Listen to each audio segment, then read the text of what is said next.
All right, I think all our streams are live. So, hello, everybody. I am so delighted and excited to welcome you back to day 4 of Regenera Rising. Today, we have an incredible day full of so many superstars in my heart of creators of regenerative futures from all over the world. And this is a very, very important time when we come together in Regenera, floating city that is the heart of the Regenaissance. We are in this important moment that we are working together to comprehensively transform the way in which we think and we live in society, redefining our relationships with each other and the planet. I am going to bring up your amazing MC for today, Suparna Chibber, to welcome you into the city. Thank you so much for joining us in Regenera. Thank you, Suparna. Welcome. Thank you, Roxy. Hi, everybody. We're so glad you're here. For those of you that don't know, I'm Suparna Chibber. I'm a part of the Design Science Studio Cohort 3. And as Roxy mentioned, the DSS's goal is to inspire an entire generation of creators. And we believe what happens in the next decade is really going to change the course of our species. So today kicks off our day 4 for Regenera Rising. It's our final day for the online portion. And tomorrow we kick off the in-person event at the Gray Area in San Francisco that goes on for another 3 days through Thursday. Some of the speakers from today will also be speaking there in person, so please do tune in. Our theme for the day today is Revolutionary Shift. So over the last few days, we've woven a really rich tapestry of topics. We've talked about how we change the story to change the world. We've talked about radical imagination, how we tend to the story seeds. And today's schedule builds on that. It's very exciting, and we have many DSS visionaries and our original Imagineers for this space. It's also very packed, so we'll keep on time and we'll keep moving. So first up, we have Tony Cho. Tony, I'm going to spotlight you. There you are. So welcome to the space, Tony. Lovely to meet you. Lovely to meet you. So those of you that don't know Tony, and here's a little bit about him. Tony is an ecosystems thinker and a leader in the regenerative placemaking movement. Tony is pushing the boundaries of real estate development and venture capital and has pioneered a lot of impactful projects, including the Phoenix Arts and Innovation District. Tony is also a founding and funding partner for DSS and made the DSS Regenaissance in Miami possible. Tony's talk today is about regenerative placemaking with the future of cities. So with that, Tony, I welcome you to take it away. Thank you so much. Thank you, Suparna. So nice to meet you, and so great to be here in Regenera with my regenerative placemaking colleagues from around the world, and Roxy and Buckminster Fuller Institute and Gray Area. And it really just reminds me of how much magic was created 3 years ago in Miami during Art Basel when we launched the Regenaissance. And I just shared a recap of that event, which brought together thousands of people, and it was just such a magical festival, all about the regenerative future that we're so passionate about. So it's an honor to be back with this group. I feel like I'm among family and aligned allies in this movement that's needed more now than ever before. So I know we have a short period of time, so I think what's going to be most relevant is really share kind of the ecosystem thinking around the projects that we're doing, and specifically talking about my experience in Jacksonville, in an underserved community of Springfield, north of downtown. And for those of you guys who are not familiar with Jacksonville, it is the largest city by landmass in America. It's in North Florida on the East Coast. It's one of the most affordable cities in the United States, even though Florida has become one of the most unaffordable states in the union post-pandemic. With so much wealth transfer that's happened here. But we stumbled upon this district about 5 years ago when we were visiting different neighborhoods and cities to explore a demonstration project for the Future of Cities platform, which I launched about 4 or 5 years ago as a response to the needs and the challenges within the built environment, and really looking to create a platform that helped spread the philosophy of regenerative placemaking, co-creating and co-designing inclusive, equitable, and sustainable urban neighborhoods, urban cities, and not just focus on new places and new construction and new buildings, but really how do we adaptively repurpose, the culture, the history, everything that has come before us, and how do we do it in an equitable, inclusive, and sustainable way? And so this type of process is co-evolutionary and very much an organism that kind of responds to inputs in the environment and the people, of course, who are putting in the energy around it. And so it took us a number of years to kind of pull the trigger to buy the first property. But we did, and there was a lot of signs pointing to that this had the opportunity to really accelerate change in this community in a big way. And just kind of a few factors that kind of came together. One is, as I always say, that success moves at the speed of trust. And when working with communities, I think that that's something, especially as an investor or a developer that has many years in working in underinvested and underserved communities, trust is paramount, and we're in a crisis of trust in this world of government institutions, different religious organizations. There's just so much lack of trust in the world that we're living in today.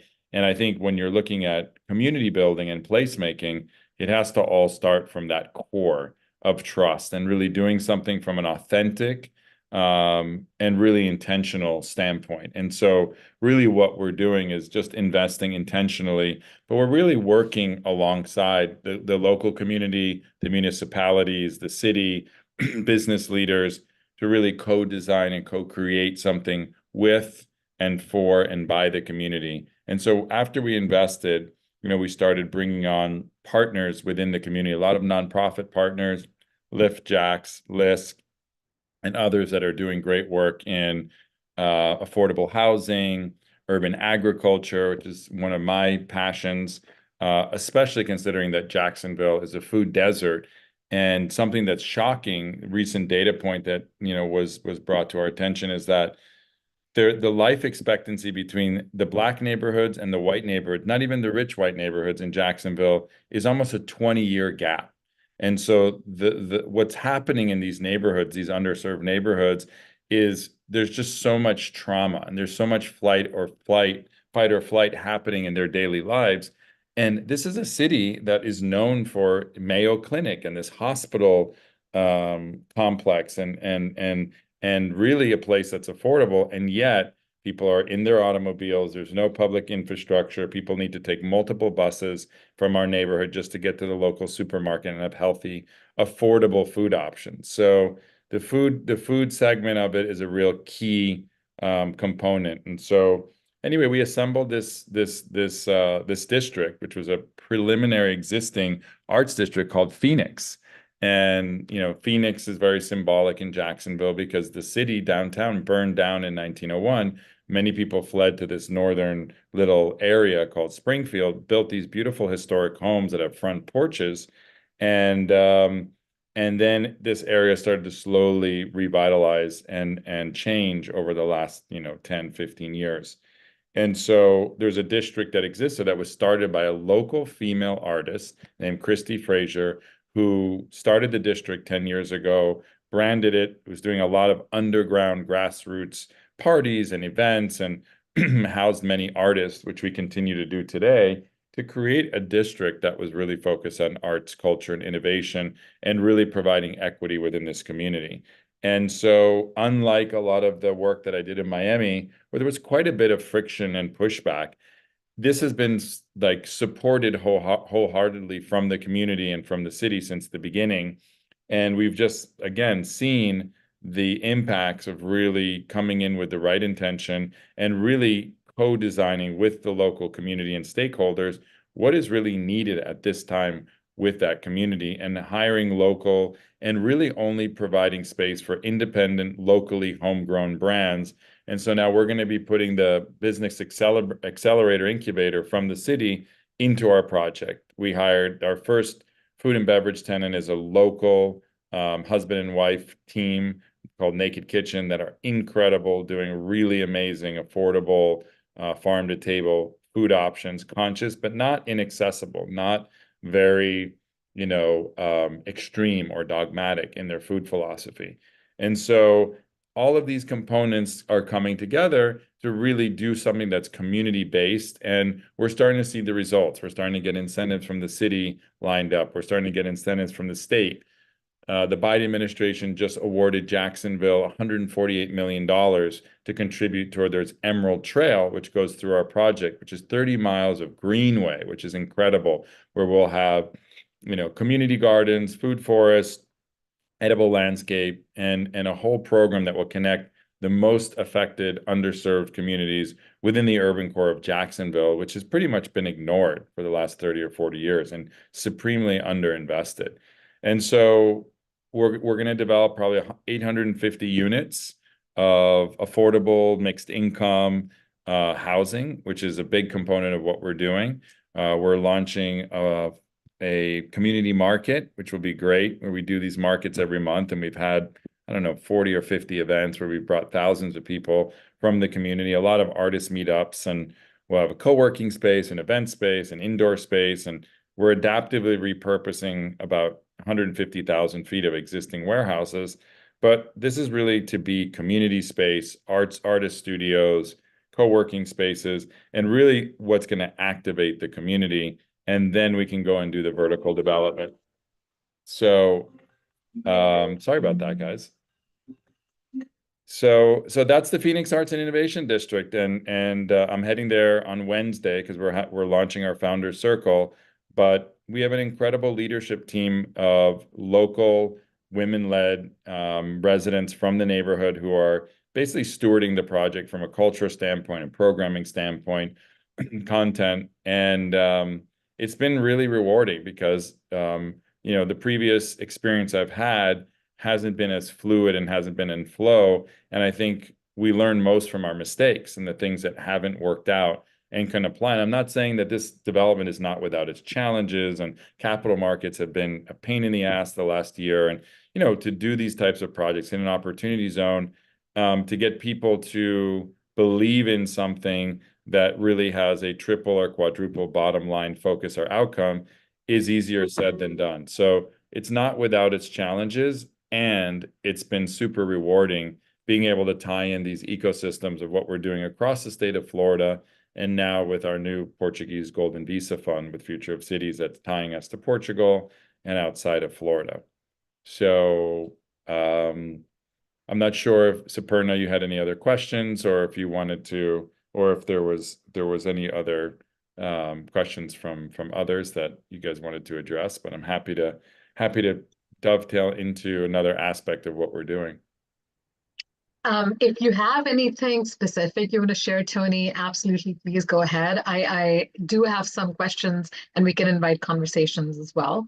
But I want to make sure that any key points you want to share beyond what you've shared, please do so. We have some in about 10, 12 minutes still.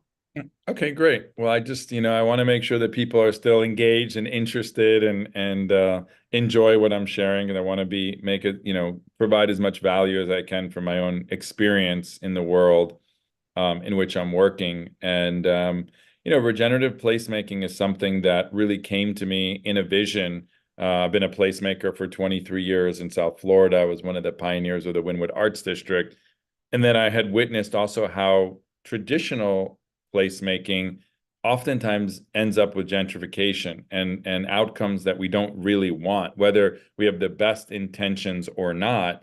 And that's when I started to hold this inquiry around how can we ethically, responsibly help to revitalize areas and invest in them and mitigate gentrification and improve quality of life for all people, particularly independent brands and artists and creatives and the makers who make those places, successful. The butcher, the baker, the barber, the heart and soul of Main Street, as we said. I see a hand up. Amukelani, is that how I pronounce your name? Hi, can you hear me? Yes. How are Yeah, you? it's great. I'm great. How are you? Wonderful. Wonderful. Fantastic. Thanks for that. Thanks for that. Yeah, I'm glad you touched on that gentrification angle, because me and my team are speaking next, and without any spoilers, what we talk about, everybody stick is a principle of land as a co-creator and how you have to not bend, but collaborate with the will of the place as it is and honor its origins when you're futuring and foresighting. So, there's the community aspect that you've spoken very well about, but I wonder sort of how you make decisions based on the place itself and how it is as you find it, to sort of what makes a place eligible for that futurist placemaking. Sort of the criteria that there's willingness from people, that there's land that's available, that there's political buying, because all of those things make a lot of sense. But it's sort of in our ethos and our praxis, we really anchor the land and what the land is telling us about what we can or cannot do. And as we all know about Mother Earth, if she's not happy with your decisions, things will not happen for you. Okay, all the money, all the will, all the time in the world cannot sort of overcome what she's capable of doing. And the thing about the Earth is that she has forever, right? So it could look like it's working for a long time, but when your time is up, it's up. So I'm really interested to hear on how you make those decisions and how you consider the land in placemaking. Thank you. Thank you. That's such a great question, and I think really important. And for me, I don't want to get too esoteric or spiritual, when we're talking about, the business aspect of it. But I feel that, You get really esoteric and spiritual. Well, I will. I mean, you can't, I don't think that you can separate the two, because I think, someone like myself who studied permaculture and regenerative development for a long time and grew up in a spiritual community and studying this, I think it starts with deep listening. When you're being called to an opportunity that's land-based, I think a lot of it starts by listening to the sounds, the signs of what's happening. And with this, what was really interesting in this particular, I feel like a lot of time the land chooses you. You don't really choose the land. If you're really listening to it and you're really in tune with it. I didn't know that much about Jacksonville, but there were multiple signs of people who connected me with the founder of the project. And ironically, a year before I'd even gone to Jacksonville, I had a phoenix tattooed on my back from a trip that I'd gone to French Polynesia. And then a year before that, I was in Berlin speaking on, regenerative futures at TOA, which is Tech Open Air. And, people ask me all the time, like, what does the future of cities look like? And it's not for me to tell people what their city looks like or their neighborhood, because I'm not from it. That needs to come from the place. It needs to come from the land, like you talked about. But for me personally, the Wizard of Oz and Emerald City was always an inspiration for me. And so I put on the cover of my talk, an image of Emerald City and the Wizard of Oz. And it happens to be this project has the Emerald Trail going right through the middle of it. So you've got the Phoenix tattooed on my back, the Emerald Trail. But then beyond that, I was really just spending a lot of time on the land. There was environmental issues with the land as well. There was some pollution. I've been working in industrial urban areas for a long time in Wynwood and in Little Haiti and other places in South Florida. And so looking at all kinds of things of how the water flows, how the sun hits the land, kind of the existing buildings that we would want to preserve, the history, the context of place, and being this underserved, primarily African American neighborhood, where most people are renters and there's not a lot of owners, it really, it was a lot of deep listening for the first, year and a half, 2 years, community meetings, understanding, what were these buildings used for, and what was the purpose, and what's the intention, and what do they want to be. So a lot of it is, I think, is slow real estate, which most investment companies, developers, private equity groups, they don't, they're trying to get an IRR. So for them, it's as quick as possible, and we are in an opportunity zone. So I think those are 8,700 districts that have, great tax benefits if you hold the investment for 10 years. Now, speaking, comparing that to Mother Earth's timeline, that's nothing. It's, it's a drop in the bucket. But as far as investments go, for a lot of people, 10 years is beyond what they normally look at. So that was a good baseline. At least we're committing to 10 years. And I think that you need every bit of that to really make an impact that's going to be catalytic. And so I think a lot of it had to do with, studying the history of the place, the people who had lived there and come before, and keeping the name of the project, because it already meant something to the local community. It's not that we came and imposed our idea of a brand or a name. It was already associated with a movement locally for artists and creatives. And so we're just helping to lift up something that is already there and is already emergent, by putting energy and creativity, but really doing it in a way that's honoring the land, honoring the people, honoring the past, and really wanting to have as positive of an impact as possible, and trying to mitigate gentrification by certain metrics. Like our metrics was we wanted to have more home ownership, among lower income folks than when we came in. Have we accomplished that yet? No, but we will. I mean, that's our mission, assuming that we have the right investment, assuming we have the right incentives. And so I think it starts with, well, what is your intention? Do you come in peace? Do you come with good intentions? And I think, like you said, the land will either resonate or it won't resonate with you. And it doesn't matter how much money you have or how much you're going to put into it. If it's not in alignment and values with that land, then it's just not going to be successful. So I think a lot of it does have to do with deep listening and understanding and following the signs. And there were a lot of signs pointing to this being a really amazing project to help elevate a lot of people and give people a lot of inspiration. And it has, so far, it's been able to do that because it's been done in a slower, more intentional way. And, we haven't had any income on the property the last 2 or 3 years because it's been a lot of assembling and, movement making and building, but that's part of the process. I think that's how you build credibility, and then you're sure that this is the right thing that you're doing. And so, and you have to keep on checking, and you have to keep on adjusting course, because you can think that you're doing something right. And if you're not really in tune, you could be making a lot of mistakes. And so I think that's a big part of it is the listening and constant check-in and constantly reflecting and checking in on yourself. Like, what is your intention? Why are you doing this? Solid. Thank you. Thank you. Thank you. Thank you so much. I see Chris's hand up, so let's bring Chris up. Thank you. This is a really fun conversation. I appreciate that I've interpreted two conversations happening at the same time.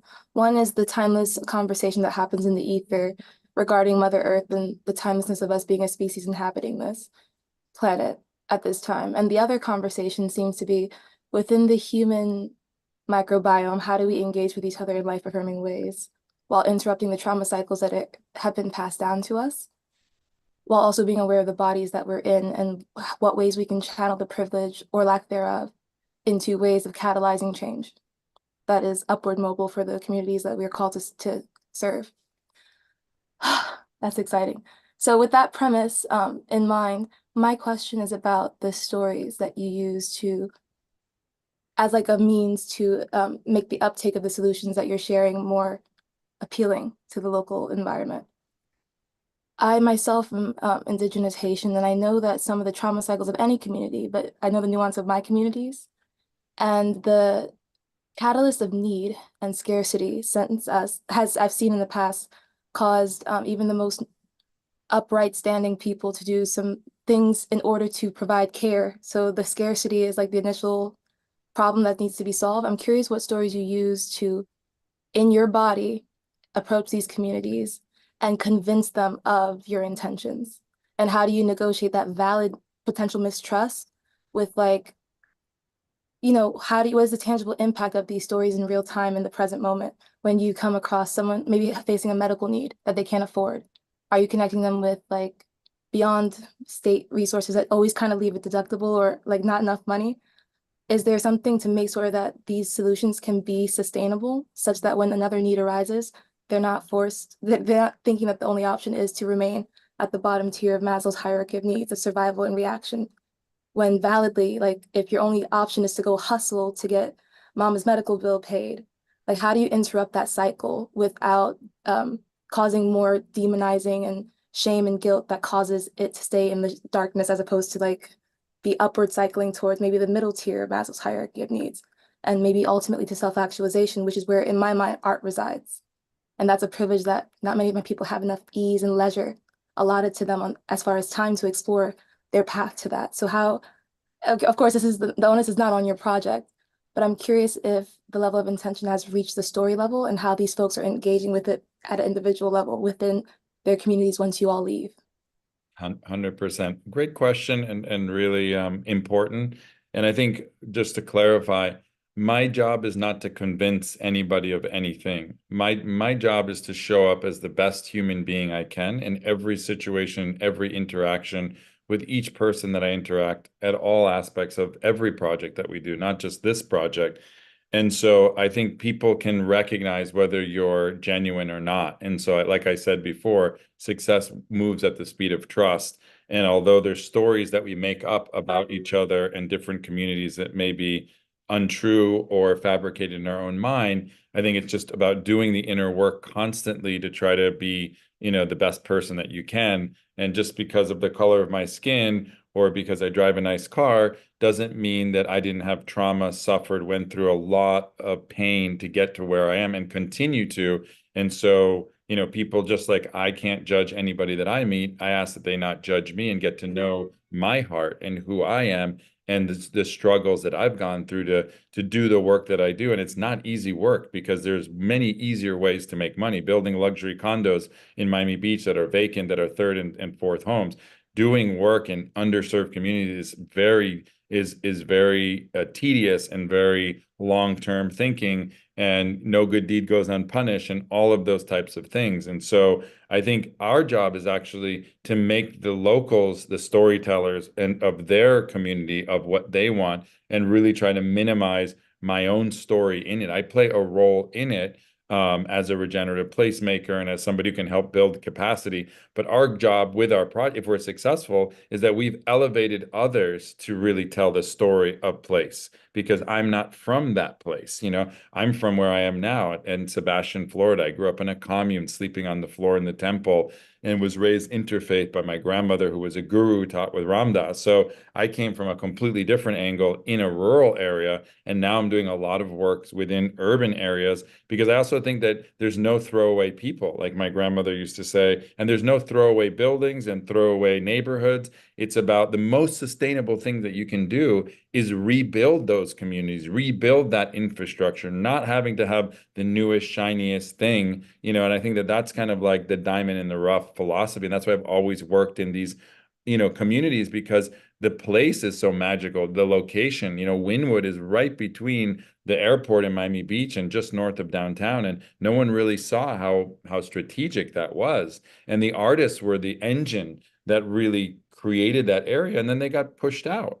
And so what my work is focused on is how do the innovators and the creators and the independent brands get a piece of the pie so they can be part of the future, because they usually get eliminated at some point when the values go up. And it's not something that I have the power to control as an individual. However, it's something that we can put intention towards solving, because we're really smart, especially the next generation. The next generation, there's so many new tools that are coming out through blockchain. And we tried to go through and create, I have a white paper on creating equity by leveraging blockchain.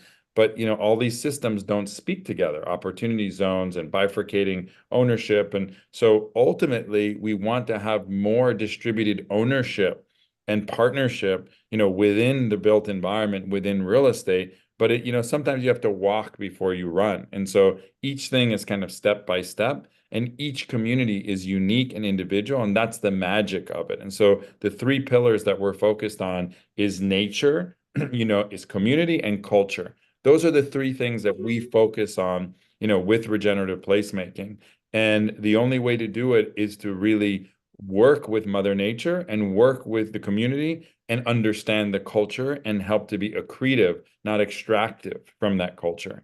And so those are fundamentally the ways that we approach, but really it's something that is organic. If it's successful, it's organic. It's not contrived. It's not me convincing. It's us really, it just flows. And when you've got it flowing, it just feels right and it feels healing. Like you said, it's not creating more trauma, it's eliminating. How do these places eliminate trauma? How do you see butterflies and beautiful trees that create shade in your neighborhood versus concrete and violence? And those are the types of, and how do we use art to bring smiles on people's face, no matter what, level of society you're at or what you're going through. It's our idea is how do we bring smiles on people's face by the experience of the built environment. And the built environment has traditionally separated and segregated people, not brought them together. And so that's really the idea of how do we bring people together through thoughtful urban planning and design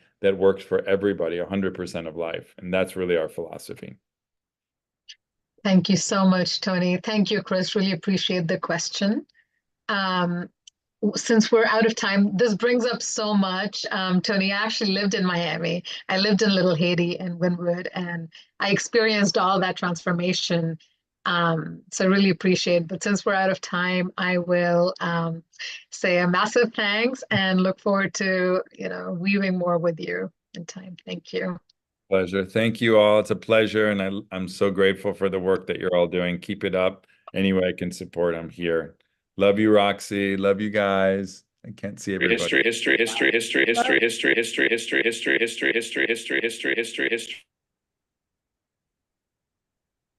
Awesome. Thank you, guys. Thank you, Tony. I will bring up our next speakers. Bear with me. History. There's something,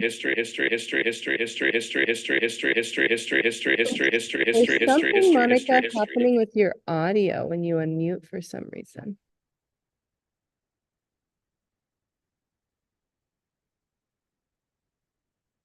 Okay, I'm trying to find all our speakers there. And we have one more.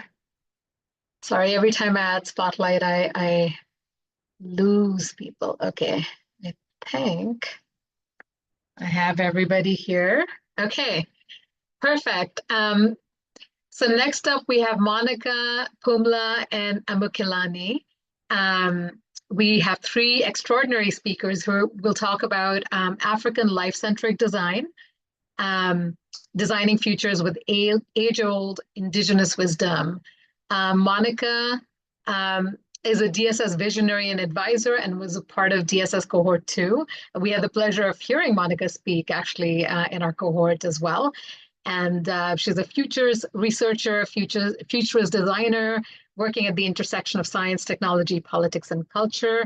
Her project Protopia Futures endeavors to challenge dystopian stereotypes and to prototype visions of radical hope. Monika, Pumla, Amukelani, welcome to Regenerative. Thank you so much. Looking forward to hearing more. Hi, thank you so much. Amazing. With that, we will go ahead and start. Monika, it's happening again. There's audio. History. Yeah, it does the same thing. I don't know what it is. Monika, quickly unmute so I can record for you so you can hear what it sounds like on your end. Monika, if you want to come into a breakout room with me, we can try to fix it while they start.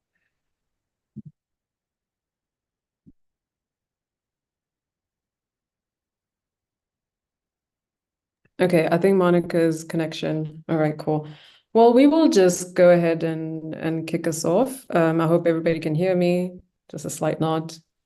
Excellent. yes. Welcome to African Life-Centric Design. I am Pumla Maswanganyi here with Amukelani Muyanga and soon Monika Bielskyte as well. We will jump straight in with some quick intros just to contextualize us here. There we go.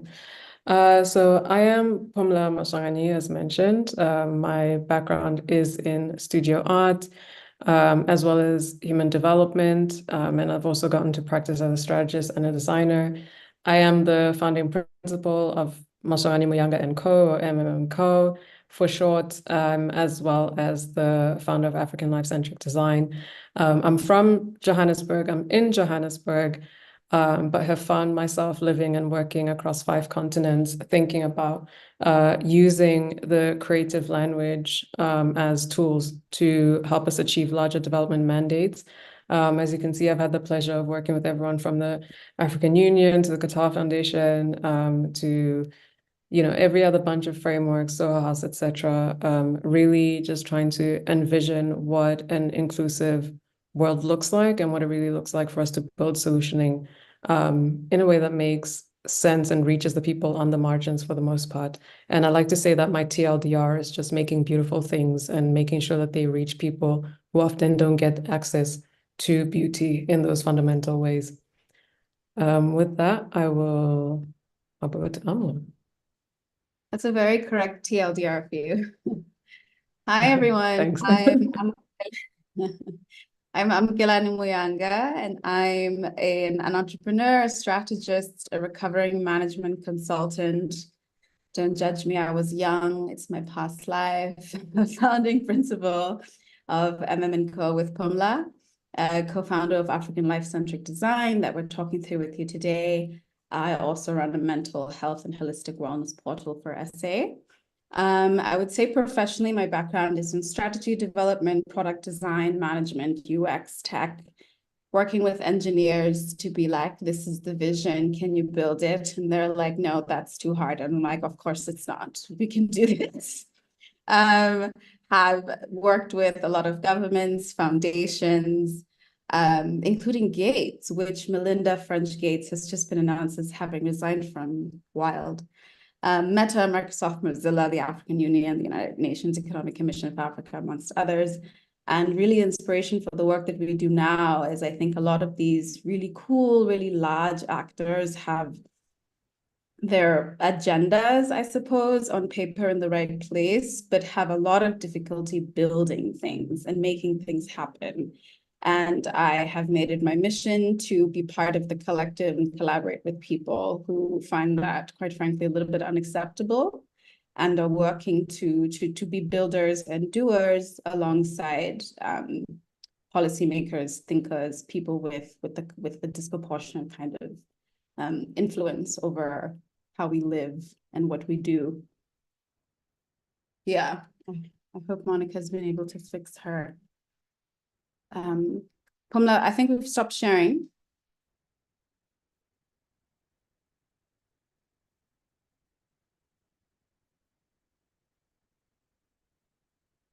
Pete? Did we lose Pumla? I think we did. I can share from my side. Sorry, guys. No. I see Pumla. Okay. See. Pumla, can you hear me?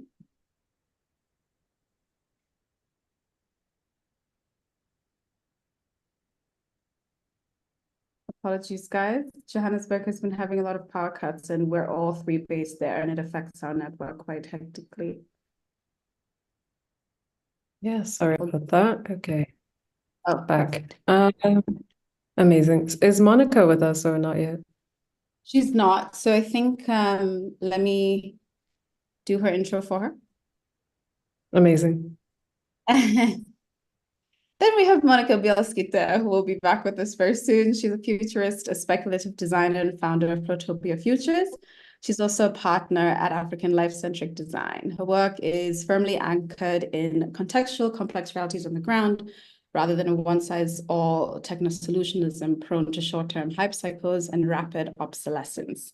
She has very deep expertise in information technologies and immersive media, think AI, XR, and she examines both the promises and perils of innovation as they become increasingly weaponized. Very coolly, she was a futurist consultant for Marvel's Black Panther: Wakanda Forever, and is a renowned speaker who's been called on by the BBC, DreamWorks, Google, L'Oreal, McKinsey, Microsoft, MTN, Nike, the UAE, UNESCO, amongst many, many others. And we love her very much, and we are so sad that her technical difficulties are getting the better. Slight check difficulties, yeah, but no, all good. We'll try and make her proud. So we will start by speaking about Shudu. So this is Shudu, an internationally recognized model, if you will, originating from South Africa, who has graced the publications, or rather numerous publications, from Vogue Australia to Elle, and been on a number of campaigns from Belmont to Furla. So really wide-reaching, which is quite a feat for any model, much less for a model of African descent. And now the interesting thing about Shudu, which I imagine we all on the call might actually know, is that Shudu is not real. Shudu has been created by a white male photographer from London, currently living in London, and is inspired by the Princess of South Africa, according to Cameron Wilson. And this is interesting on a few accounts, one of them being the fact that we certainly have a wide range of ethnicities, skin color, skin tone, etc. In fact, everybody on this call could be South African. However, it is very sharp to think about the fact that her facial features and tone are really more reminiscent of somebody from East Africa, or truly even West Africa, from Senegal to South Sudan. In fact, when I look at this figure, it really reminds me more of Lupita Nyong'o from Kenya. That, and the fact that we have multiple ethnic groups in South Africa, and Amukelani and I are from the same ethnic group, however, not from the same sort of sub-ethnic group, if you will, within that group. So to sort of speak of a character being inspired by the Princess of South Africa really is not something that is sort of resonant with the fact that we have many cultures, in turn, many princesses, certainly more than I could count. Therefore, it really speaks to the fact that while it's amazing to have visions of Black women, of Africans, and have people sort of propose that forward. On one hand, it is really interesting to think about for whose benefit are these images created, and according to whose design, if you will, governed by whose ethos. And also, when you think about the fact that a model like Shudu is able to be featured on campaigns, it's important to recognize that that means a very real person was not able to be a part of that campaign. And it's one thing to think about how highly selective and exclusive an industry like modeling is, but it is even more so for an African woman, women of color, etc. And so is it truly actually to our advantage? Which, then sort of makes us think about predatory inclusion and how this truly could be a form of that, and that it is a perpetuation of violent colonial extraction, continuing the trend that we have seen before. Meaning that, there is a need for us to create our own images from a very different vantage point. And it's important for us to create something that confronts the existent norm.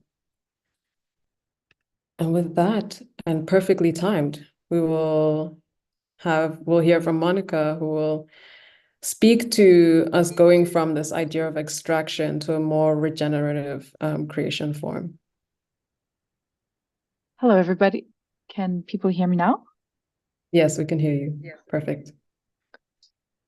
Sorry, and the video switched on. Sorry for technical issues. I never had that, and I've done what feels like thousands of Zoom calls.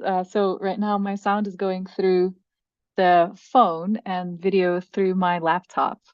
Yeah, sorry for the little mishaps. So the design paradigm, as we know, that most of the, especially technological frameworks are predicated upon, really have their roots in a profoundly extractive construct of user-centered design. And we know that that's not sustainable, neither for us as humans nor for the planet itself.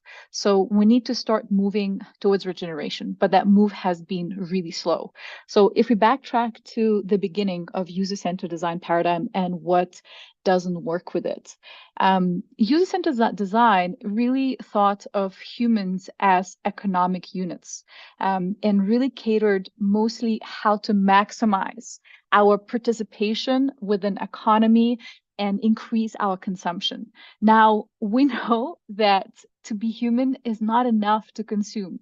And we see how that extends in so many other paradigms that are still considered somehow positive as to even to the present day, even within things such as smart cities, right? This notion that smartness is enough to make city livable. And we know that the cities that people want to live the most today are not just about connectivity and productivity and interconnectedness in that productive sense, but about much more of a human and social experience.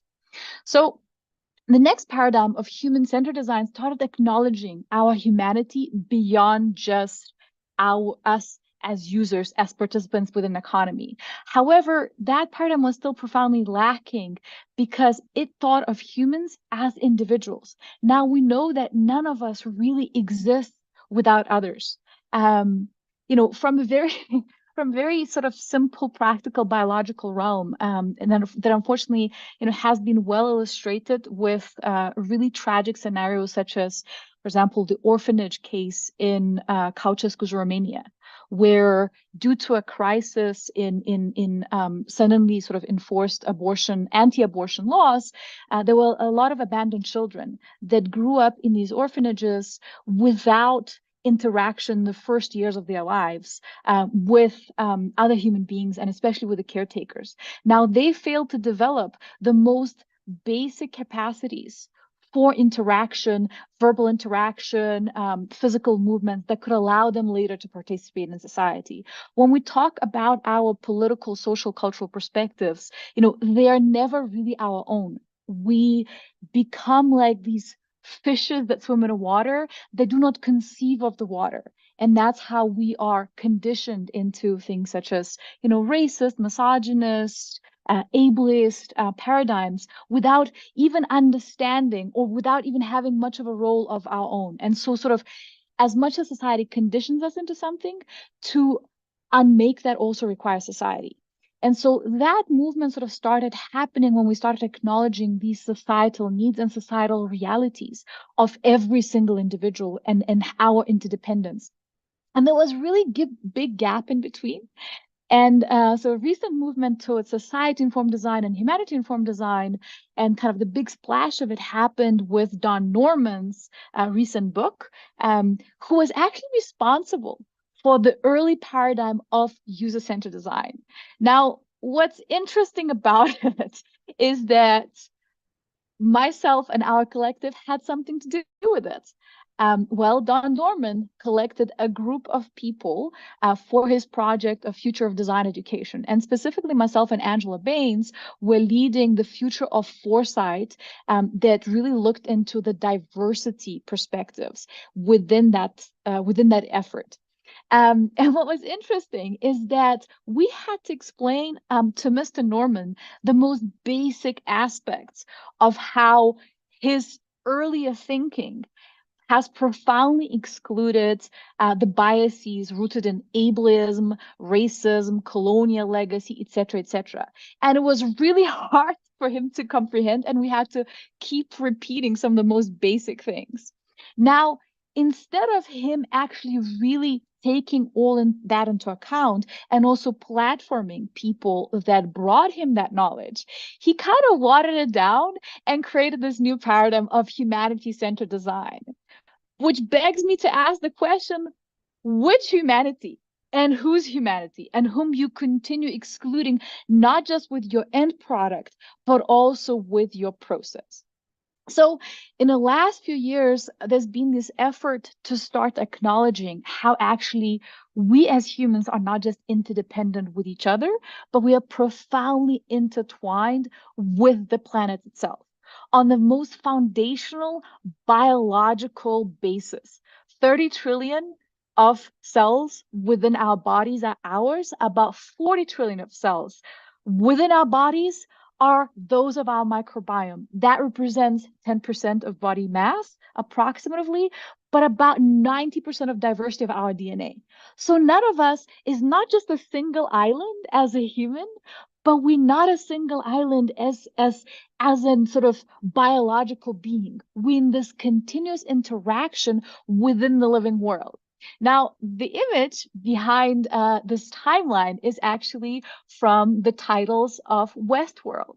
And so much of my research actually focuses on how science fiction misguides us rather than oftentimes opens us up to future possibilities. So that Westworld paradigm of, humans or human-like creatures could just be printed out of an inert material, again, creates a real falsification of actually how do we exist as humans, not just as economic entities, not just as individuals, not just as social entities, but really as participants within this larger ecosystem. Could we move to the next slide?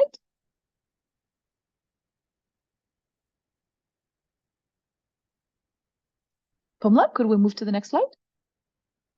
So that really begs us to consider how it's important to decenter ourselves, but not to embrace this idea that humans are the virus and everything bad has happened because of us. Again, even if we say that humans are the virus and all these things happen because of humans, really, who do we include or exclude within that humanity? Because certainly settler colonial culture is much more responsible for the exponential extinction of species and the biosphere collapse than indigenous cultures have ever been. Who have lived maybe not always in the perfect harmony, but in real relationship of symbiosis and cohabitation as custodians of the landscapes that they consider themselves profoundly part of. So what we proposition with life-centric design as such is that decentering humans is not there to think of humans as the virus or to start embracing this post-human ideology, but really to ensure humanity is thriving today and in the long term, because we are not independent. Our goal should never be to be independent from all life, but to actually embrace that interdependence and see everything that it could teach us. Amazing. So as we situate African life-centric design, it's really important for us to emphasize the fact that Africa is not a monolith. Those of us on this call obviously know that, but we state that in order to say that when we're proposing a set of principles that speak to an innately African creation ethos or an African perspective of life-centered design, it is coming more from the place of recognizing that we would not be enacting this ethos in the same way across the various frameworks within the African continent, much less within Johannesburg. It is more a recognition of the fact that the continent's future requires a shared vision and a shared pan-African vision that simultaneously celebrates our plurality and the multiple ways of seeing the different identities we've inherited, different perspectives, experiences, etc., while inviting unity and a unified goal for us to work towards. Secondarily, when we're speaking about Africa, it's not coming from the place of sort of reducing these design views to the size of the continent, because we have sort of gotten perspectives that say things like, well, why Africa? Because the Western world does not feel the need to say European design, they just say design. But it is very important for us to recognize the state of the world as it is right now, which is speaking to the importance of the particularity of us situating an African perspective. It's not to say that it's reductionist or it's not sort of playing less than, but rather speaking to the importance of us situating this unique viewpoint and sort of situating it as it speaks to our ways of creation and how that has that sense of global applicability, but it is a viewpoint that we can own. And within that, we introduce you to African life-centric design, which, as mentioned, establishes a platform for us as Africans on the continent, as well as Africans living outside the continent, to really envisage, envision, prototype, and shape our own futures in a way that is locally informed again by that which we inherit, that which we experience on the continent, and is also globally resonant and globally impactful. We will get into the 7 principles that we've created that speak to this ethos as it stands.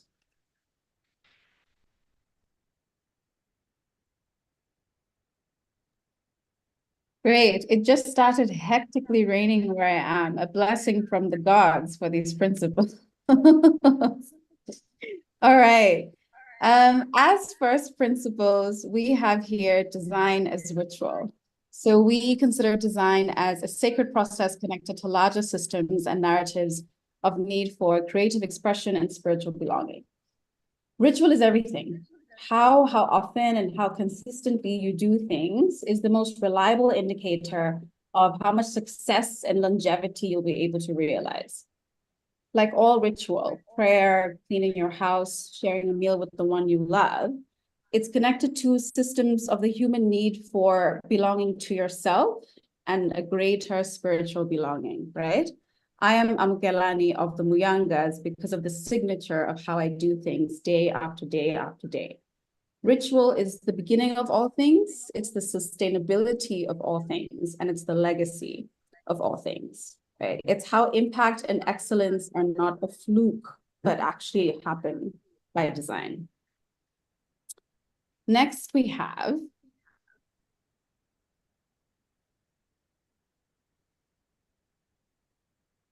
do we have the next slide? There we go. Recognizing origins. Which I think is very reminiscent of what we've been saying to date, is that we immerse ourselves in local design histories, integrating indigenous knowledge and ancestral wisdom into the futuring and foresight practice, particularly being from and based in, the place that houses the cradle of humankind and the first signs of migration and invention and humanity and society. It makes sense to look to ancient origins and their ingenuity that gave us the world that we know it as today. Then we have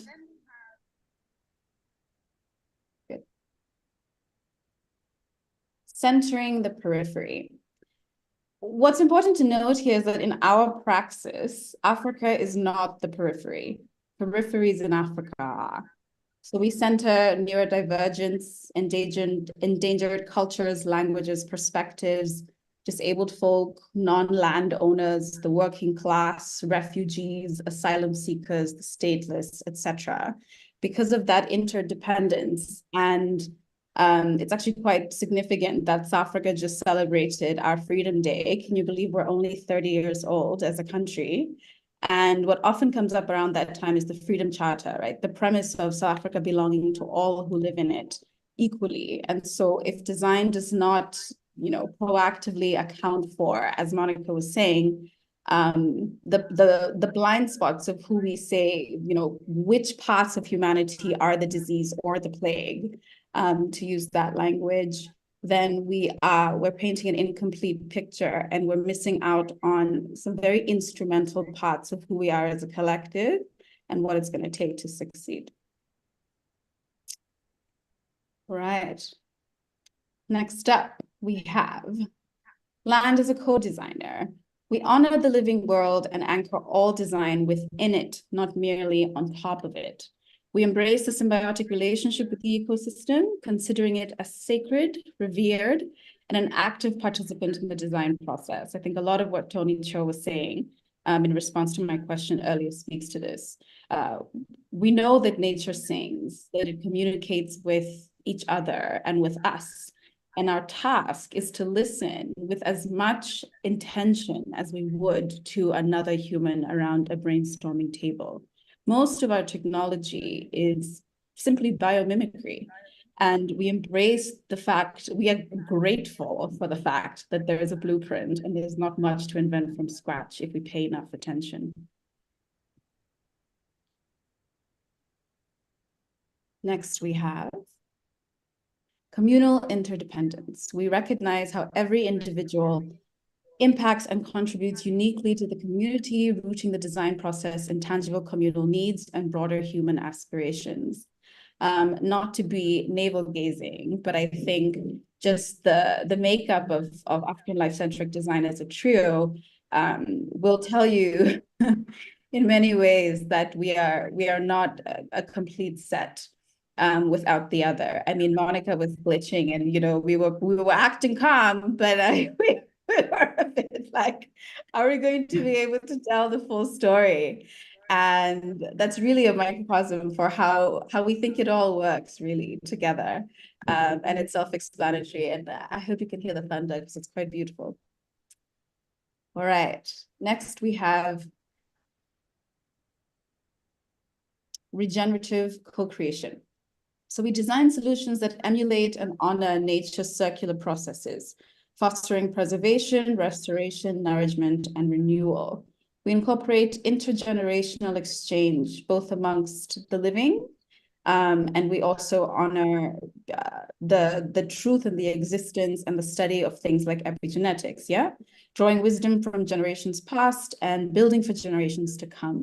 We care deeply about how future generations will reflect on what types of ancestors we are and what stage we've set for them. Because the work that we do every day, the lives that we live every day are a result of what our ancestors left for us.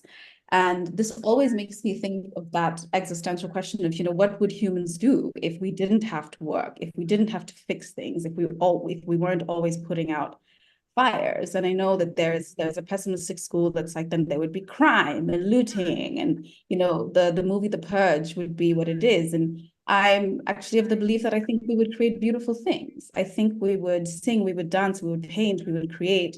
And what we want to do is, as much as possible, increase the surface area for that to be what happens in the future, as opposed to future generations sort of cleaning up after us, both physically and metaphorically.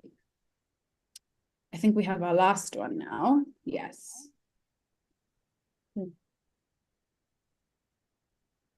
Pete? Thank you. Which is adaptive resilience. So we design for flexibility and adaptability in the face of change. Again, I think pretty self-explanatory, particularly amongst this group of people, and the phenomenal work that y'all do.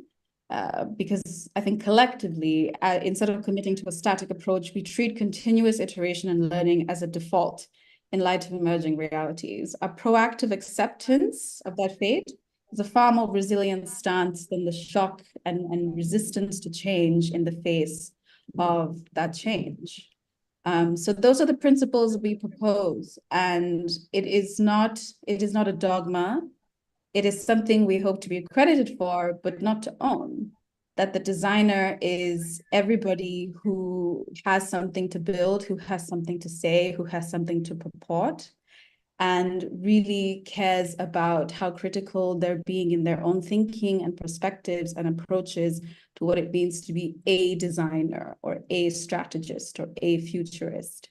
How much are you honoring origins? How much are you centering the periphery? How much are you designing for adaptive resilience from the beginning, rather than being like, well, hopefully this works? How much are you treating design as ritual that mimics nature in its circularness, that you are not one and doneing it, right? Like, we've done the research, we've made the plans, this has to work, and if it doesn't, we're stuck, because that's not what nature does. We have many times across ages treated nature not according to these principles, not as a co-designer, not as a collaborator, but as a resource from which to extract. And she has time and time again regenerated and started again and tried again and trusted us again, and will continue to into perpetuity.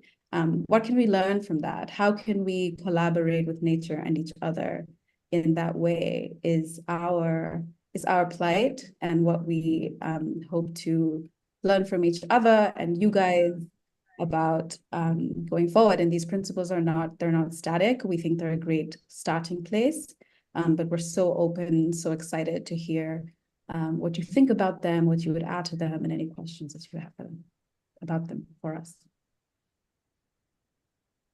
Thank you all so much. Are you complete in your presentation? I just used that as an invitation because I was looking at the time.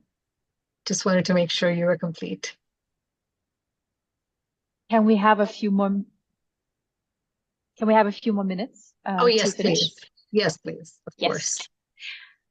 So fundamentally, today people are stuck on these sort of concept of fixed identities, and only somebody from a particular identity must have a capacity to speak about something.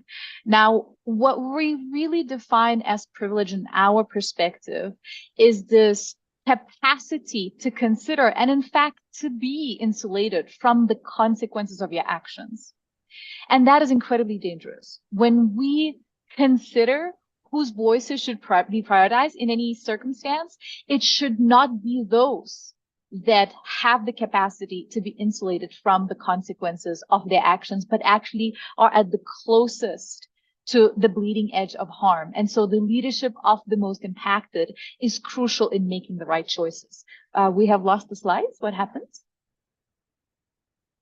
Should we bring up back the slides? Did we lose Pumla? But I can share. Give me a second. I think we're having the truly extraordinary storm here in Johannesburg. So maybe some of the connection towers are breaking down. Again, we are living in a slightly different reality than people in the global north, and have to be much more adaptive and resilient when power goes off or internet goes off or whatever else. Okay, let's go back a couple. Next. All right, with colonial, back to colonial side.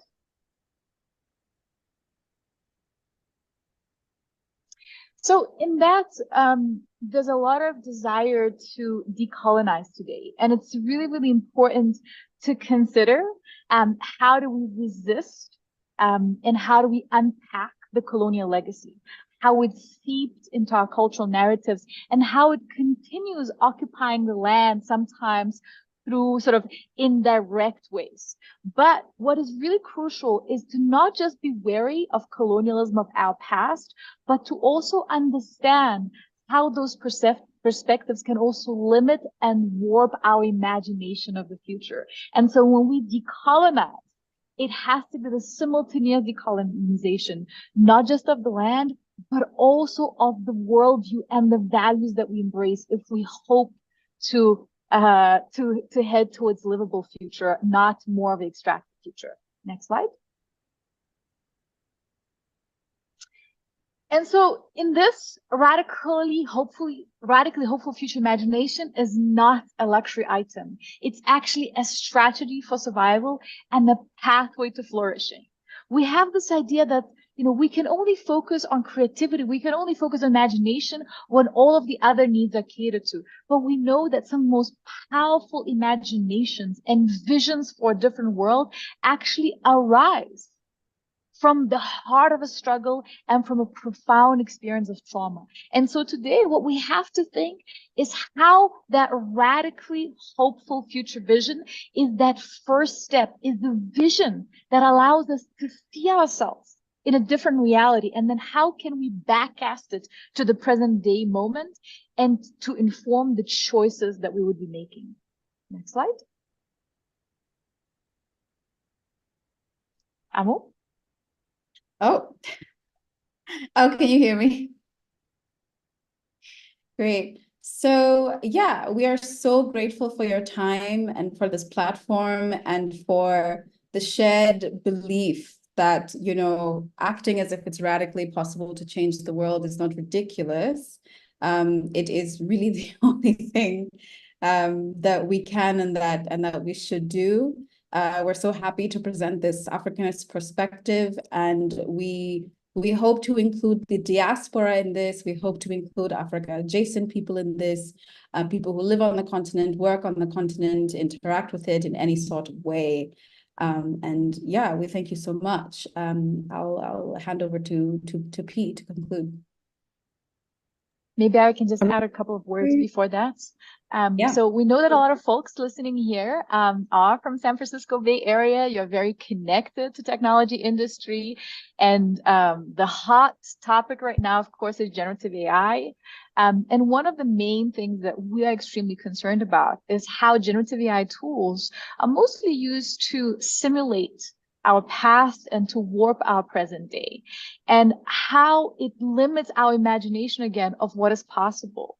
So we've done a lot of experiments in trying to use these tools to create futuristic scenarios when it comes to the African continent, be it within the visual realm or within narrative realm.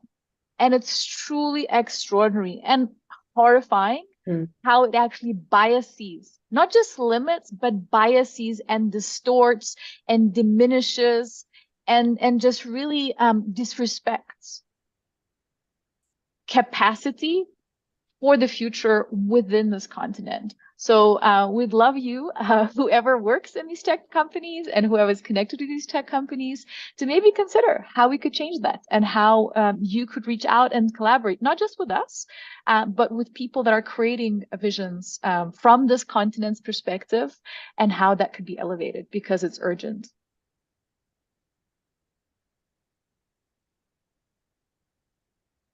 Thank you all so much.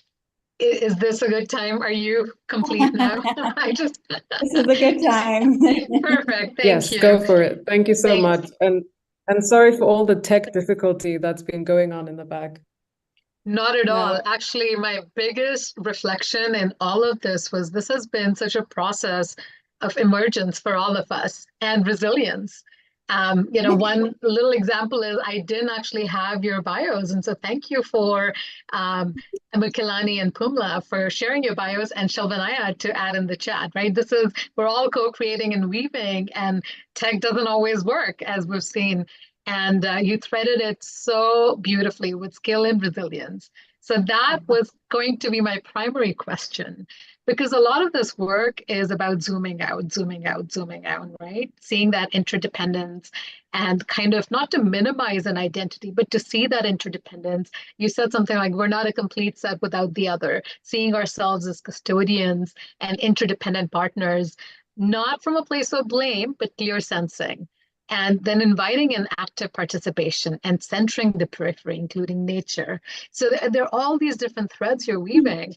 And the big thing for me is that this is a longer and slower process. Monika mentioned the tech companies. I actually worked in tech. And so it's a much faster process and a different way of thinking, right? And it needs resilience, especially for people that are in those spaces that are kind of like holding out the walls and kind of pushing them out bit by bit. So what are some of the resilience practices, perhaps, that are in your work that you invite people to, if there is something? You know, I'd love to hear your reflections on that. Showing up, really showing up. Like again, you saw just, a few moments here right now, with a crazy storm starting and connections failing and stuff like that. And on a personal level, understanding that it's not about perfection, it's not about people fulfilling these clearly defined roles. It's really about showing up and really hearing each other, especially, we are all neurodivergent. And that's something that is not our weakness, as people would consider. In fact, that allows us to understand that diversity of perspective and experience and really be there for each other and for the work that we do. Yeah. I agree. I just want to say I love the comment. I suppose we should name Mother Nature as a co-presenter. We should. We should. I'd agree with that. And I would say the patience. I think in development, when we talk about blended finance, what people talk about is they call patient capital, which Tony was speaking about as well, which is the acknowledgement that there is actually a very quick way to achieve ROI, right? But what is the opportunity cost? What is the long-term cost of those quick wins? Sort of how much more comfortable are we getting with waiting things out for a better outcome? You know, I mean, two things come to mind here: that delayed gratification experiment that they do with babies. Like, do you want one marshmallow now or two later? And it's crazy that we have to retrain ourselves as adults, as society, as designers, as policymakers to take on that same approach, to understand abstractly that we might not see it now, we might not see it in our lifetime, but does that make it, you know, something that's not worth it? And what was the other thing I was thinking about in terms of that resilience and waiting things out and patient capital is playing the long game and being comfortable and I think innovative enough and flexible enough and for all of the bleep that I give development as a sector, it does do a really good job at sort of scenarioing, right? Which is to say, actually, it's not really human nature as we have been as we have evolved now for instant gratification. Oh yes, I was listening to a podcast called The Cult of Amazon. And it was a similar question of, well, how do we counter as people fostering and supporting financially and everything the injustices that rapid growth of companies like that do, having people peeing in cups and crazy churn. And one of the very simple answers to Monika's point of showing up is maybe we can not expect things to show up on our door 2 hours after we've ordered them. Like, is that an ask that we can, you know, all adhere to? Because if that is something that we can, Amazon is where I worked.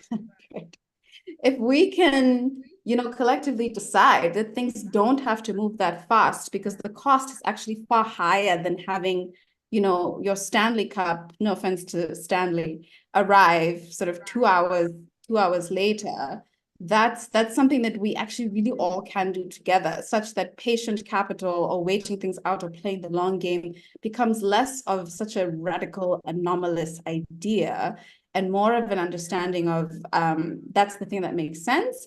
And then from a development perspective, there are always solutions that we call quick wins, which is like, you can still have a good time tomorrow, right? And a good time in a month and a good time in a year and in 10 in a way that preserves what needs to happen and what needs to still be there in 50 years' time.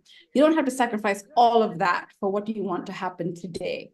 And that's really a paradigm shift and to Monika's words, a decolonization of the imagination shift, right? Because I think what has been polluted is our own sense of what is progress, right? Faster, cheaper, you know, more. And the decolonization of that construct is what is foundational to resilience, because we haven't always lived like that and we were fine. We got here, right? And we're almost undoing all of that by having a sense of progress that is faster, cheaper, more all the time. Thank you so much. Just maybe last one sentence is, you know, short-term goals should not impede our long-term vision ever. 100%. Thank you. Chris, I see your hand was raised. Since we're running out of time, is there an opportunity for you to put it in chat, please? Love your thoughts. Love you weaving us with us. So do put your comments in chat. And thank you to Pumla, Amukelani, and Monika. Really, really appreciated this time with you. And with that, I will bring up my friend Pablo to introduce our next presenter. Thank you. Thank you. Keep in touch. Thank you so much. Thank you. We're excited to keep the conversation going. Thank you so much. This was absolutely wonderful and beautiful. I'm going to take it on from Suparna. And next up, we have Kristina Dryža.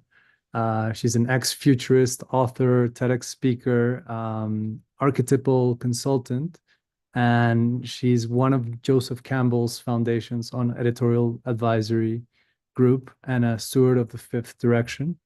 Her talk today is how we bridge the inner world of myth and the outer world of our lived experience. And with that, I hand it off to Kristina. Thank you so much.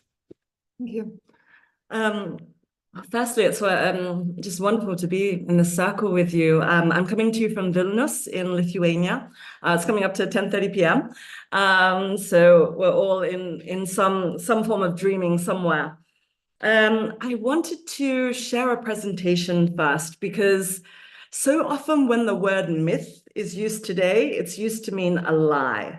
So I want to just kind of get us up into like some frameworks so we're on the same page in our conversation, and then I'd like for us to have a discussion because I really believe in, you know, knowledge of one person, wisdom of another to a new higher collective form of different consciousnesses and different wisdoms. And so really why I wanted to present this is because I feel I think having a mythic perspective, an archetypal eye, a poetic lens, a symbolic narrative, all these things we struggle with when we're in a right-brain deficient culture. And so I just kind of wanted to bring, I guess, more of the piece that's about intentional relationality, about embodiment, about the sacred, and this almost sense of that, how can our lives be lived on the back of a greater meaning, on the back of a greater story? Okay, so I'll share my slides. Again, I think as Monika was saying earlier, we're all neurodivergent, so I'm not so great at the chat and the presentation at the same time, but I'm sure I'll be able to loop back afterwards. And so if there's anything that you'd like to, you know, for us to discuss, please like jot a note down and we'll come back to it. I'm just seeing, I'm not quite sure if I can share the screen. There it is up there. Perfect, thank you. Okay, and I'm going to start from here. There we go. Okay, we're all good to go. All perfect. Okay. So even just using this image here, so often when we're on our, you know, devices like 24/7, everything's a compression. You know, and it's almost like the, you know, what is that? God, it was in one of those like Mean Girl films or something, like, oh, she's a Monet, you know, looks great for a distance, but not close up. It's like the reverse, where almost like the vastness of what these images, which often are actually more a transmission presenting to us, how often do we actually open our souls to them? Because when we're in the, you know, compressed 2D version, the swipeability of it in a sense, the essence isn't almost in a way revered. Beyond respected, it's like a reverence that's there. So as much as possible, how can we place ourselves within these greater symbolic narrative structures that our eyes can take in, you know, that our hearts feel, that the thinking and the feeling and the willing functions can be engaged with them. Okay, let's go. So, of course, you know, actually, I've gotten speaking at the Jung Society in Melbourne on Friday. So, on actually the weird Barbie character and archetype in the Barbie film, and obviously Jung always gets referenced continuously in this work. But it's also, I think, very important to recognize that, you know, both Jung and both Joseph Campbell married heiresses. So it's a little bit easier to have your own Red Book experience and descend to the underworld when somebody else is putting food and bread on the table and running the household and things like that. So while I am using Jung as some sentences here, I feel that there's so many others that have taken on the work of the collective unconscious that might not always get the recognition. And I think that it's why, you know, we love sitting in circles so much, because, you know, that whole idea of conferences where there's, you know, the one person on the stage that's the expert and we're the lemmings in the audience. Well, that's not really accurate, because really it's usually the quiet little mouse in the corner that has almost the piece that we require, the outsider or the fringe. And I think that, again, it's how do we actually hold, you know, the tensions of the opposites. So to have the expert and the amateur as well, you know, both in the realm. So all the most powerful ideas in history do go back to archetypes. And, you know, W.H. Auden, and you can look at my TEDx talk on archetypes where I go a little bit more into why they're so important, but it really is about how these invisible forces are influencing us. So people say, well, what are these invisible kind of forces? And, you know, they can be anything, just as I don't want to say just as simple as a mood, but a mood can be one thing, but archetypes are obviously another. So I'm just going to read this, because in case someone's in the background and they're on, they've turned their camera off and they just want to do their laundry or their ironing or tap on their phone, so they don't look at the screen, I'll read it out. So all the most powerful ideas in history go back to archetypes. This is particularly true of religious ideas, but the central concepts of science, philosophy, and ethics are no exception to this rule. In the present form, they are variants of archetypal ideas created by consciously applying and adapting these ideas to reality. For it is the function of consciousness not only to recognize and assimilate the external world through the gateway of the senses, but to translate into visible reality the world within us. So a lot of my work is how does it move from the intangible to the tangible, the unmanifest to the unmanifest, the invisible to the visible, you know? And so when we're working in, and for those of you that have seen June 1 and June 2, the Bezigenerate and how they work, there's almost these mystical forces that are influencing us. And as Jung is saying here, how do we bring them into the reality of the world, of actually our experience? So because sometimes when I speak about archetypes, people are like, arca what? You know, and then there's others that are super, you know, completely kind of fluent in them. But if we just say really, really simply, they're just patterns, okay? Being lost in the forest is a pattern. You know, getting married is a pattern. Running late is a pattern, you know. But when we look a little bit deeper, they're really patterns of power that the psyche is connecting to. And when I'm using the word power here, I don't mean in a patriarchal sense. I really actually mean power in the sense of how one wields their life force, right? Because we actually know whenever we hit a crisis in our lives, it's because of the mismanagement of our life force.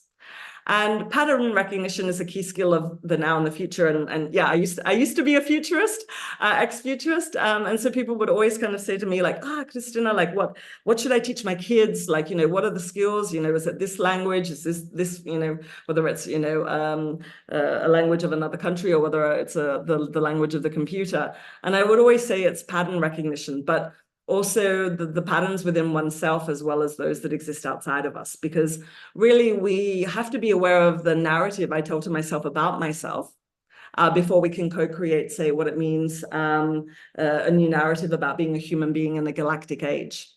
So pattern recognition is really key, because through the patterns, we recognize both the changing and the changeless.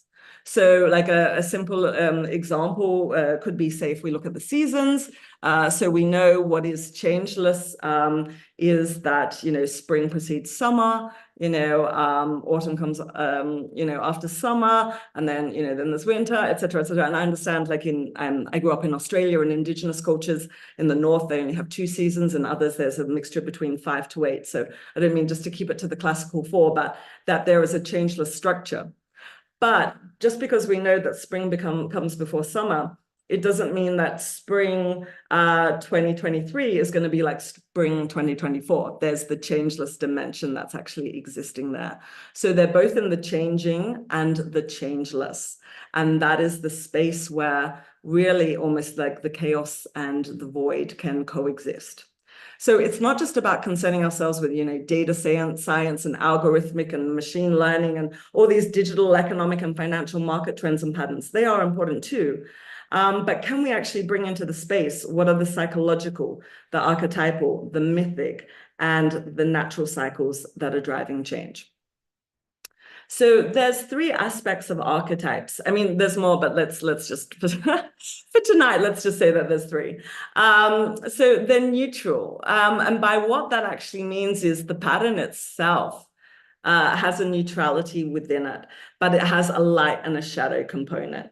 So if we look at, say, something like the archetype of the mother, it can be expressed as the good mother, just as much as the devouring mother or the helicopter mother or the tiger mother or whichever mother that there actually is. They're the tension of the perfect equilibrium, the light and the shadow. We can also kind of say that the shadow can sometimes be the fate and the light can also be the destiny. So how does fate become destiny? Fate, I would say in this example, would be, say, the cards you get dealt in life, and destiny, how you play them. So it's being able to kind of say that these patterns have both the light and the shadow, but they are not exclusively one or the other. They are just the pattern. So say if we take, because obviously here in Australia, we had Mother's Day this weekend, the weekend previous in Lithuania.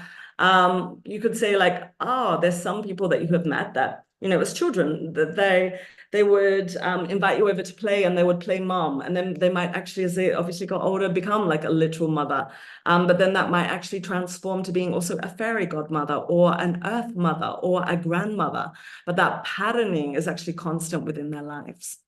And so it also then leads, because as I said earlier, that right brain deficiency, we're not so great as always working metaphorically and symbolically, because really to make meaning, we can't enter through logic. We can't do it through the left brain.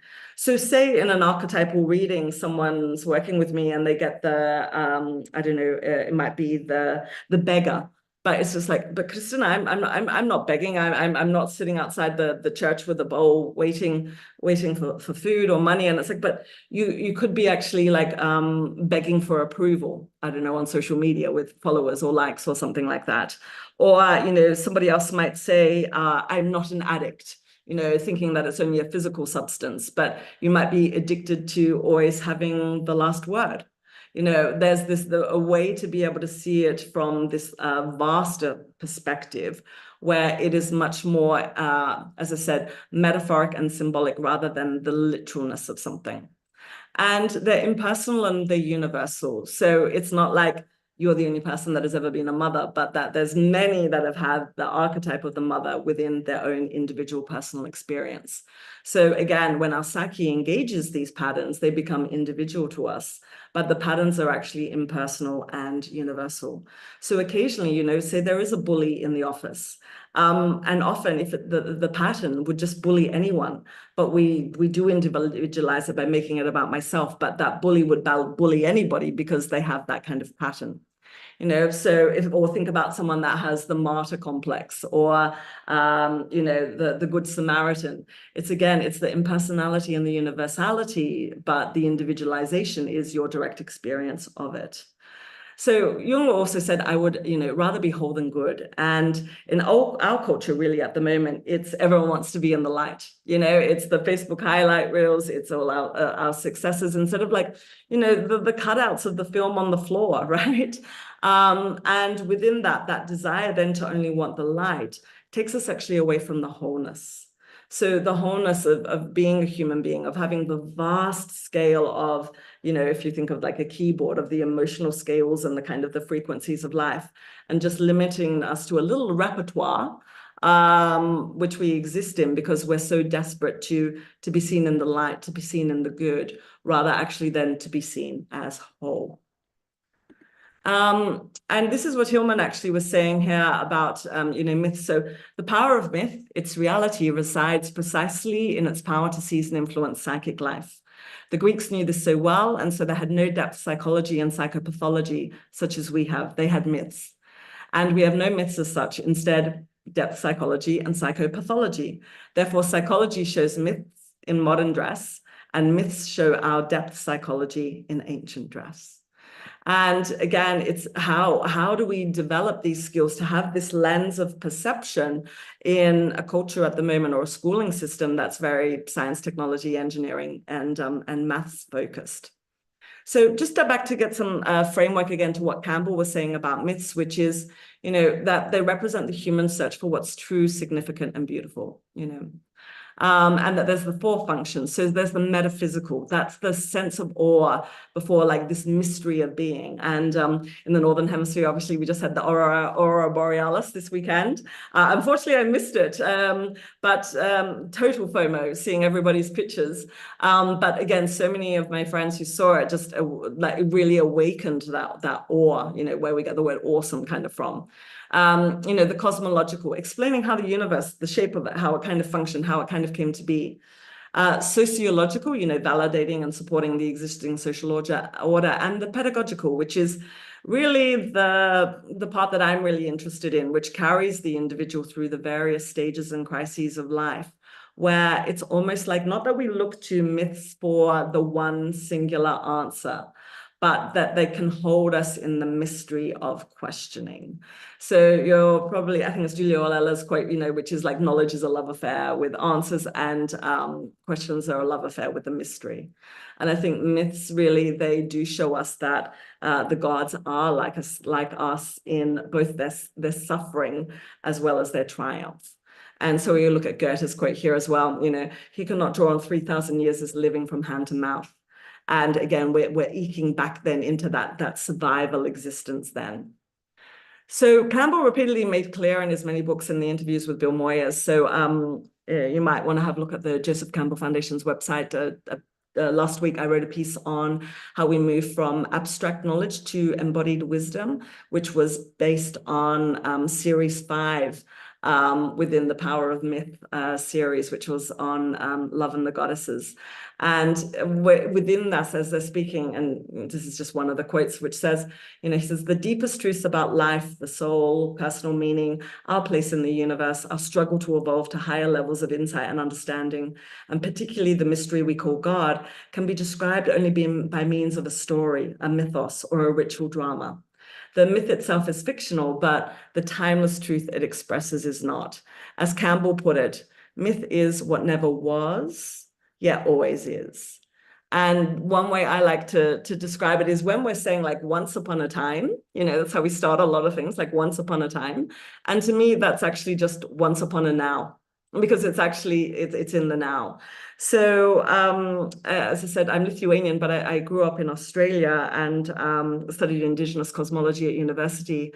And the Indigenous, they don't use the term dream time, because that's almost in a sense that it locks it into one particular time frame. Or people would say, oh, these are stories from ancient times ago of, you know, how, you know, a particular river creek was made or a mountain was formed. Instead of what they prefer is the term dreaming. And all of us are dreaming because it's present continuous.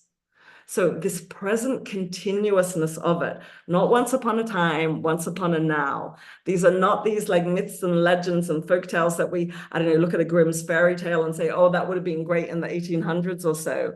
Actually, no, that the aliveness of them is very prescient and very now. So again, another Jung quote, you know, meaning makes a great many things endurable, perhaps everything. And you're probably aware of the 5 stages of grief from various forms, or if not, from Taylor Swift with her new album that she put out with Apple. She did her own breakup playlist on the 5 stages of grief. But actually, the book was actually then re-released with another one added, which was actually meaning. And one of the co-authors with Elizabeth Kubler-Ross himself lost his son to a drug addiction, and actually just said it doesn't, you know, it's not enough to do the denial, the bargaining, the anger, the depression, and the acceptance. It was actually meaning was where the healing actually occurred, and that is really what I feel that the myths and the archetypal lens can give us. So you're probably aware of, you know, after the pandemic, everything was like all about either, you know, how do we get the economy back up and running, or whether it was about vaccination, and just this sense that only the poets, in a sense, will be able to make sense of this. And I think that's why so many of us, you know, I say that because many of us don't descend to the underworld, which is, you know, the realm of Hades. And again, look at my TEDx if you want to know more about that particular myth. But it's almost like because of our unwillingness to descend, we've turned the upper world into the underworld. And, you know, there was this real time in the pandemic where the hermit archetype could really have benefited us, but it was almost like the Netflix and chill version. And I think that we are seeing the long-term effects now of this when we can see an increase in mental health, alcohol addiction, domestic violence, all of these, in a way, things that were sleeper during that time are there. And again, it's again, only the poet in us, that archetypal aspect of us, will be able to kind of make sense of that. So myths really are the fundamental patterns of society. So when I said, like, what are the patterns? Yeah, it's like knowing your own individual patterns, the patterns of nature, biomimicry, of course, but also the myths, and to truly know ourselves, to know thyself. It really is about knowing the gods and the goddesses. So again, if we look at, it was obviously the Delphic maxim, if you went to the Oracle of Delphi, but, know thyself was on the top of the Oracle's door in the Matrix film. We see it time and time and time again, because in knowing thyself, I know the universe. And so often people find it difficult to work with myth because they take it literally. But a different way of interpretation, or my invitation to you, it's not like a brother and a sister get married, right? That's the literalness of it, that people are saying, there's actually a saying that says the Greek pantheon, they were the ones that put the funk into dysfunction. But it's really, if we can see them as styles of consciousness that got married, and that if we actually see these myths as actually metaphors for our actions. So mythic symbols, they really are these portals to engage the mysteries of the cosmos and the correspondences between cosmos and psyche. That's a wonderful book by Richard Tarnas, a shout out to him. And that these symbols and images help us to hold our deeper psychological experiences, because myths really are descriptive of our unconscious processes. And when we're engaging mythic material, that is actually what's allowing for the encounter with the unconscious. So there's myths, and it's interesting that sometimes when I might present this either at a work around like this at a school, or sometimes at university, that people that haven't had a classics background at all, and you just show this image and straight away they're Sisyphus. And you're like, where did that actually come from? That knowledge that this is like Sisyphus. Or you might be in a meeting and someone might just say, oh, the Sisyphean task, or like this boulder is like Sisyphus. So they're in the collective, they're actually influencing us. And I guess that also shows the power of these invisible realms, because you might not identify, say, with being Jewish or Christian, but living, say, a Judeo-Christian culture. But you might see, like in the supermarket, sin-free chocolate, or guilt-free ice cream. Or those that read the Bible say literally that it's why they might find it difficult to do projects involving the environment, because the mythology actually in Revelations is dependent on the world burning. So it's so important to know actually how these invisible forces are in fact impacting us. So Camus wrote about this, about Sisyphus, saying, like, what if we actually imagine Sisyphus was happy, right? So we might say, oh my God, me and all my emails, like, oh my God, I finally get all my emails cleared today. And then, oh my God, I wake up in the morning and there's more again. Like, how do we actually make that process actually happy? But I think part of it is more, again, how do we get out of everything being on the individual, the burden of the responsibility continuously being on the individual? So those of you that do family constellations work or systemic thinking, or even just the example of, say, an alcoholic, it's something that's symptomatic in the family and in the culture, not just the individual. So I think it's actually, how do we move out of this idea of the individual in the myth, rather than actually moving it more towards what is the collective journey that needs to occur. The sirens, there's so many ways things are sirens in our lives. I'd say for at one time for Elon Musk, it was like when it was called Twitter, like Twitter and Ambien and red wine, like that's his siren, right? For you, it might be like, oh my gosh, for me, the clickbait is like, I don't know, like Beverly Hills 90210, where are the stars today? Something like whatever that siren call is to you, that clickbait, that pulls you off course, right? Because you weren't actually like Odysseus, you didn't have beeswax in your ears to prevent that call. So there's always these things that are wanting to kind of take us off course and off task. narcissists. I mean, gosh, there's we could do like hours on this one, but it's almost just, again, but most people are not quite aware of what occurs within the myth, where his drowning actually occurs, being so actually obsessed. And we can see that with so many people obsessed with their self-image, or in a way how they're being perceived, and that we just use other people and situations and events as a mirror to reflect upon us. So there isn't the intentional relationality with another sacred human being. It's only how will I appear in the gaze of the other, and then in the gaze of social media, as well. So let's kind of keep going. Next, so fate on here, which is really like flying too close to the sun. So, I mean, this could be some boomers saying this about, I don't know, some millennials in the workplace, like, I remember when I had to do photocopying for a year and I had to do this, and all of a sudden they walk in and they want to be the top person and things like that, So it's that sense of how do we, in a way, it's beyond actually respecting our elders. It's actually more being able to say, it's like the Latin is the senex and the puer, the elder and the youth together. How do we co-join ourselves in our kind of experience? And again, it's very, because Phaeton loses, he wants to take the chariot out from his dad, Helios, to like impress everybody, flies close to the earth, scorches it, up to the sky, burns it. And it's that, like, when we get that new power in ourselves, I don't know, maybe it's like, if you've ever been through a breakup or something and some post-esteem comes back into you and like, how dare they speak to me like this and do all of this? And it's almost like this new power is in your system and you don't know how to be with it, So these myths show us like, not just that it's like one way, like, but they actually point us to what is that direct truth within myself and how can then I embody it in a way that is more aligned with truth and beauty and justice, those higher Platonic ideals. And you're probably aware of the three fates. In Greek, they're actually called morai. Morai actually just means a part of. So often people can be very fatalistic, but actually if we just say, no, the direct translation means just a part. So, maybe all of us have had things in our lives that, I always kind of say, because I get asked this question a lot, is everything predetermined? Is it free will? Is it fate and it's destiny? And it really is the both. It's you have to get out of the either or.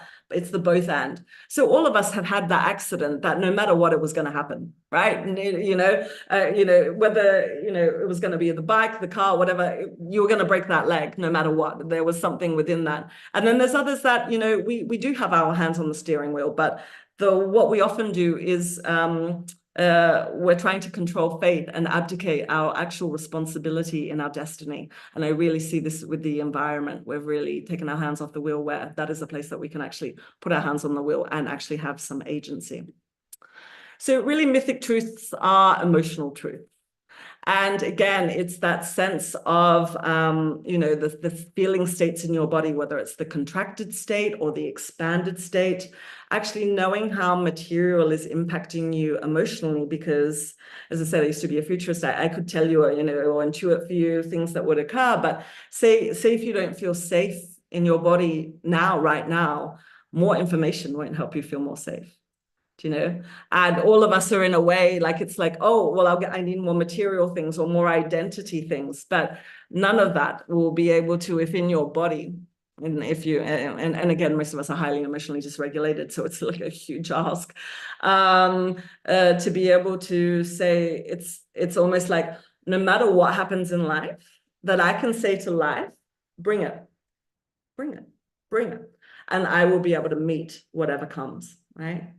And that is how we start finding that safety in that body. And that's then how more emotional truths can live in us. So mythic stories, they're really the psychological cradle for our lived experience.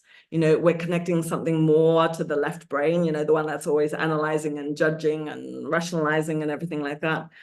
And really, when we don't have an underlying meta story individually and collectively, we're more anxious. Right? Because it's you as an individual struggling on this long, arduous journey, and it's only me that this has actually ever happened to. But, well, what about Odysseus in Homer's Odyssey? Like, it's almost like you're not alone. And again, it's almost like the sense that the myth is almost, in a way, it's not like it's the map as the singular map, like this is the way, but it's almost like a blueprint. And then there is the ability for your destiny to activate that blueprint, but not that you're some isolated little speck of dust that the world has forgotten about. Because the underlying myths, what they do is they really provide the cradle to view life as a divine drama, because our lives are lived on the back of a bigger story when the personal is meeting the mythical. And I see this so often missing in meetings. Like I'm studying at the moment embodied ethics in the age of AI. And you can see how so often in conversations around technology, myth or archetypes or our emotions don't have a seat at the table. And this personal and meeting the mythical really, really needs to be there. And so myths really speak to our psyche in its own language, and it's a way really that the psyche and the soul can be seen. So as we know, society is really currently gripped in fear, where we're awaiting this regenesis. And the stories, you know, we tell ourselves, they allow us to achieve both distance and objectivity, because again, we become the meaning makers and the context givers. So our stories can enslave us or they can liberate us, you know. And just think about your own personal narrative, you know, whether you're just saying, oh, this is hard or this is easy on such a simple kind of level. Your story can enslave or kind of liberate. But first, there actually has to be the awareness of the storying function of the psyche. So we give meaning to our experiences through the stories. So what mythic truths can they contain? I always say, you know, with this image of the phoenix, like so often everyone wants their phoenix moment. We don't just want Ben Affleck with a bad tattoo on our back, right? You know, we want to go, like, all of us want sometimes that, you know, and even sometimes when we've had hard times, and it can be sometimes the saying of like, just want to die, I want to give up. It's not what we want. We actually want to be reborn. We want the rebirth. But so often understanding the myth is that the original phoenix has to become 100% ash. And then out of the ash, you touch it and go, new life comes. But most of us, we're about 70% burn. We don't actually go the full way. So we're walking around a little bit wounded, like 70% burnt with a like one half functioning kind of wing, wondering why the rebirth actually hasn't occurred. And that is so often actually linked with, because we need a new identity to be reborn with. And that's really the dark night of the soul process. And that's the underworld. And that's really about how do we get across the river, the bridge across the river is like, I can't be the same person that crosses it to be the one on the other side. So it's so important, actually, I always say, like when you, for people that work in the medical field, to be able to, when they're speaking to people and just say, know what archetypes are running them, because say someone's got the princess, they're not actually invested in getting better because they're waiting for the rescuer of the night to heal them. Say you're, again, in the martyr, you want to almost suffer and not actually take the medicine that the doctor has kind of prescribed. So important to be able to understand what are these myths and these narratives, and knowing that the archetype that I'm in at the moment, I don't know, maybe you get some health challenges, like the victim's not going to get you to the gym, but the warrior will. And how do I enact that warrior within me? Not just like on a mental level, I know the pattern of the archetype, but I embody it in my posture, in my dress, in the vocabulary that I use, as well as my thinking, feeling, willing, actions, and choices, you know. So these narrative techniques, they're transformational, and we do need these new narratives in times of great transformation, because we really are in this state of transition. You know, liminal gets bandied a lot, but it is, because we've got disintegration and integration occurring simultaneously. And cognitive reasoning just cannot lead to transformation in an unknown world. And I would even add, because I've myself just gone, you know, through a heartbreak, and again, I'm with Taylor Swift on her new double album. The cognitive reasoning of it won't actually get you to where, like the who, the why, the what, the where, it won't get you there. And so that's why we're craving this emotional storytelling, which has an archetypal resonance, because say we go see a film or we read a book, and that the protagonist is done archetypally well. And by that, I mean, there's the fate to destiny journey, there's the light and the shadow, that basically, if they have an epiphany, that epiphany also belongs to us. If they overcome that, it becomes us. Because it's so archetypally resonant, their, you know, whatever it is, that their ebullience or their radiance or whatever, it also belongs to us. So again, we don't engage myths to just be merely entertained, but we want to become transformed and become closer to our human potential. So it's how do we cultivate this consciousness that perceives life in mythic terms, And remembering that our crises also have the gods and goddesses in them. So how can that shift our attitude and our imagination? And often I get asked, well, Kristina, what is the myth of the future, right? And Campbell would kind of say, you can't predict it anymore, that you can predict what you're going to dream tonight, okay? And again, but as he said, the future myth is one that just it concerns the planet and everybody on it, but also how do we reimagine these myths? So look at Hadestown, which was a musical that was based on Orpheus and Eurydice and Persephone and Hades. Why is it sold out every night? I was in New York, I couldn't even get tickets. I'm, still upset about that. But then anyway, why when we know that, every single time Eurydice looks back, Orpheus looks back and loses Eurydice. But we actually believe that the one night I go to the theater, he doesn't look back. He doesn't look back. That's how myths are so powerful, because we can rewrite them and reimagine them. So what is it like if Persephone consciously descended? What is it if Orpheus didn't look back and Eurydice returned to the upper world? What do those worlds look like? That's the hopeful imagination that a lot of this work is about. And obviously Moonrise, how that was able to, that first image, be able to change the myths and the narratives. A little bit more here on Liminal. Because of time, I want to hear from you, but just really recognizing that there's epoch, periods and moments that liminality is, it's as much as, the dawn and the dusk, as these greater periods of, say, maybe astrological ages that people kind of speak about. So again, as the thinking systems scholar Joanna Macy would say, we have to be, both the hospice workers to a system that's dying and the midwife of what's new, and that it is occurring simultaneously. So even in your own life, what are you currently hospicing as well as simultaneously midwifing? And again, I love this kind of underworld kind of image. It's both the Hilma af Klint. I think that, again, another lecture there on her archetypal narratives. So in the liminal, how can we resist turning uncertainties into certainties? Unknow what we don't need to know anymore. We all know the future of education is unlearning. And then how do we hold the tension between what's dying and what hasn't been born yet? So the false certainty of the past with the uncertainty of the future.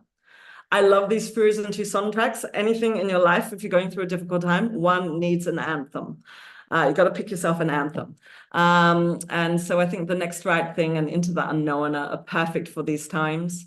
And I just really want, in the last 8-10 minutes, is just want to say, what do you see? What particular myths or archetypes do you sense in popular culture? The why, the how, the where, the when, the for whom, and what insights are these mythological or archetypal lenses gifting you? And there is debate whether it's Pandora's jar or her box, but why was the final thing hope? And again, going back to the seasons, we've all had the winter of discontent, but the spring of new birth and joy does always come, no matter how much we think it won't. So what is it to be able to live in that hope? So I'm going to stop my screen sharing and take some questions if there are any.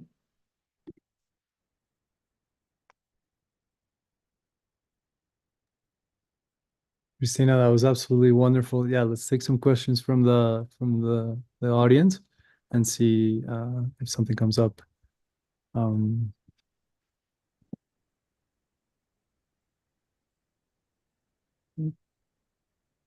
Add you to spotlight, Chris. This is awesome.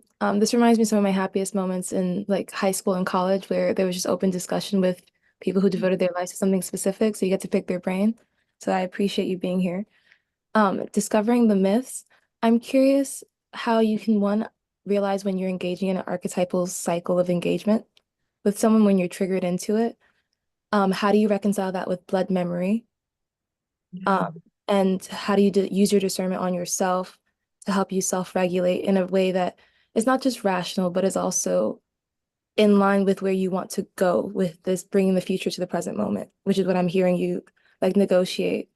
And also, what is the constructive way to use, if any, to use this discernment to help those you're trying to engage with, perhaps to life-affirming means, to snap out of the archetypal interaction?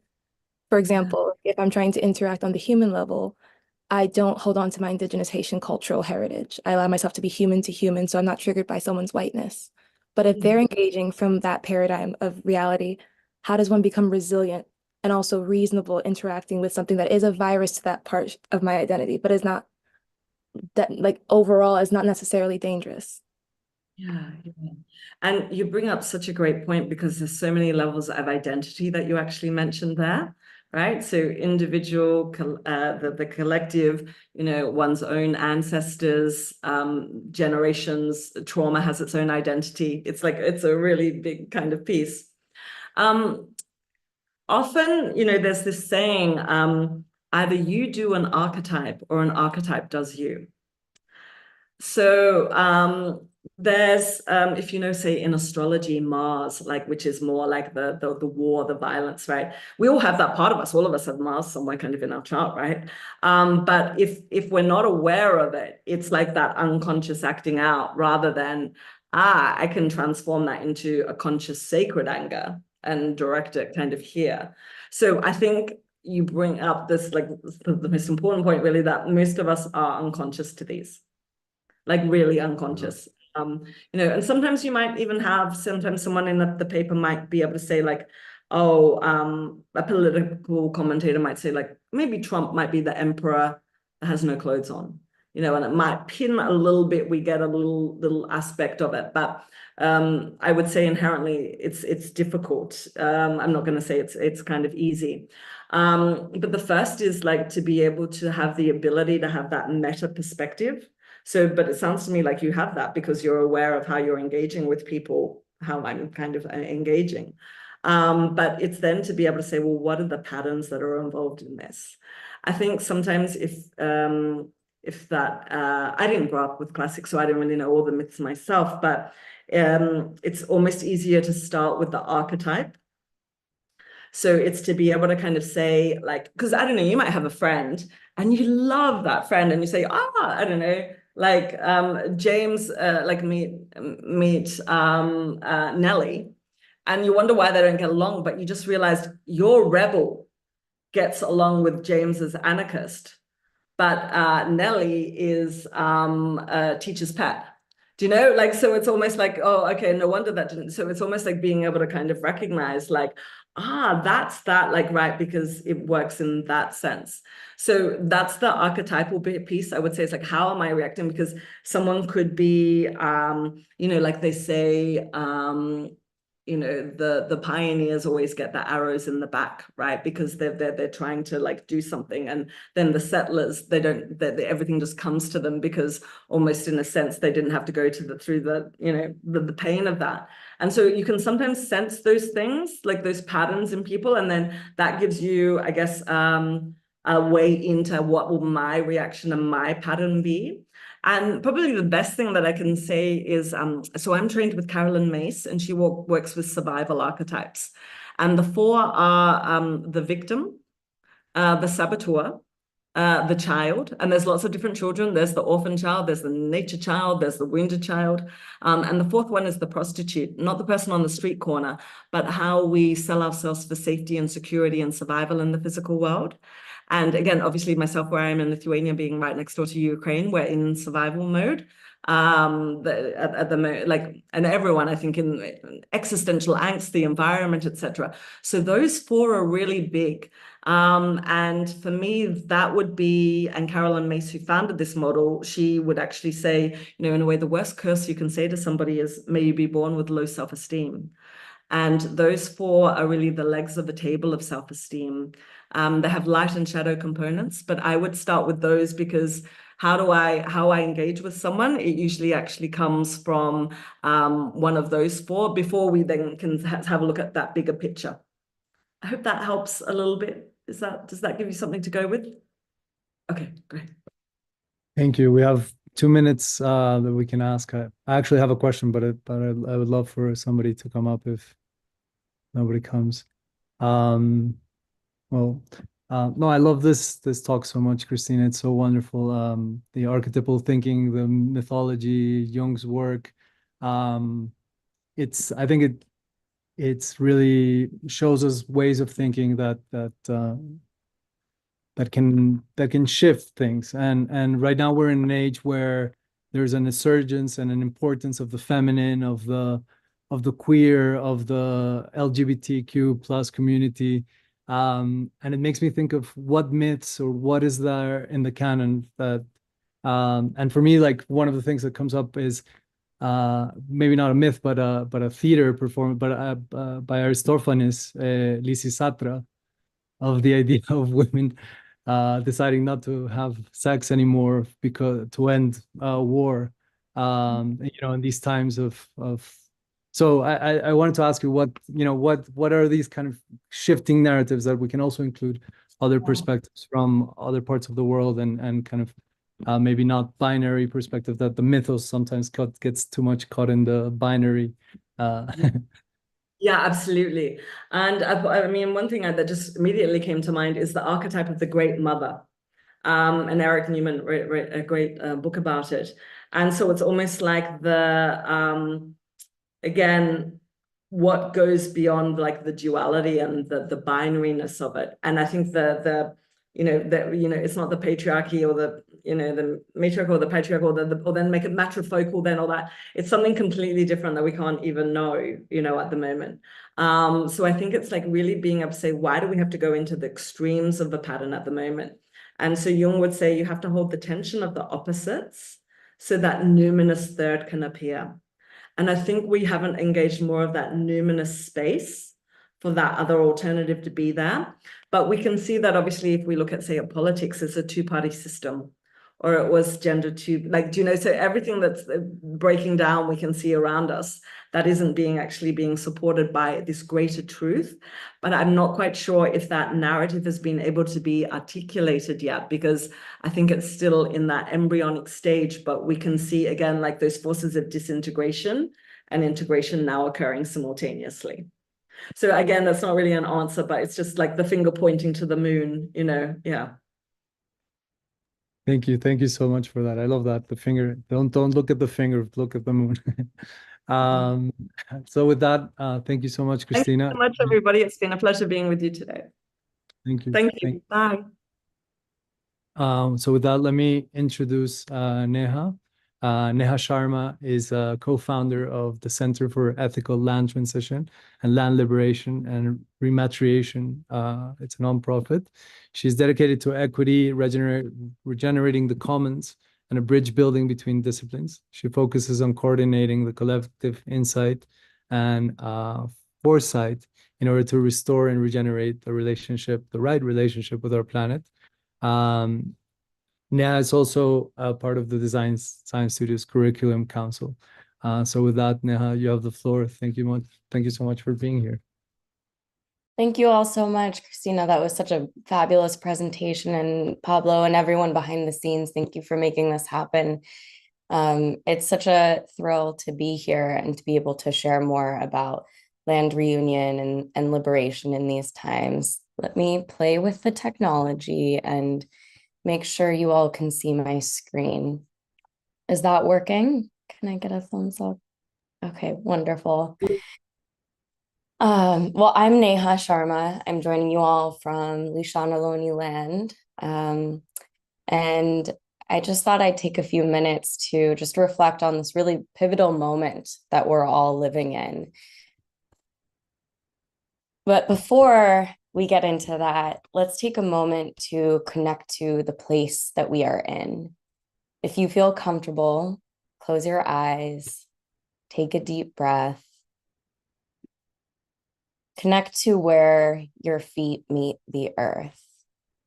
Maybe reach through the floor,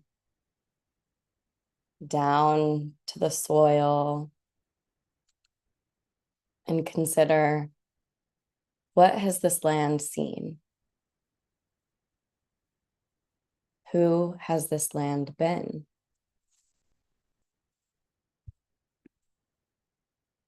Who has stood there, sown seeds there, rested, danced? What sorrows and what joys has this place seen?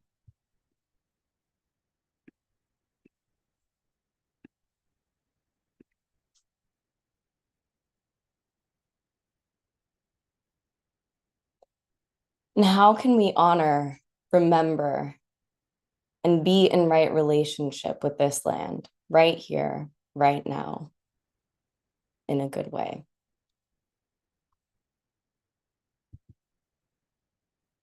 I think so many of us know and are aware that land is at the base of all of our relations, from our neighbors to nourishment, community and connection, to the wonder and awe from simply being held by this beautiful planet.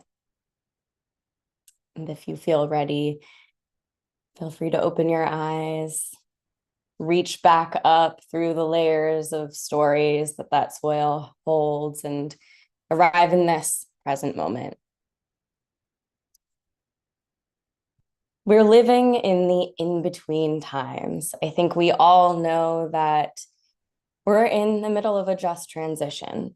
So many presentations before have referenced that we've somehow formed this transactional, extractive economy that essentially treats land as a commodity.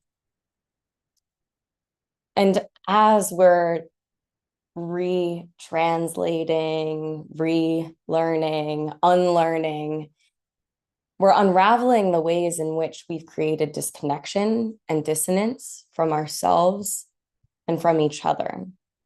And we need to leverage these systems as shapeshifters and form them into something that creates the conditions for more vibrant, life-giving ways. And many of these paths lead back to land. We're at a very pivotal moment. In the last year, we've seen more headlines with the words land back, rematriation, land reunion than ever. At last, we're addressing the effect of colonialism through a quickly growing land justice movement. Generations of violent policies have displaced and excluded Black, Indigenous, and other systemically oppressed communities from having long-term home and belonging. This has severed us from our language, from our lineage, from all of the ecosystems that have been a part of the mythos, the values, and the ways in which our ancestors have lived. We need land reunions now more than ever, as land stewarded by Indigenous and local community care can protect and restore ecosystems that are critical for all of life. And reuniting cultures displaced from land is just the right thing to do. But how? How can we reorient? How can we live in today and grapple with the systems that are in our present moment and transform them into these future ones? At Center for Ethical Land Transition, we serve this significant moment of reckoning and healing by showing up for this movement. We provide grounded support to help title holders relinquish ownership, relinquish their entitlement, and transform this into reunion with those who have been separated for so long. We use this by utilizing the conventional practices such as real estate and legal practices into a new era of infrastructure for the land justice movement. And we utilize this compass to reorient us. So in the North, our star is coming into right relationship with land, experimenting with legal innovation for culturally affirmative collective stewardship, always coming back to this inquiry, knowing that today we know more than we did yesterday, and tomorrow we will know more as well. How can we constantly come back to restoring our sacred relationship with Earth? And as we navigate title holder relinquishment, how can we also hold the all-encompassing journey of what it means to have a somatic and emotional relationship, and not necessarily a letting go of, but a coming back together so that we can collectively steward land together. We create education and accompaniment for title holders to meaningfully redistribute their wealth. And as we help folks reunite with land and culture, we also recognize that this is so much more than just a signature on paperwork.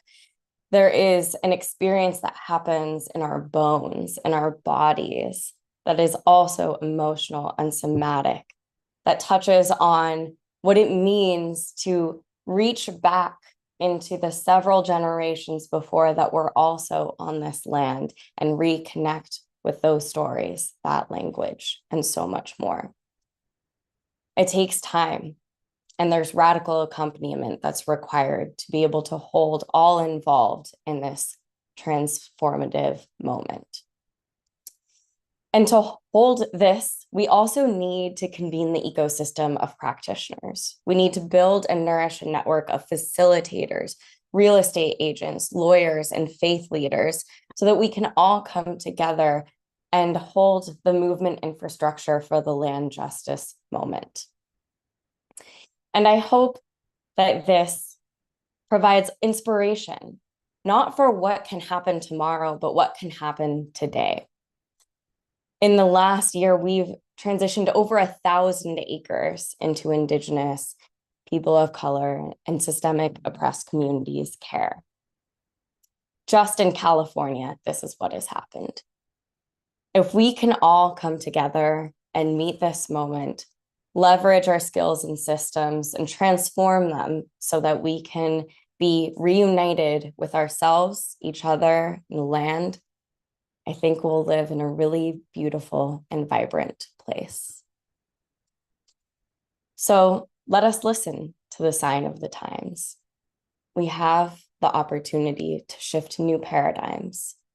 We can dance over the false lines in the sand while we connect to and liberate the land.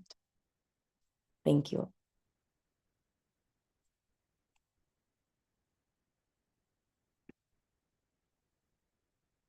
I'm not sure how we are on time, but happy to field questions or thoughts or comments. I'll take a look at chat as well. So we're a little bit low on time. I was trying to spotlight myself, but I can't find the but thank you so much for your talk. Let me pass it on to Amanda. Wonderful. Thank you so much. Thank you so much. Let me introduce Amanda, our next speaker, Amanda Joy Ravenhill. She's a globally raised entrepreneur, activist, systems thinker, regenerative strategist, multidisciplinary artist, and climate communicator, dedicated to weaving the tale of our living Earth regenerative metamorphosis. Let me bring Amanda up. Spotlight for everyone. Thank you, Amanda. Hi, great to be here with everyone. My new projects, I used to run the Buckminster Fuller Institute and was a co-founder of the Design Science Studio, so it's really wonderful to be here today with you all. And my new project is the Museum of Tomorrow, where we're designing the future together. And I'll get into it in a little bit, but it's a immersive museum that will be, our flagship will be in Washington, D.C., really answering that question of how can we step into a visceral, somatic, embodied experience of this future that we desire. Because so much of the ecological movement has been communication around the future that we don't want. And as we all know, what you put into the world is often what you get back. And so, yeah, we'll do a little exercise today of stepping into the future that we do want. But first, let's do a little exercise. So let me share my screen here.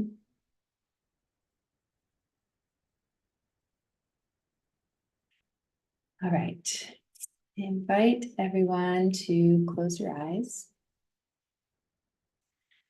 and take a deep breath and imagine a 2050 world, about 25 years from now, where we've just totally facepalmed, failed at addressing the ecological crisis around us.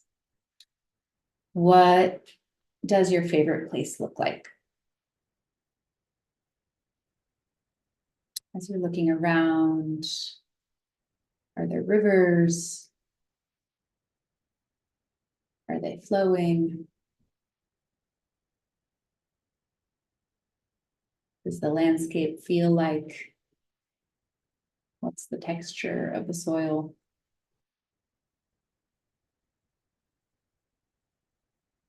there a coastline? How has it changed?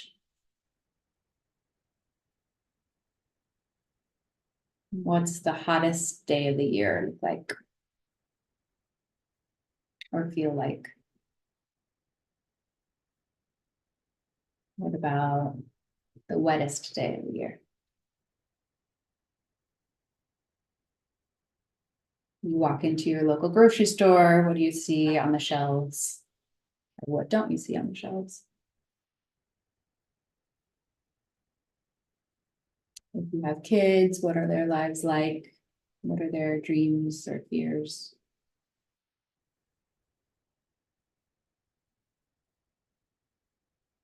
All right, you can open your eyes.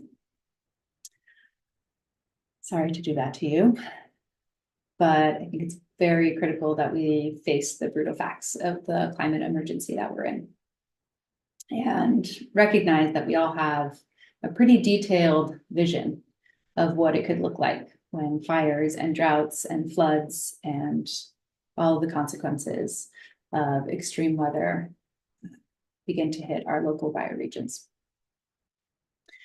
A 2050 future, business as usual, not the path we're going to take, but something to just face and look at. Los Angeles will have pretty common temperatures of 127 degrees Fahrenheit. The air quality index will be something like 650, which is like smoking 2 cigarettes at once, 24/7. Miami will be uninhabitable under about 5 feet of water. Europe will likely have descended into some sort of ice age because the Atlantic Ocean current will have stopped. And Mexico City will have regular wet bulb events and just massive, massive heat waves. Wet bulb events are starting to happen now, which is basically 95 degrees Fahrenheit, 95% humidity, but it's the point at which humans can no longer sweat. So it's heat waves that become unsurvivable if you're outside in the sun. So yes, it's grim. And I believe in the Stockdale paradox, which is a prisoner of war in Vietnam who, by facing the brutal facts, was able to take action and was able to know that by being a prisoner of war, he was in the most defining moment of his life and that he would get out eventually. And a lot of the other prisoners with him kept on having these hype cycles of like, we're going to get out by Christmas or we're going to get out by Easter. And they went through these just huge troughs of disappointment after cycles of hype, and it really destroyed them. And so the Stockdale paradox says, face the brutal facts, know that you're in a defining moment and keep on moving forward. Pragmatic optimism. I like to call it optionism. We still have an option to make it, so let's go. So I invite you to close your eyes once more. And imagine a 2050, again, about 25 years from now, where we have just massively, massively succeeded for all of life in addressing the ecological crisis. What does your favorite place look like? How do people look when you look at them in the eyes? As you're walking down the street, what do you see around you? How have things changed?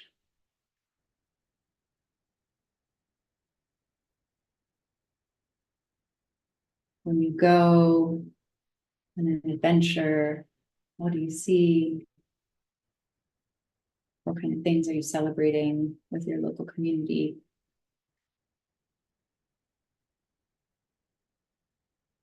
And you can open your eyes.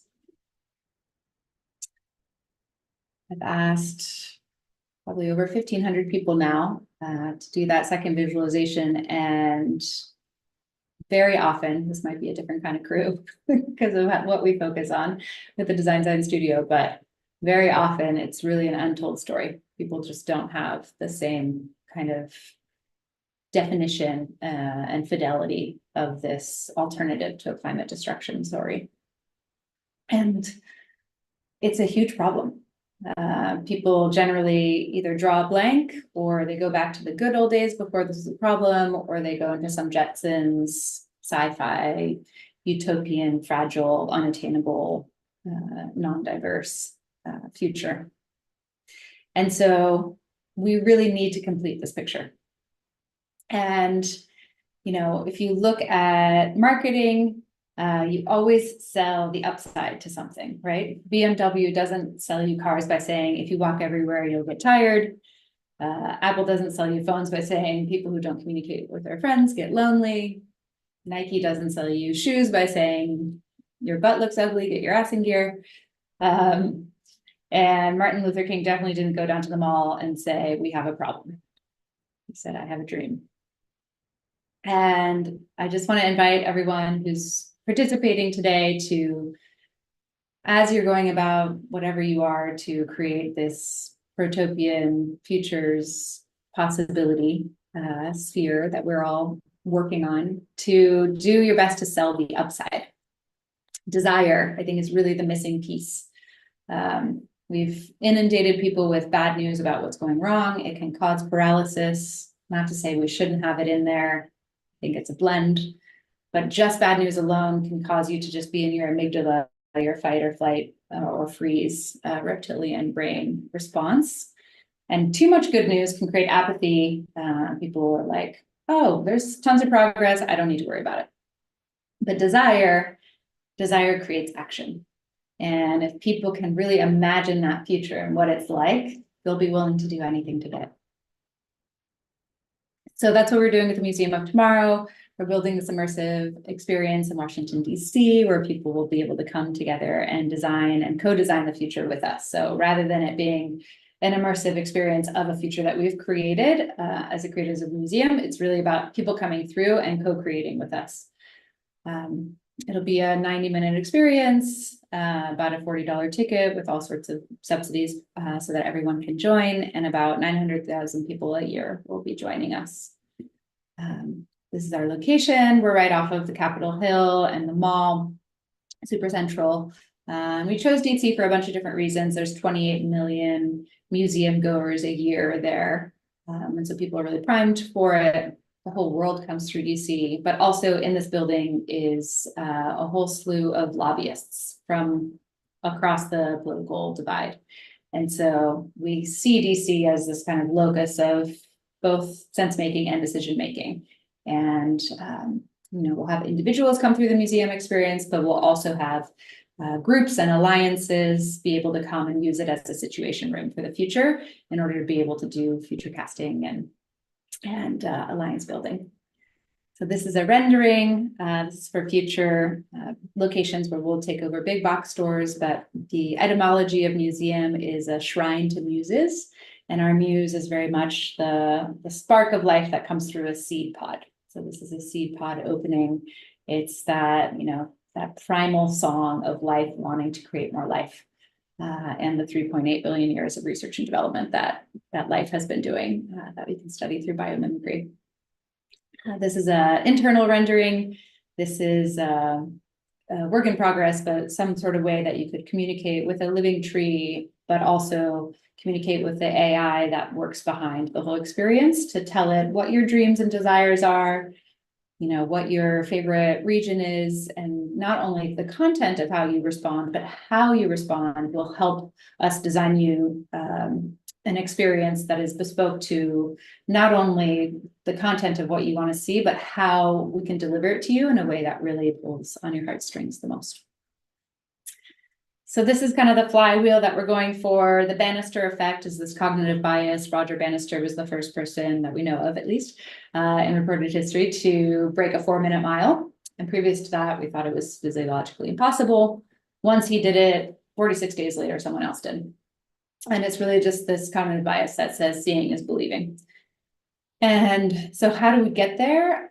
First, through emergence, really inviting people to come in and co-create with us, emerge their possibility, their idea of what a future could look like, and help to start design it.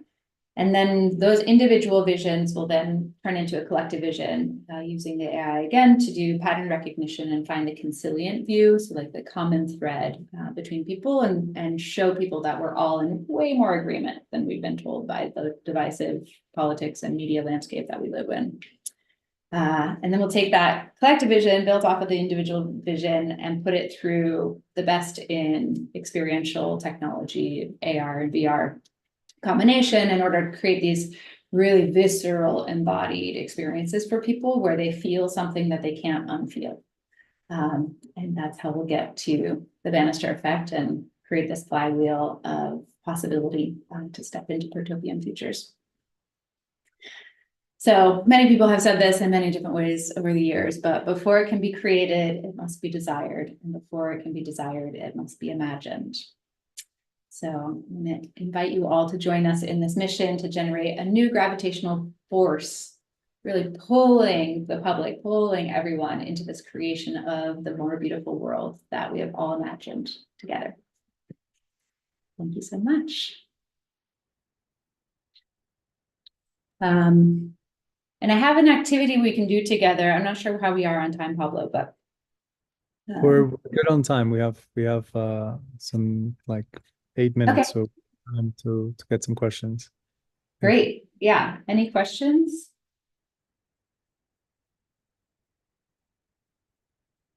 I actually have a question if nobody comes up. Yeah. So I wanted to ask you, because in design people talk a lot about, you know, if you gather a large group of people and ask them to buy ice cream, they're gonna go and get vanilla or chocolate, which seems like contrarian or but sometimes it's like you want something like pistachio, or you want something that is a lot more kind of. And so how do you bridge those kind of really genius ideas to kind of the common denominator that can be the lived memories and the lived experience of what the imaginings can be in this kind of system that you're talking about. Yeah, we've been talking about that a lot with our AI advisors from the beginning. Like, you know, what if everyone wants flying cars, and all of a sudden, like, all the futures have flying cars in it, and maybe that's not actually attainable, though there are a lot of different EV helicopter kinds of stuff popping up. Yeah, it's part of the like technological thing that we're chewing on. It's just like how to continue to seed randomness. I just read this book called Notes on Complexity that's all about complexity science and the importance of what they call quenched disorder within complex systems. So it's like, in order for a complex system to be adaptive, it has to have this like element of chaos, basically. Not too much chaos, it's quenched disorder, but in order for systems to continue to evolve, they need like basically random things to be thrown in. So yeah, imagining kind of like what that could be, but also, you know, you're not only Jane McGonigal, I don't know if you know her, she was a futurist who wrote this book, Imaginable. And she's done a lot as like social simulation futurism work. And it's not just people responding to prompts, but it's people responding to other people's responsive prompts if they want to share. And so in that way, you get kind of like a more complex tapestry rather than just, the vanilla or chocolate A or B response. Does that make sense? Yeah. I want to ask the crowd if there's any other questions, because I have a lot more questions that I can ask. Okay.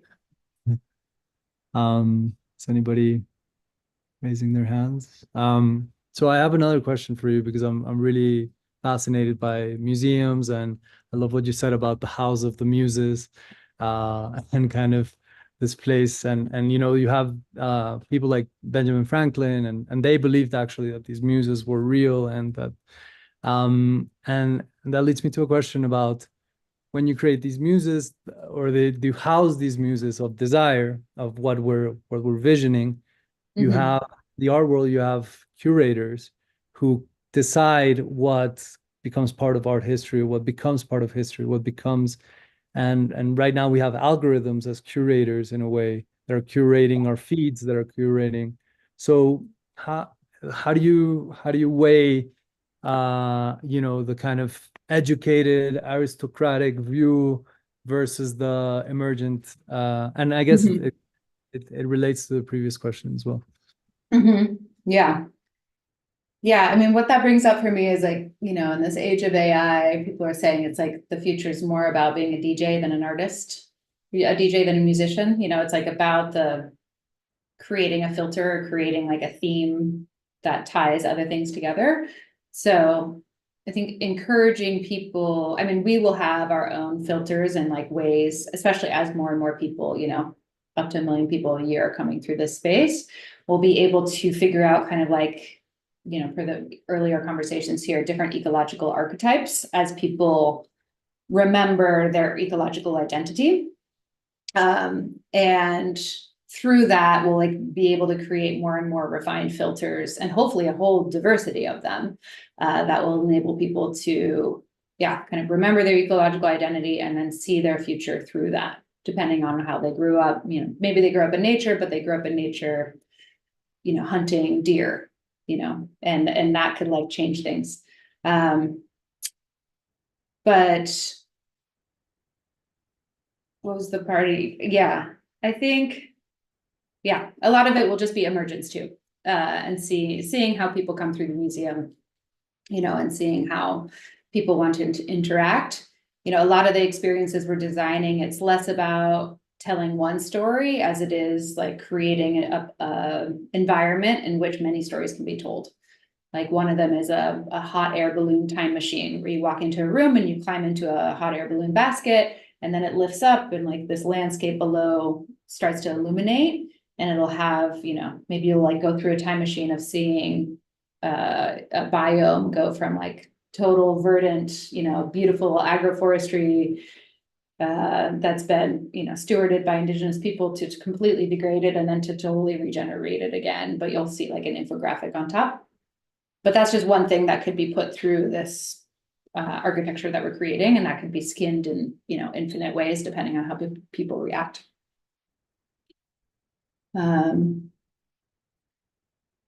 Chris is asking, what are the examples of European ecological identities you encountered or remembered via the emergence pipelines in your museum? We haven't started yet, so I don't have examples of that, but I know Pat McCabe is a great resource for European Indigenous wisdom, if you haven't encountered her work before. But just with the last couple minutes we have, I would love to share with you all this tool I've been working on, very much a work in progress. That is on this site called Poe that helps you like create chatbots. And basically it's like a world build story worlding process that enables you to like step into a future. And it has a bunch of prompts, and I've trained it on biomimicry and permaculture and systems thinking, regenerative design. But it basically takes you through these 5 steps where you like forecast different desirous climate futures, you refine those forecasts, then you create texture in a forecast through like creating a scenario around it. And then you ask it, prompts you through creating like an actuation pathway of that scenario. And then finally you make some sort of artifact, some sort of art piece out of it.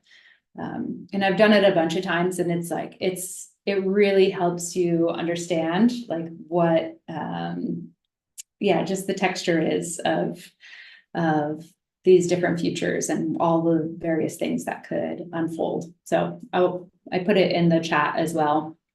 But yeah, that's a good tool you all can play with. And I would love to hear feedback on it too. So wonderful. I think Harlan has his hand up, so I'll bring him in. Let me see where Harlan. Hey, Pablo. Hey, Amanda. It's so great to have you here today. So really inspiring. And, you know, a lot of what you were talking about is very similar to what I've been working on, the New Earth visioning, to ask people to see what this future looks like. But I love the way you approach it. It's a really, you know, really can prompt people. Like you said, you've hit a wall with a lot of people not being able to. So anyway, it's really encouraging to share these visions and to inspire people to all start thinking and dreaming about it, because that's what's going to bring it about. My question, though, is more about this museum that you were just talking about a little bit. And I didn't hear as much about that information, but so first question is just if you could explain that a little bit more, but it sounds like you're doing some virtual exhibits. And so the second part of my question is, I've been developing this idea of this crazy arcology 12 spiral city that I would love to develop into like a virtual game where people can come and then develop their own areas of it, mutually, and see what other people do and take ideas and just make this, and it grows over time as a virtual reality 3-dimensional city. And if that would be something that could be featured in the museum. So that's my whole question, if it makes sense, hopefully. Yeah. Right now we're focusing on the physical, but there's definitely a whole metaverse of extended play kind of experiences that people can have once they go through the museum. So I'd love to, learn more about your, was it the 12? Yeah, the 12 spiral city. I've done several 12 spiral city, yeah. It's an arcology. It's based on Palo Solari. It's exactly what Palo was proposing, and then overlaying some sacred geometry and a way to practically build a megastructure, starting small and building it over time, instead of like, let's just build this one giant, megastructure that like Palo did crazy drawings of.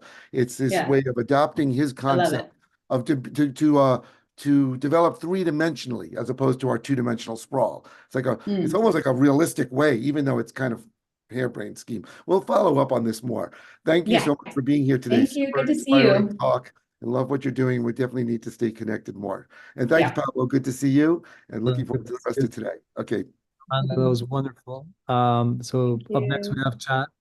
And Chad Frischman, he's the CEO and founder of Regenerative Intelligence, Regen Intel, a global advisory and agency superpower by the network of world-class systems thinkers, doers, creating virtuous cycles of regenerative intelligence. They enable effective implementation of system solutions for the planet and the people at scale. He's also a core partner of the Design Science Studio and has been here from the beginning. Thank you, Chad, for being here. And the floor is yours. Thank you, Pablo. And I'm also really excited to welcome Jessica Grootman with me today, who's part of our Regen Intel community, which so many of you already are. It's such a pleasure to be able to follow the wonderful, amazing Amanda Joy Ravenhill, who's also a co-founder at Regen Intel, and as well as we are co-creators of an organization called Project Drawdown, which some of you may be familiar with. I'm super excited to be able to talk to the community today about what is regenerative intelligence, both from a conceptual perspective, but also like what we are as an organization now, because, a lot of folks often ask me, because they're familiar with my work with Project Drawdown, which for those who don't know was a nonprofit that was mapping, measuring, modeling the most substantive technologies and practices that can stop and begin to reverse global warming, co-founded, of course, by Amanda Joy Ravenhill, Paul Hawken, and through the three of us together co-creating the solutions framework. A lot of people ask, like, why did you leave your baby after 8 years? And I said, well, we nurtured the baby until she could walk on her own 2 feet and get her own job. And then we gave birth to twins. And I don't know, bless you all for being able to take care of 3. I can't, so only 2. But I want to kind of go back to that history a little bit because, when we launched Drawdown, people kind of thought that we were these typical atmospheric climate scientists coming together to map all these technologies and practices at scale. And Paul Hawken's a business owner and an entrepreneur and author, and Amanda Joy Ravenhill, as you just heard, is a systems thinker, coalition builder, visionary. And I worked in that space around Indigenous people's rights and well-being, sustainable development, and environmental conservation. And it was through that lens that we were looking at climate, which is an unusual lens to enter into this space from. And one of the reasons I think that it's so special and why I want to bring it up as we think about regenerative intelligence is because when we launched Drawdown, the idea was, how can climate be a wonderful, great opportunity that comes at a terrible cost that we just heard Amanda talk about, but a great opportunity to create a regenerative future? If we found the right system of solutions and implemented them well, we could stop and begin to reverse global warming. And do it in the right way, we could advance forward to creating something even more ambitious, which is to activate humanity to become a planet-positive species. And that vision, that audacious goal, we thought actually when we were talking about drawdown as stopping and reversing global warming was audacious, but actually becoming a planet positive species is even more ambitious, more audacious, because it requires that we stop and reverse global warming, as well as stop and improve the livelihoods and lives of all beings on this planet. To be planet positive for us means, as a species that contributes more than is benefiting from the well-being of the planet and all life. And I think we can all agree, as we've heard so many times earlier today, our species has deviated from this course, this more natural state of being, interspecies biodiversity state of being. And we have created our own human systems of exploitation and extraction, which you heard earlier so often. So how do we course correct that? How do we become more planet positive in return to a more natural state of being? And that's the mission of this new organization, Regenerative Intelligence, or Regen Intel. And it's premised on the idea that we have to fundamentally change the systems that we're operating in, because the best that we can do in the current system that we're operating in is achieve our sustainability goals and targets, to reduce the harm that our system is enacting on this planet and on ourselves, and stay within our planetary boundaries. But if we interrogate that system, if we interrogate this framework of sustainability, the ability to sustain the systems we're operating in, and ask ourselves a really fundamental question: are we being inclusive? Are we being equitable?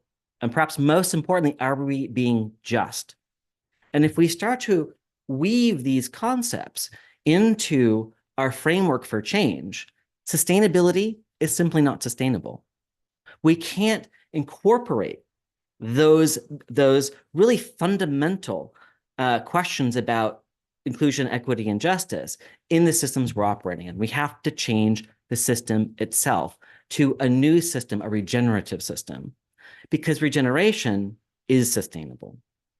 Sustainability framework has been co-opted, is not, but regeneration is. And a regenerative system is one that places life at the center of all of our decision-making. It's moving beyond the exploitative systems, beyond just sustaining the system, to a fundamentally different outlook that moves away from the endless growth economic paradigms of exploitation and extraction, and towards a regrowth economy of abundance and well-being for all life. That is the core of what a regenerative system is all about. And hold on. Oh, there we go. I think we're moving a little bit of a tech challenge. And we know what the systems and solutions are and the strategies are to achieve this regenerative future. That was the purpose of Project Drawdown, to start with what are all the technologies and practices across all areas of human activity that, if we adopted, could solve some of the most fundamental challenges that are part of the systems that we're operating in. But if we do it wrong, if we pick and choose the winners and losers of different types of solutions, if we silo our efforts, we're never going to actually achieve the greater vision, which is to create a regenerative system. We have to see all of these different sectors and industries as integrated, interoperable through this system, which we know actually is the case. But we have, in our way we've operated in the mindset of extraction, exploitation, endless growth, we've siloed each of these sectors and industries, but they're actually fundamentally integrated.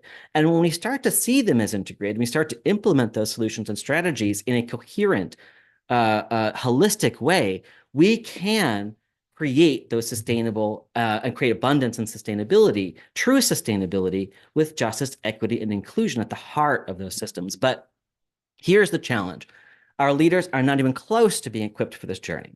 That effective pathway has not been charted. Like, how do we actually get there? We understand the possibility of what solutions can achieve, but how do we implement those solutions in the right ways so that we ensure that we're multi-solving for the polycrisis while we are directly dealing with the urgency of the climate crisis? And this is where Regen Intel comes in.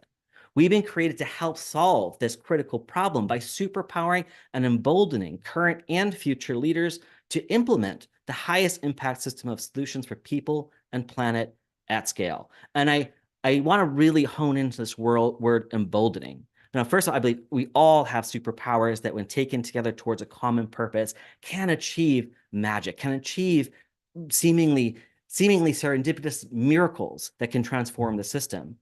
But we have to also be emboldened. We're not just empowered or enabled, but to be emboldened to take the next step forward. And that means we need to have the knowledge, the tools, the inspiration, and the community to feel confident and bold taking that step forward. And that's where Regen Intel comes into play. We want to equip those leaders with the knowledge, the skills, the tools, and the inspiration plus community to be symbols of regenerative achievement and catalytic leadership. And I'm running out of time, so I want to go quickly through this. We're also establishing an ecosystem of activators we call the Cosmos of Stars. These are our at-will, on-call activators that are real thinkers and doers. We don't take any talkers, no takers, no appropriators. It's all about those who are creating ideas and implementing those ideas in the real world. And we have over 100 of them from all over the world, many who are probably on this call, some who have spoken today. And this cosmos, the way we work together is we have this methodology of constellate, create, communicate in order to activate. To find that marker on the horizon to achieving our regenerative goals, we have to bring together the right constellation of stars, activate those stars to do the work, and communicate that in ways that are effectively able to implement solutions. In Regen Intel as an organization, we are structured around three core premises. How do we generate knowledge by bringing together and aggregating knowledge from many different points of view and perspectives from both the Western, more dominant scientific paradigm to indigenous wisdom and indigenous science, to how do we work with organizations to help transform them and so they can actually implement real solutions, and how do we educate and advance the knowledge base from that learning to create more and more leaders with the skills, knowledge, and community to move forward faster. And in parallel, I mentioned that we gave birth to some twins. The other twin is our nonprofit called the Global Solutions Alliance. I'm going to go quickly through this. It's a coalition of organizations and individuals creating an online collaboration and digital knowledge platform we call the Solutions Collaboratory. This is a combination of a data, open sourced, common knowledge commons of data, information, stories, case studies of real solutions, period, that affect climate as well as helping to solve the polycrisis, that with an open source modeling framework that anybody can use and develop, and layers of collaboration layers for researchers, practitioners to contribute and generate knowledge that ultimately has a highest level of a public engagement tools through dynamic user interfaces, superpowered by artificial intelligence, AI, so that we can create meaning and application for the knowledge and data about real solutions for policymakers, for investors and funders, for companies and businesses, citizens, all as a free and open source public good for humanity. There's a lot here, and I went through it quickly, but what I want to highlight is this is what we mean by regenerative intelligence.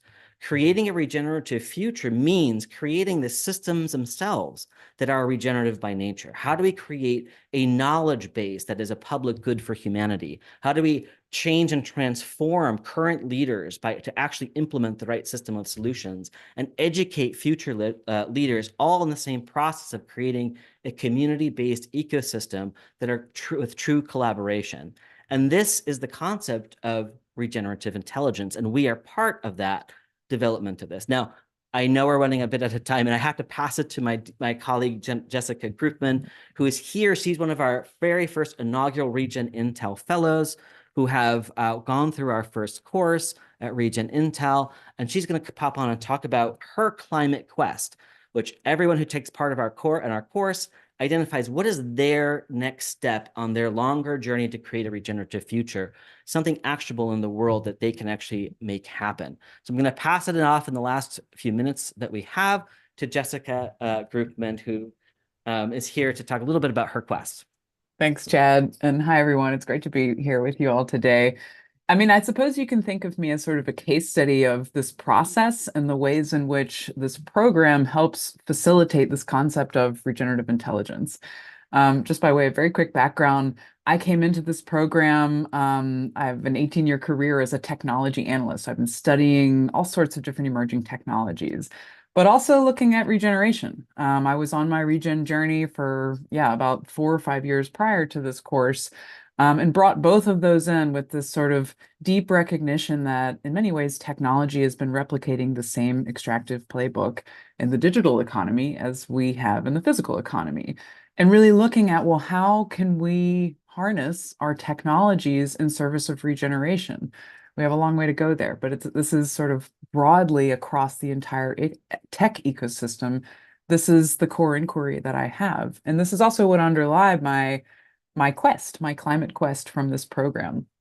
One of the great things about the program is that it really takes a wide angle lens. I'm kind of one of those nerds who's taken some of these regenerative courses before, and often they really specialize. This course is covering everything from permaculture to finance to leadership to the built environment, land management, et cetera, et cetera. And what sort of became clear was actually technologies play a role across all of these. That system of solutions that Chad presented, there's a sort of technology angle that underlies all of this. And so in many ways, this was an exercise in synthesizing. Well, what then would we be accounting for if we were creating technology in service to life? As Chad mentioned, sort of emboldening this question to take it into all of these different environments. So my quest was essentially distilling this into an invitation to the technology community to support the regeneration of living systems with data, with technologies, and with digital innovation. Now, what I created in an attempt to answer this question of what would we be accounting for if we design technology for systemic health was essentially a tech stack. Those in tech will be familiar with this concept of a tech stack.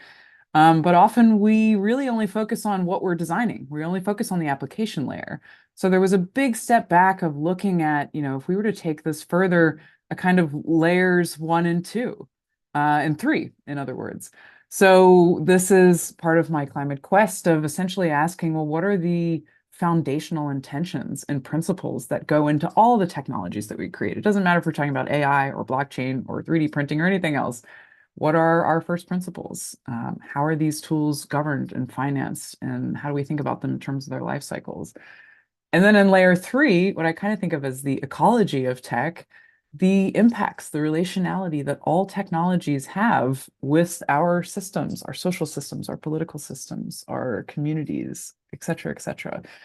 And so this was really kind of a first step of creating this invitation to the technology industry to inspire, to help envision these futures, to envision how we, as investors, as designers, as engineers, as users of these tools, can harness them for systemic health rather than just throwing a tech out there in service of a specific use case for a specific user demographic. And that's it, really optimizing it for profits and for a business objective.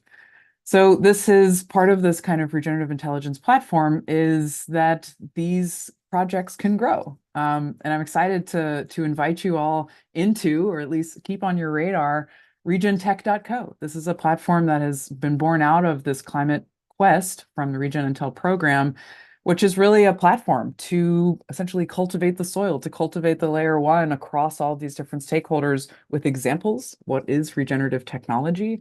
Language, a shared language is crucial for this, and tools for us to actually begin to bring this into, how we go about designing and building the technologies that we want to have.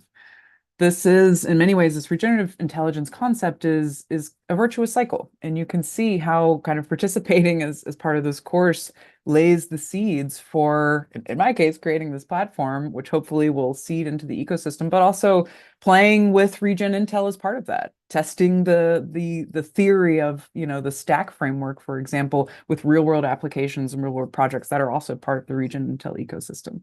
So a little bit of a case study for Regen Intel. Hopefully that gives a flavor for what we're doing here, and how to bring this concept forth into the world. Thank you so much for joining us on the call, Jessica. Maybe we can stop sharing and just have we have a few more minutes left that we can chat. And it's really great to have this as Jessica as a representation of this concept of regenerative intelligence. And you even saw in the two tech stacks around the Global Solutions Alliance and Regen Tech, we didn't see each other's work before Jessica gave a presentation on her quest.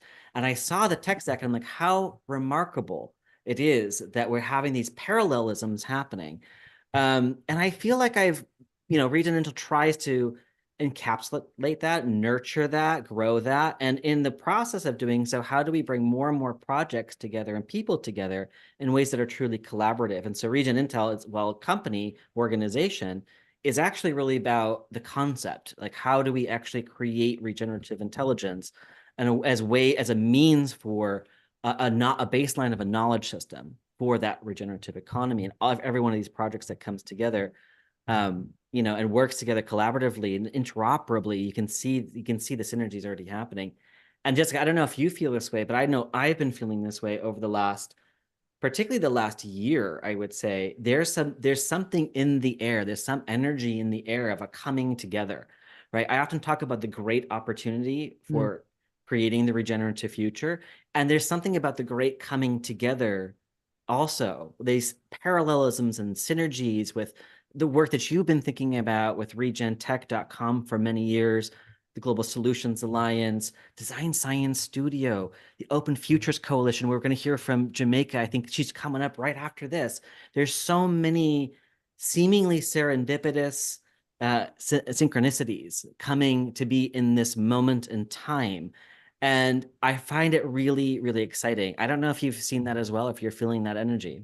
It's incredible. I mean, we're in a moment. This between worlds space that we are inhabiting definitely is coming up in conversations, both within this community, but also far beyond. We were talking about this the other day.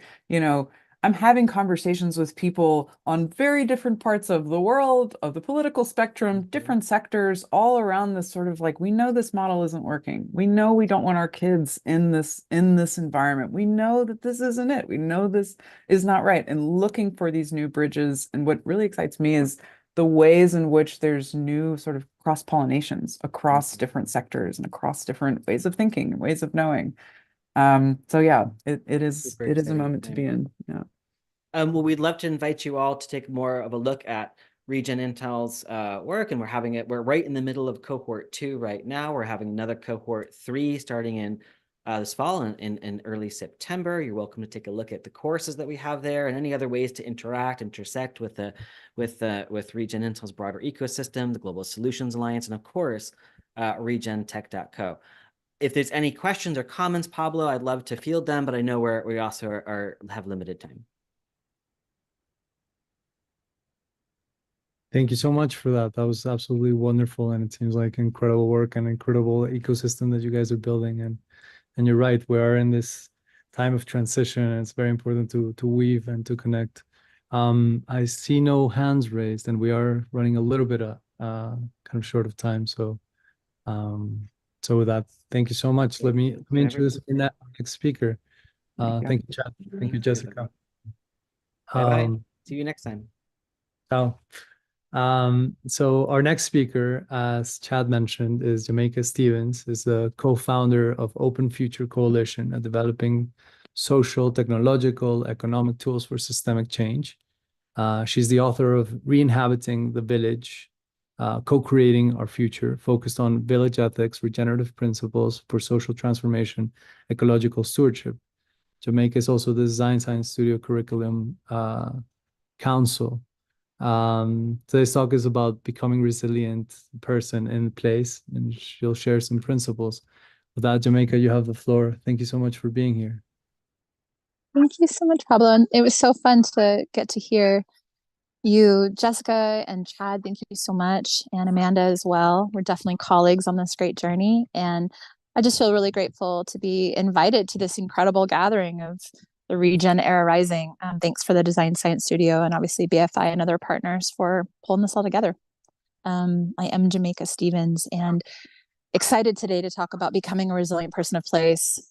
you might hear behind me our gosling friend. I intentionally chose to come outside for this particular offering. And so if you get to have a little flavor of the ones who live here, that was by design. And I invite you actually to take a moment wherever you are, if you're able to, on your computer or on your phone, if you can, take a walk outside for the next few minutes with me. I'd totally invite to get maybe out of the room you're in and step outside on your balcony or your lawn or in some other place where you feel like you can access some ground. And if that's not possible, I invite you to open your window and put your feet flat on the floor for a minute. And I'm just going to take a moment to just be in place together.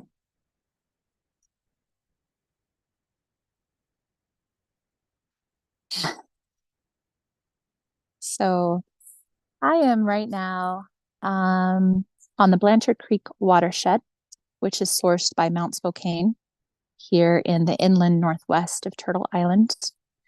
I am on our 65-acre farmstead that we are the current stewards of, and we are standing on the lands of the original peoples of Spokane Nation, who spoke and speak a Salish dialect.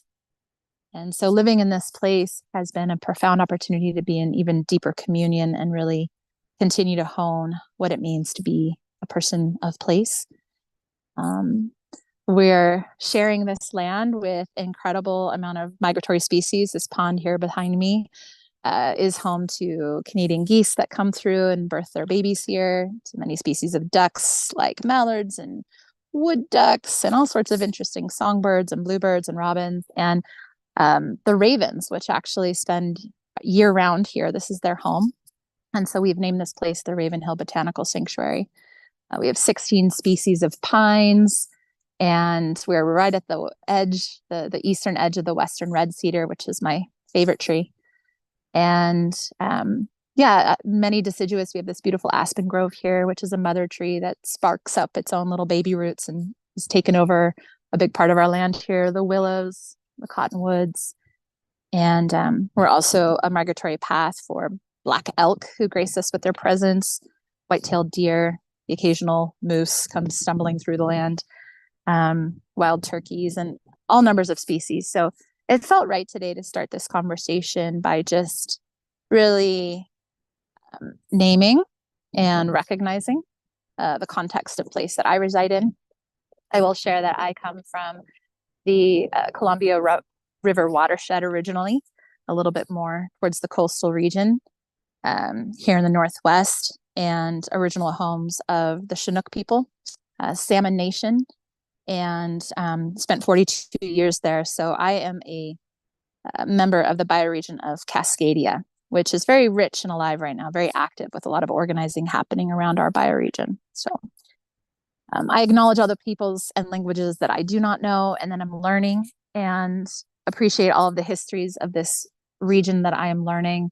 It's definitely a land that's been defined by these ancient glacial floodings that have carved these river valleys and left these water-rich deposits of lakes, and that you can source trail all the tributaries down out into the Pacific Ocean. So I offer that because I feel like one of the most profound points of change that I've been able to sort of identify in the system as a regenerative social systems designer is to really reroute us as people of place.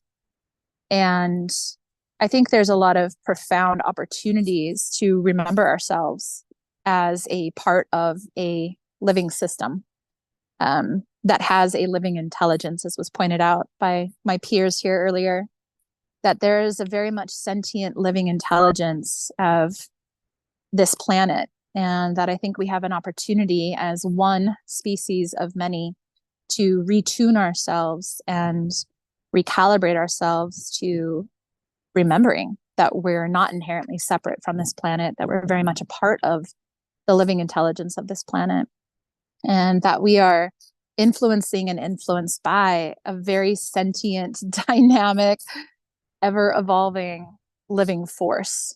And I think fundamentally I've identified in this systems work that getting at the real root of the original separation of humans as anything other than living systems has been kind of a root cause of creating separation and othering that has compounded upon itself for so many thousands of years that, we've really brought ourselves to the brink of collapse in this unprecedented polycrises from, I believe, inherently forgetting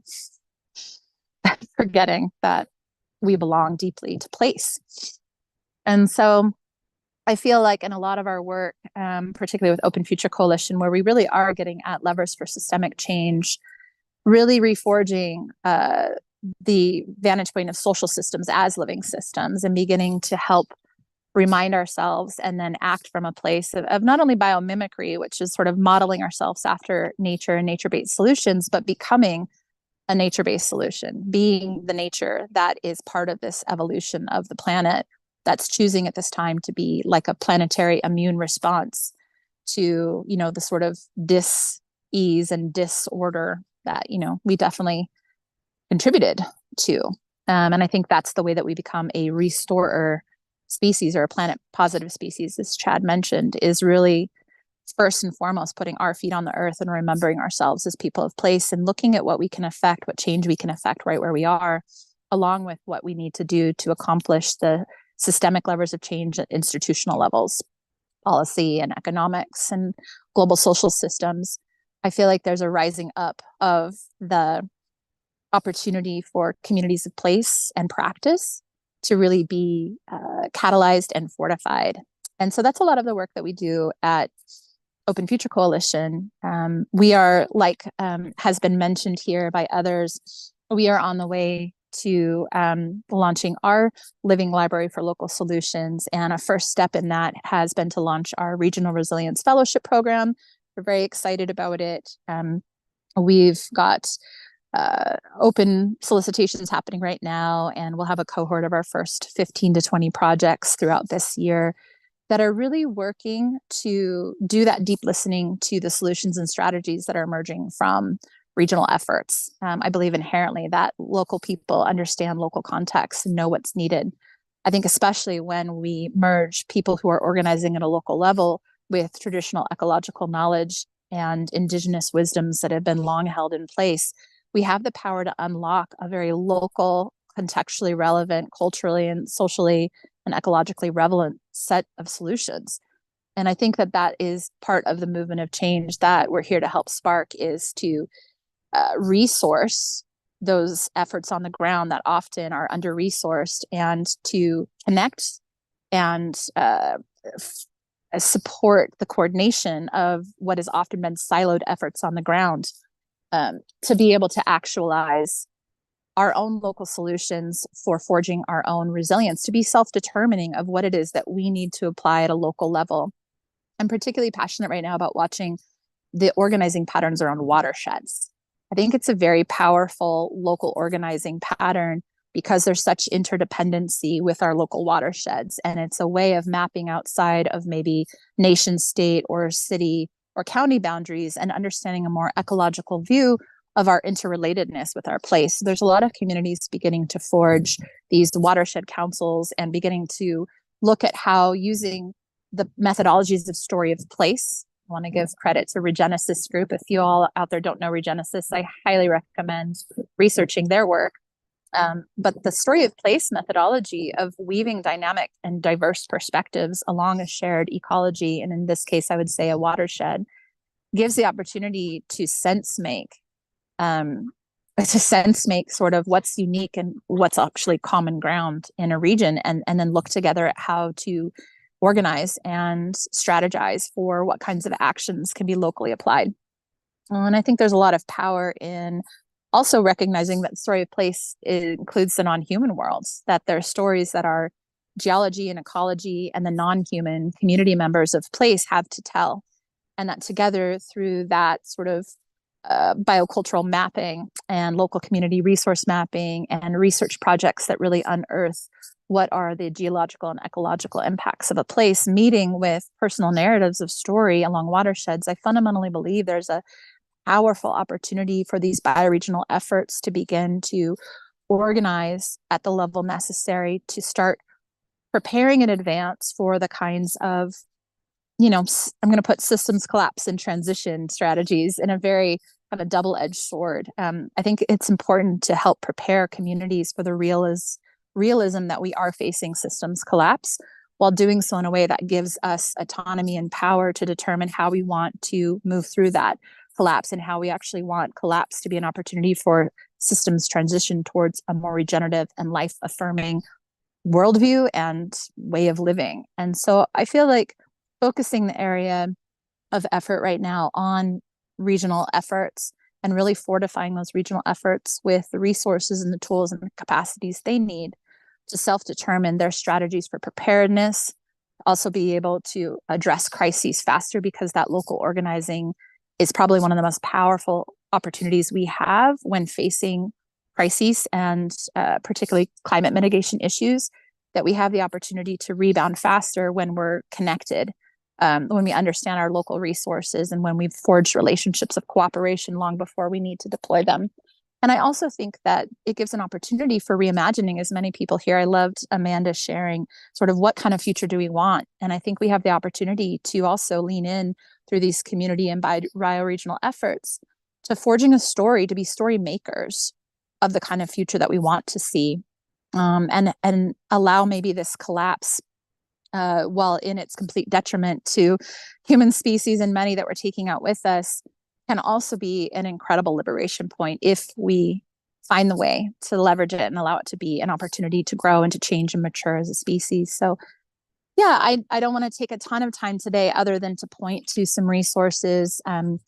Like Chad mentioned, there's many efforts afoot, both for that social transformation, the economic resources necessary to support these regional efforts, and certainly the technological advances that are happening. And I think cooperative tech for good and the cooperatives that are forming around advancing tech for good is a very powerful place of leveraging the system.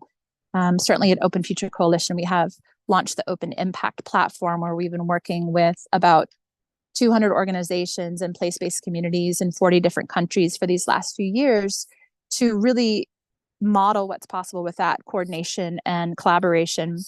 And what we're doing with the Regional Resilience Fellowship is beginning to work with those targeted regional fellows to really document the local strategies, interventions, and solutions that are working for them on the ground. And in documenting them, to begin to source those into templates that allow this sort of living library of locally based solutions to sort of emerge in an open tech space, the way that Chad pointed to as well.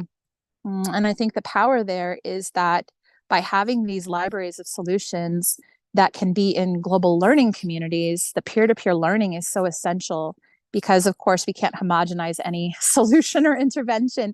There's so much complexity and context of the local ecology, the local cultures, the local place that needs to be able to be versionable and remixed. So what we're working with is these living libraries that allow for peer learning, so that folks facing very unique challenges in different geographical areas, but also some common threads. I'll take an example of, how our communities in Rajasthan working to reverse desertification through community-led efforts to restore watersheds.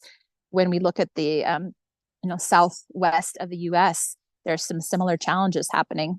And so we have this opportunity to facilitate that global learning while still applying a lot of focus in place-based contexts. So I'm just very excited that more and more of these communities are coming together, and that we have the opportunity to share as much as we can the incredible collective intelligence, both of the human communities and non-human communities. So I hope today you took a minute to just consider your own relationship to place, to know the stories of your own place that you reside or that you caretake or that you're a community member of, and begin to look at what points of resilience in your own community we can begin contributing to and participating in. And then from that place, those of us who are systems change thinkers, how do we then source from that local resilience and our local engagement to then, inform these systemic global challenges that we're all tackling. So I sense with Pablo here that I'm coming to time, and I really appreciate the opportunity today to share some thoughts here by my little pond here. Beautiful. Thank you so much, Jamaica. This is so wonderful. That I kind of want to recognize also that I'm calling from Bogotá, Colombia, Bacatá, the land of the Muisca. Here is the Monserrate and Guadalupe, called Chihuanchi and Teusaka. But Chris has a question for us, and we're short on time, so let's keep it. I'll be brief. Thank you, Pablo. Thank you, Jamaica. This is awesome. And I love and I resonate with everything you shared and also the perspective from which you shared it.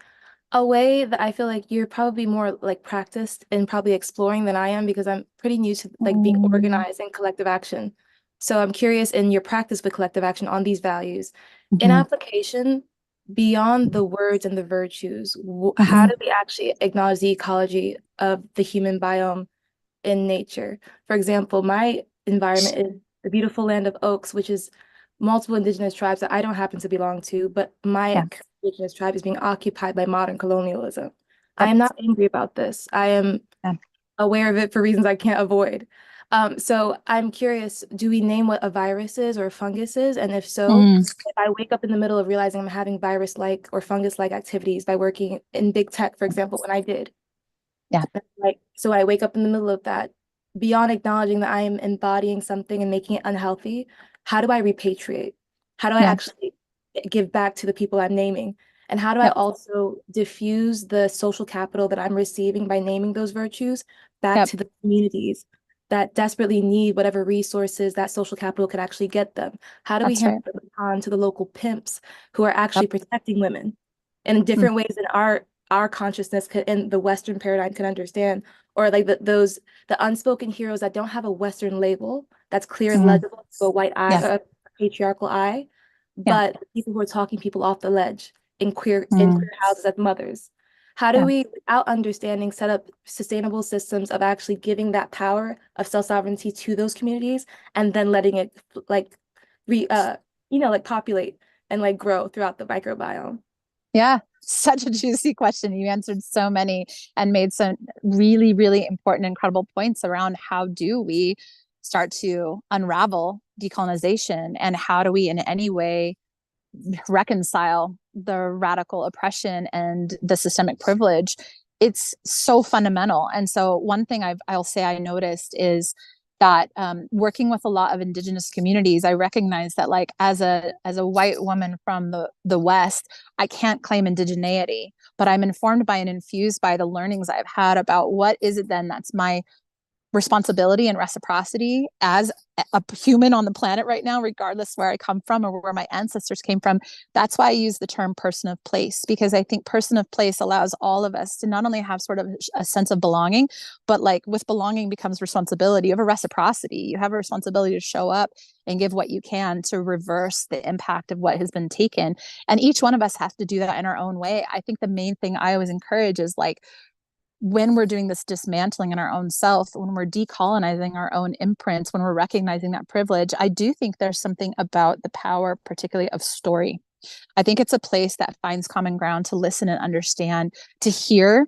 Like truth and reconciliation doesn't come until we hear and really understand the various vantage points of where we have enacted harm. And every single one of us has. Every single person on the planet is currently in some way has a point of harm in us, as we have the potential to like heal that harm. And I think that that's coming up for me really strongly, is how do we move into spaces where we begin to listen and understand what perspectives we're carrying, what oppressions we're facing or have enacted on people's, and how do we begin through story, I think, to dismantle those in a way where we can find any semblance of understanding and common ground to even begin like a trauma-informed response to doing the radical work necessary. And I think sometimes what's challenging is with so many systemic problems, we're not getting at the like person to person, like person to place level.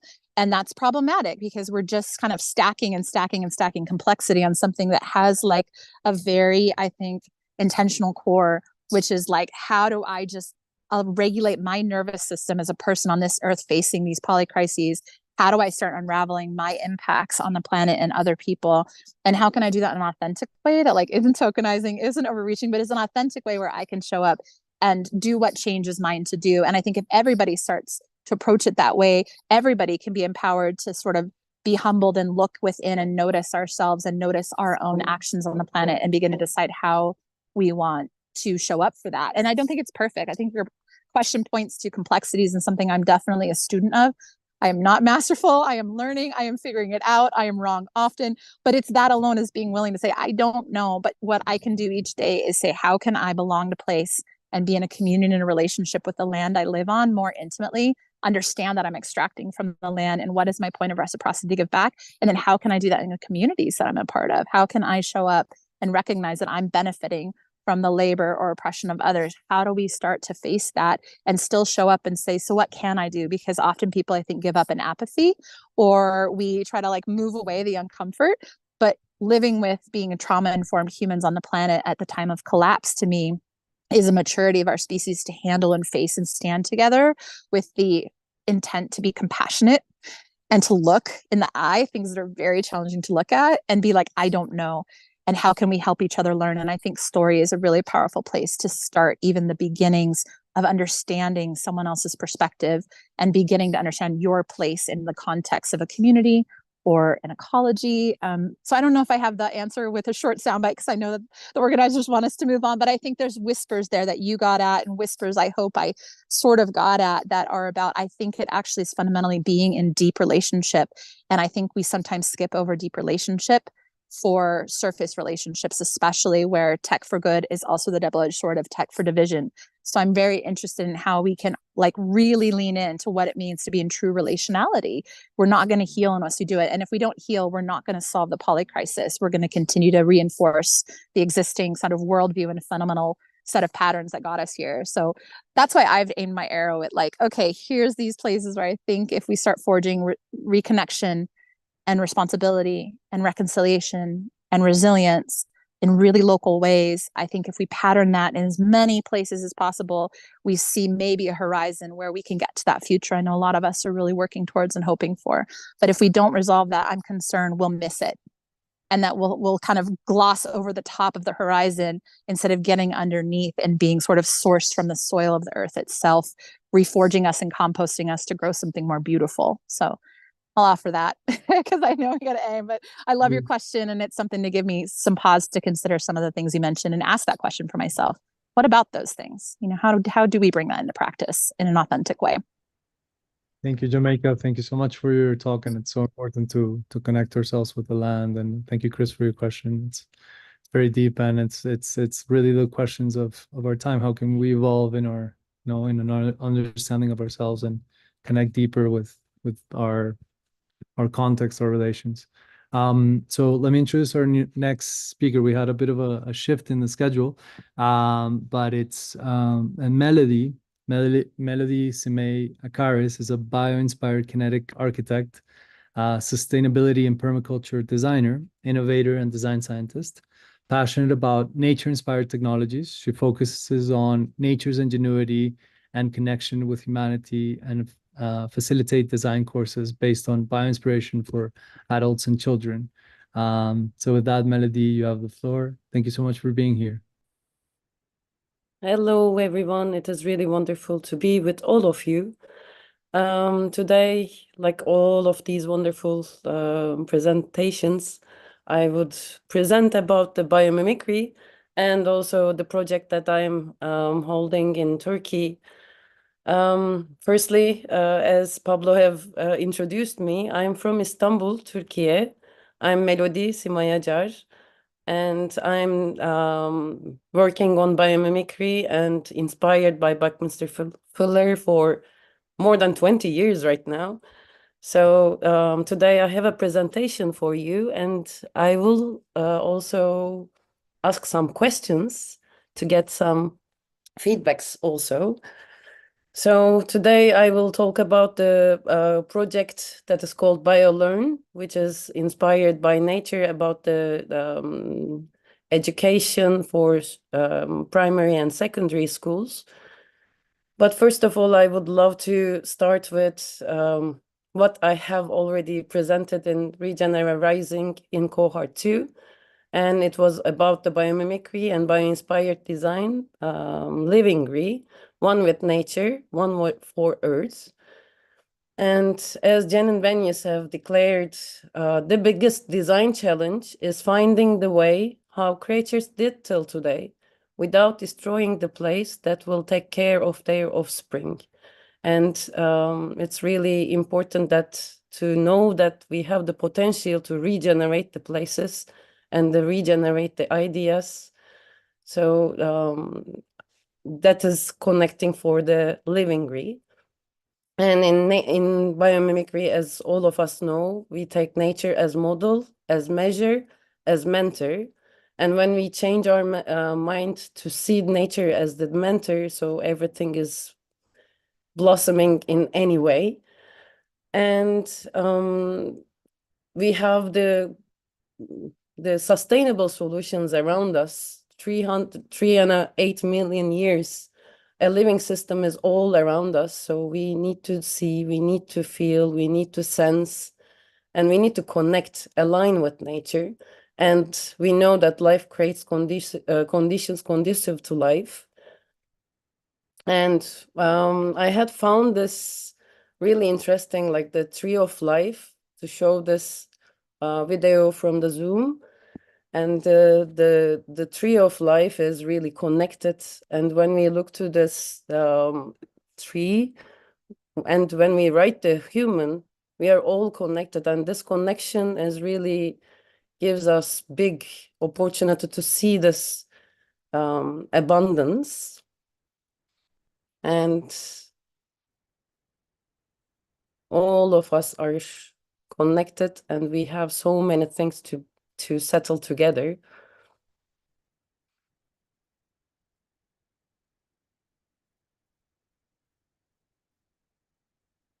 And we are just one tree in this world together.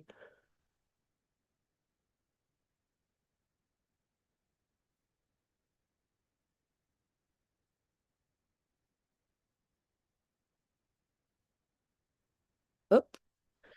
So as we talked about already, that nature have that technology to inspire us, to make us know, to learn from, like this wonderful dragonfly, like how this really makes her wings with this lightness, with this, like in 1 second, it is swinging its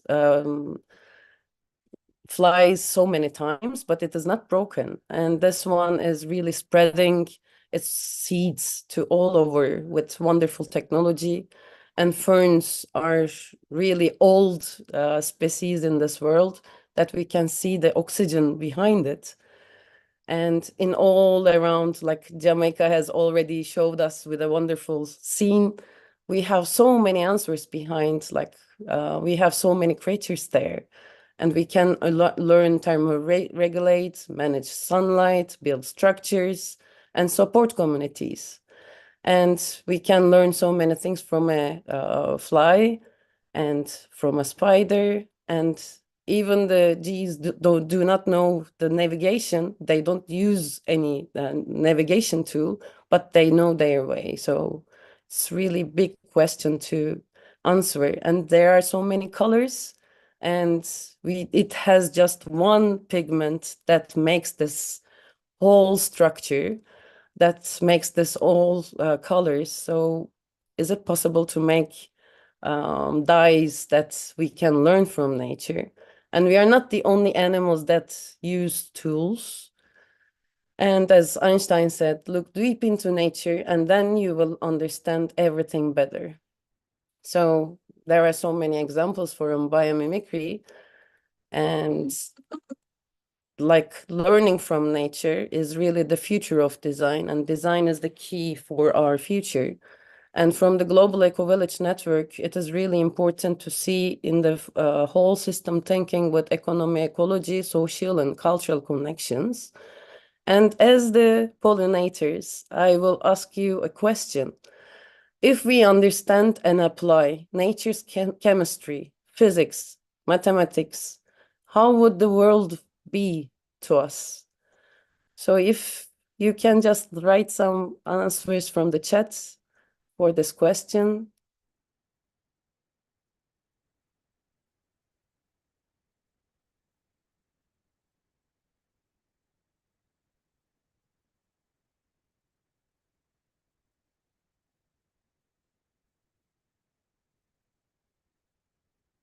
Really understand and really apply. So we have that capability, we have that capacity.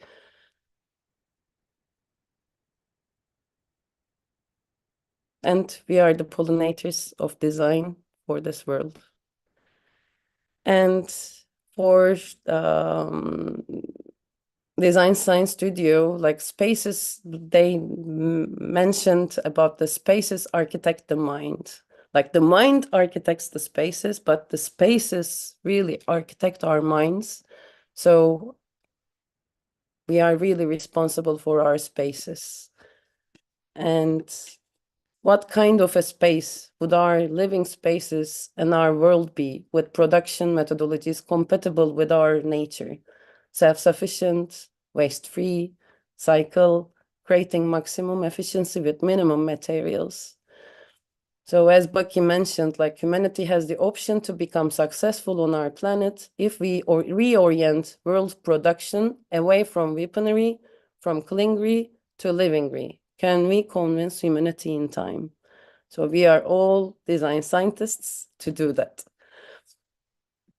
And for today, especially, I want to talk about the art, science, and eco-consciousness of the BioLearn project, and which is totally about the biomimicry for schools.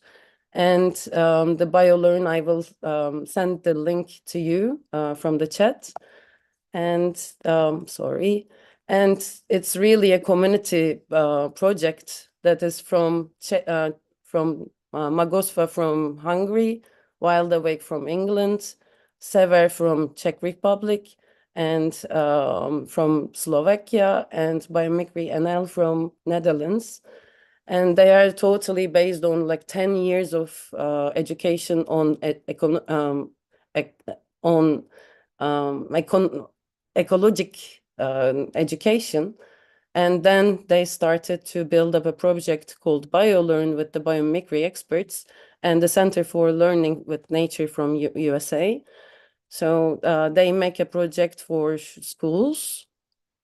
I have tech problem as well right now. So it's for the secondary schools is the first project, and then primary school is right now is going on, and we are designing biomimicry days. And right now in the secondary school project, I had also trying to implement this BioLearn project into Turkey. And there are universal manuals that we can learn, and it is really non-aged system as well. And there are modules that explain about the biomimicries and evolution wheels, and introduction modules like biomimicry principles and introducing biomimicry, marvelous models, big biomimicry challenge. And also there are other modules like water everywhere, packaging and health, and cooperative problem solving, natural economy, adaptation to climate change, water management in a city, plant protection. And there is also teacher training guide, which is really giving so many so many clues for biomimicry understanding. And they are also doing, they have also provided for the primary schools, which is also amazing tool. So we are not going to be able to operate our spaceship Earth successfully, nor for much longer, unless we see it as a whole spaceship and our fate as common. It has to be everybody or nobody. So we are here to do so many things. So this is one project that I would love to share with all of you in Design Science Studio. And I hope you can go through this website, and to feel the unity, all parts need to feel the wholeness as well. So community is the project. So we are all for one. Thank you, Melody. That was beautiful. Sorry, there's a motorbike passing by my house. That was beautiful. Thank you so much. Let me hand off the mic, the baton of hosting to Shelvanaya, who's gonna take it on from here. Thank you, Sir Shelvanaya. Thank you, Melody, for being here. Thank you, Pablo. And thank Bye. you all. Is there any questions, anything?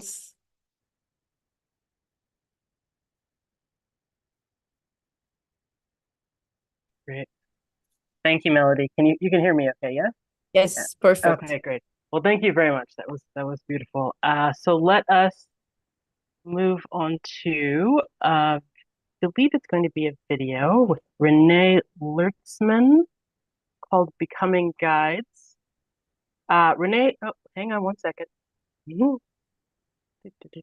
me just intro Renee for us all. Renee Lertzman teaches psychology of environmental education and communication. Hang on one second, let me just double check. Yeah, okay. Yes, okay, sorry. Technical difficulties. Sure. All right, so Renee teaches psychology of environmental education and communication in the MA program at Royal Roads University, British Columbia, Canada, and is a psychosocial researcher. She has a PhD in psychosocial studies from Cardiff University in the UK and actively speaks and teaches internationally. This is Becoming Guides.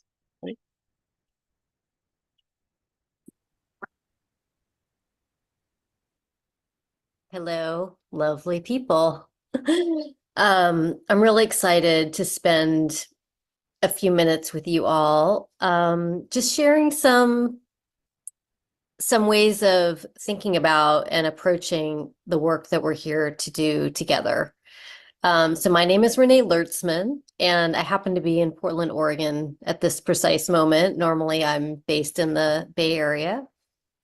And what I want to spend some time talking with you about is how I approach this work that is bringing this community together through the lens of psychology, and specifically a way of looking at what it means to do change work when we apply what we actually know about human psyche. So, for example, what we know from neuroscience, what we know from psychodynamic therapy, what we know from trauma-informed therapy, what we know from those of you who are familiar with psychoanalytic research, object relations, and all of that, all of these ways of approaching and looking at how humans relate with charged, potentially overwhelming, kind of big existential topics and issues is pretty consistent. And what I've noticed in the regenerative space, if I were to just kind of generalize, is that there's such a power and there's such an opportunity to begin to apply some of these insights and in a lot of cases, evidence-based research that really can support what we're doing to be exponentially even more effective.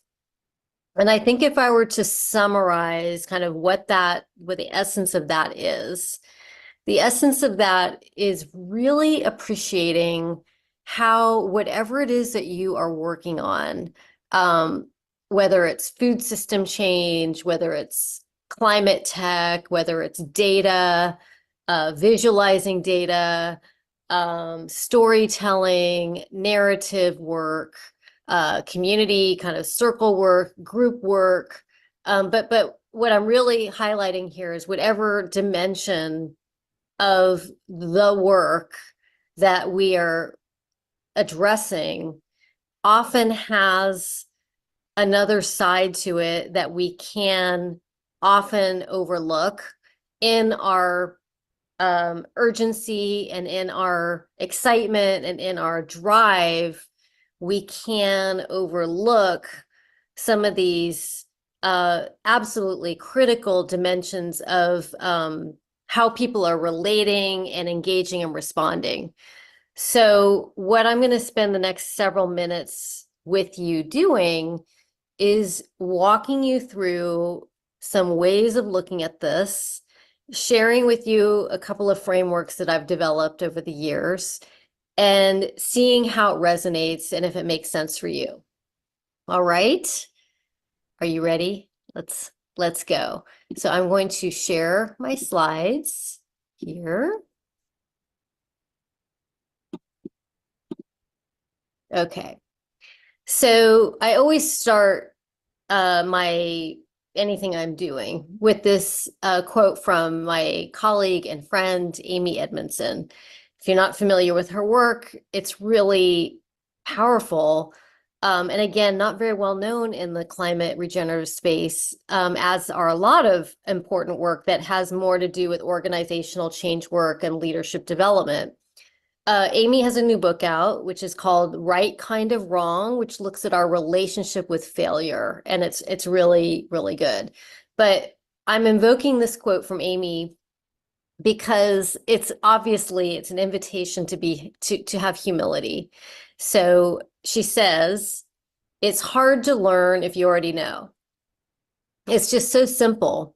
But when I heard her say this, I just really grabbed hold of it because it's an invitation for those of us who I think often working on change feel like we have to kind of hold on to our sense of what we know. And often we have to, because we're engaging with maybe diverse community stakeholders, we have to kind of show up as like, I got this. And what she's saying is, it's hard to learn new ways of being, thinking, relating, acting, and so forth if you think you already know. So I'm going to invite you to take the next 5 minutes and just see if we can open up our minds a bit. So I received a grant a few years ago from a foundation, KR Foundation, to get going an experiment, an initiative called Project Inside Out.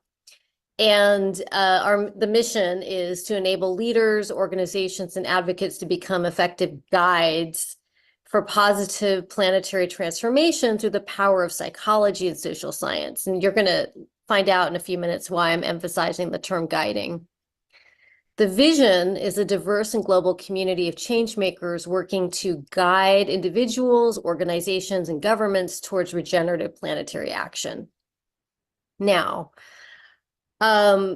what I've been doing in service of this is creating some tools and frameworks to invite reflection on how are we showing up in this work, and are we being attuned to what concerns, anxieties, needs, and so forth of the many, many, many, many stakeholders and partners and collaborators that we need to be working with. So really this comes down to attunement. I imagine many of you are familiar with this concept of attunement. It's been around for a long time. It's very established in the clinical world and in the neuropsych world and neuroscience world. So if you pick up any kind of book around frankly, what enables, psychotherapy and healing work to be effective, often you'll see, well, people need to feel attuned with. And if you're a practicing psychotherapist or a healer or social worker, again, it comes down to how effective are you at being attuned. Now, I really want to emphasize this because in my experience working with groups and founders and startups and organizations around the world who are really, really driven, is that it's actually very hard to be attuned when you're driving a change campaign. So this is the real paradox of our work. It's hard to be attuned when you have an agenda. Okay, so I just want to name that it's putting us in a very, I think, a creative tension of how do we, drive and move forward the various initiatives and education and all of that we're doing while staying attuned with the people and the concerns and maybe beliefs and perspectives that resonate with, or we don't think are valid, and so forth. So it's actually really it's a creative tension. So one of the tools I've developed is this prompt around inviting people to reflect on what kind of change maker are you? Now, this is obviously very simple, it's very broad, so I'm not saying that there aren't nuances here and that we don't need all of these ways of being. But again, the intention is to invoke reflection, which, by the way, is a superpower of being a guide. A guide knows how to invoke reflection and knows how to invoke from others what it is that they want to do, feel like doing, and so forth. So I'm going to run through this very quickly because I have just a few minutes with you. Okay. So I'm just going to set my timer again.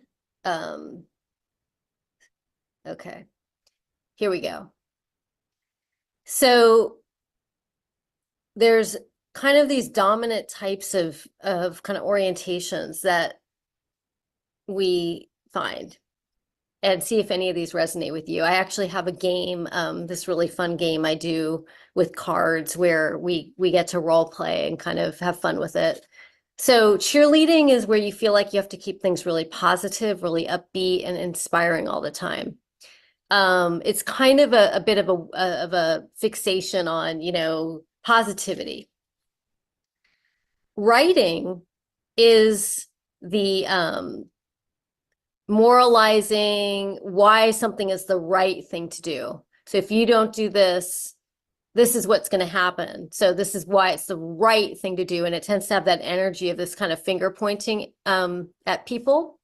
And then we have educator, which is I'm going to inform you, I'm going to educate you, I'm going to raise awareness about what's happening in the hopes that if I do that, you will come around, you will feel excited, you will learn, you will, you know, somehow change and transformation will happen.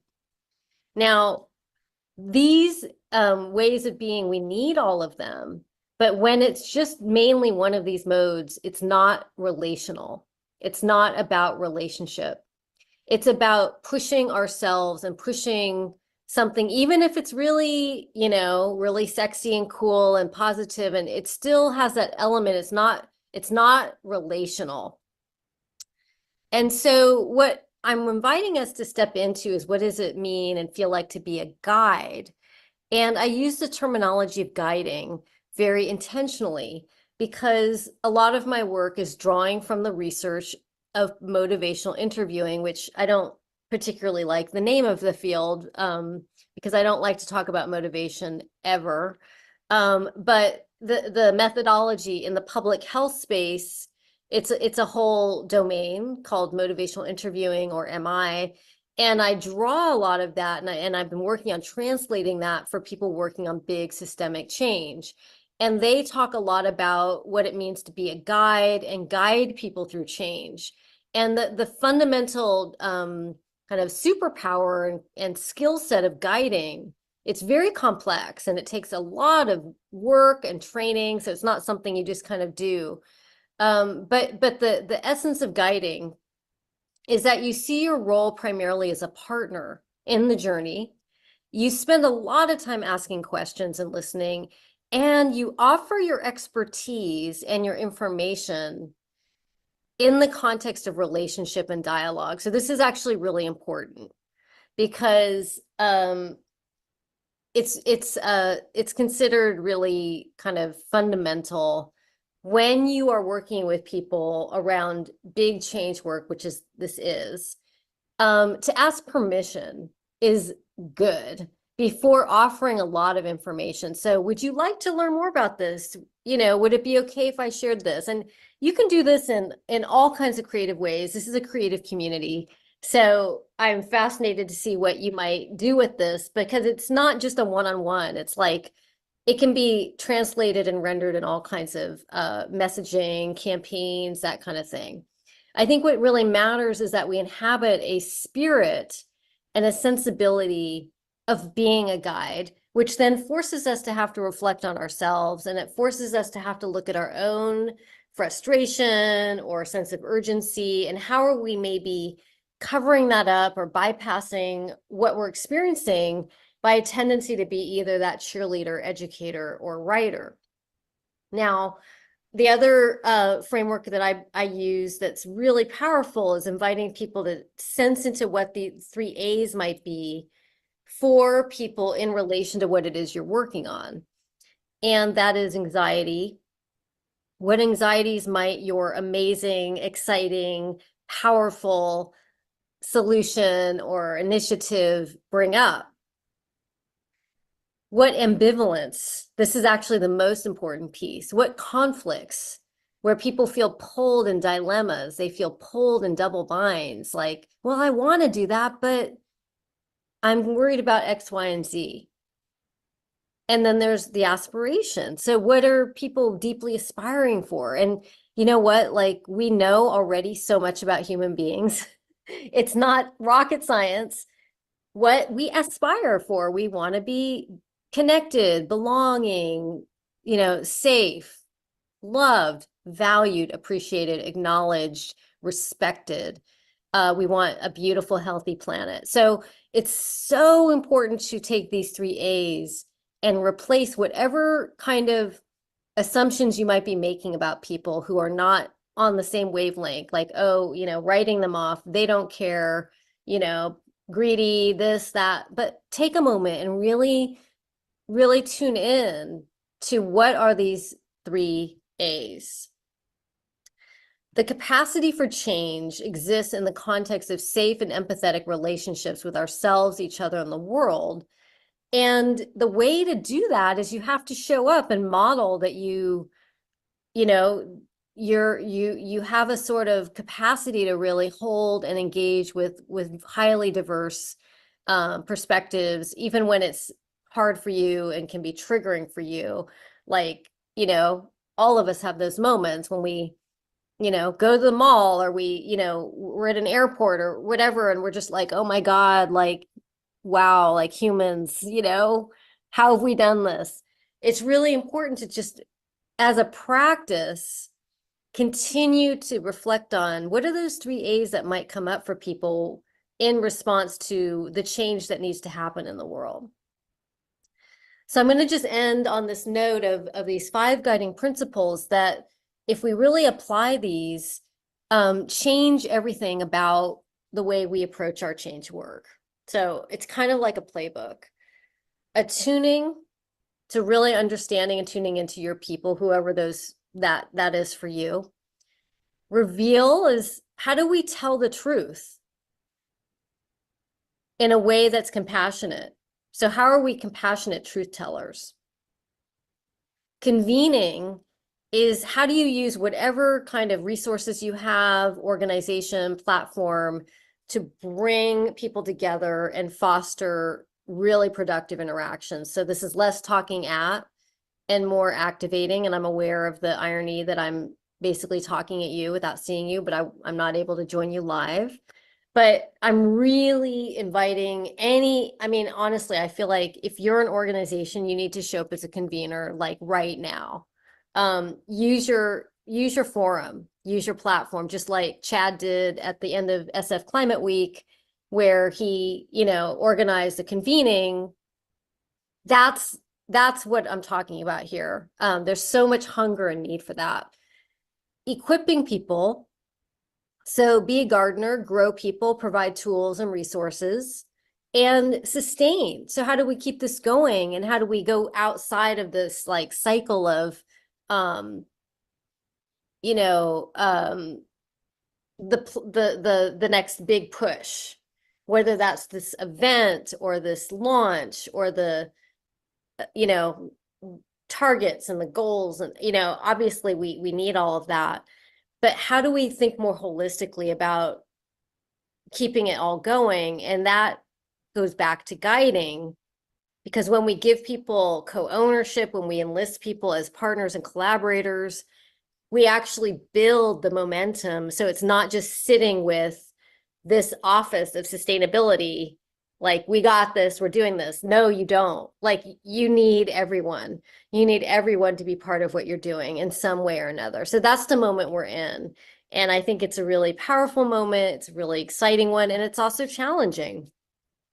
So, you know, when I came into this, I thought, okay, you know, I want to be a bit provocative, and basically suggest that it's great to be positive and exciting and sexy and, you know, all of that. Like, we need all of that good energy. And at the same time, we need to be really mindful of recognizing that what we're talking about are really, really profound issues about what it means to be human. We need safety for that. We need containers for that. We need spaces where, you know, it's okay to really just sense make. And I'm talking about across all kinds of communities and regions in the world. So that's what I have for you. Thank you if you've been following me this far. If you want to learn more, you can contact me directly. ReneeLertzman.com is my website. And then Project Inside Out is projectinsideout.net. And I'm actually looking into ways of developing this work and bringing it out more to the change-making community. So if anyone has thoughts or ideas, feel free to get in touch. Have a great event. And I really look forward to seeing you in the future.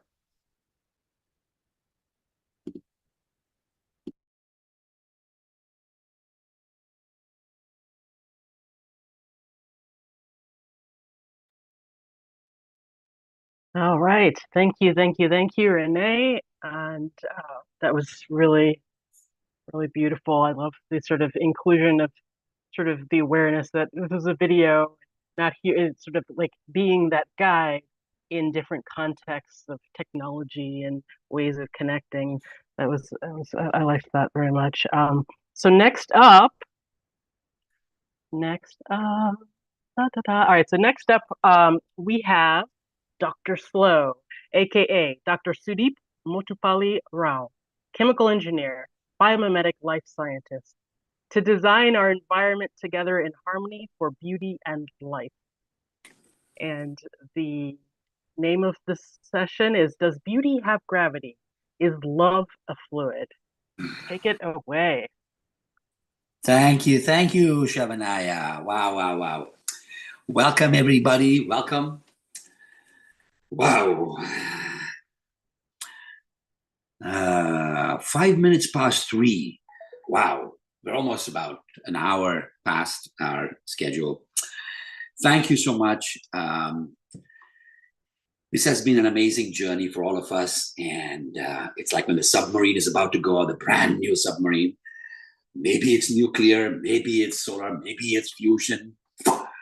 Maybe it is just hydraulic, maybe it is bubble, maybe it's pneumatic, maybe it's capillary. Maybe it's just a stingray. Maybe it's just the whip of a tail. Maybe it is that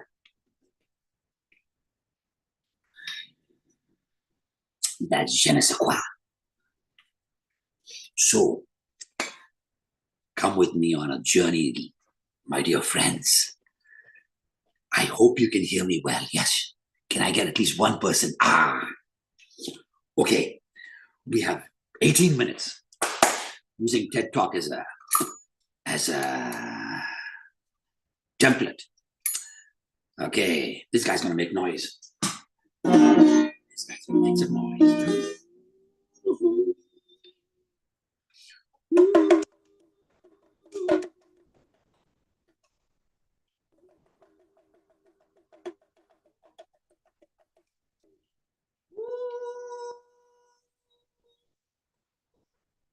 Nina Simone, you should imagine her, Nina Simone, right there. The soul-crushing aspect of that, letting that soul come out like the Hawaiian volcano, the lava is coming out. Run, no need. We can surf the lava. We have the surfboards that work on thermal differences. Potential differences, everything works in the world. Everything. Work with me, ladies and gentlemen. Come with me. Come with me on a journey. Come with me on a journey. We have a lot to do. We have a lot to do, but guess what? There are tremendous resources.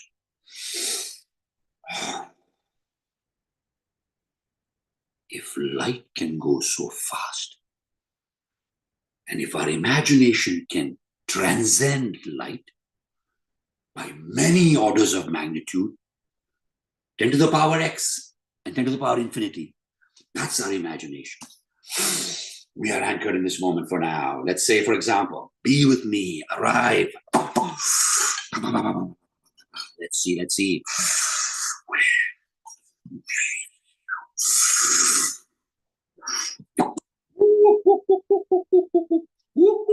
Are you there? Are you there, my friend?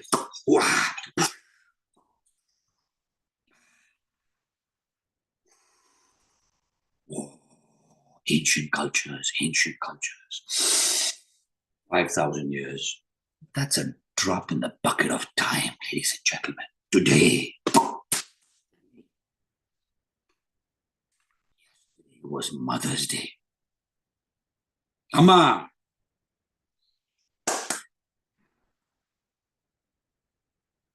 Neelam Subbarao garu, grandfather on mother's side. Neelam Subbarao garu, nobleman, not from some Prince Charles, Harry Potter, Meghan Markle. No. Nobility of character. Restraining ourselves. Exercising restraint. Ardha Shakti. Self-control. Is it ahimsa, really? Ahimsa, violence. Ahimsa, non-violence. Is it really non-violence? Is it really peace? Let's go back in time. A few decades, a few centuries. In place. Sounds.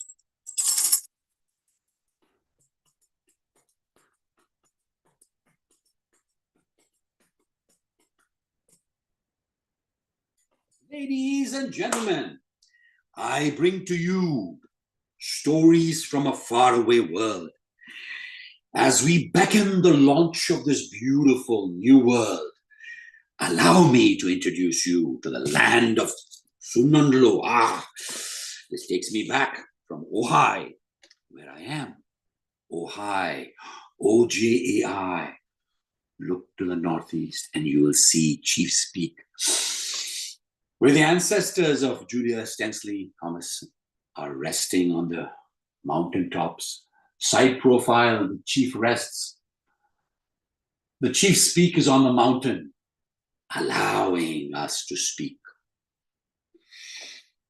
Allow me to have a little bit of this Sunundlo, which is a sandball, which my darling mother Jayamma, Jaya in Vijayawada, and my sister Ruth Chelkamma have made.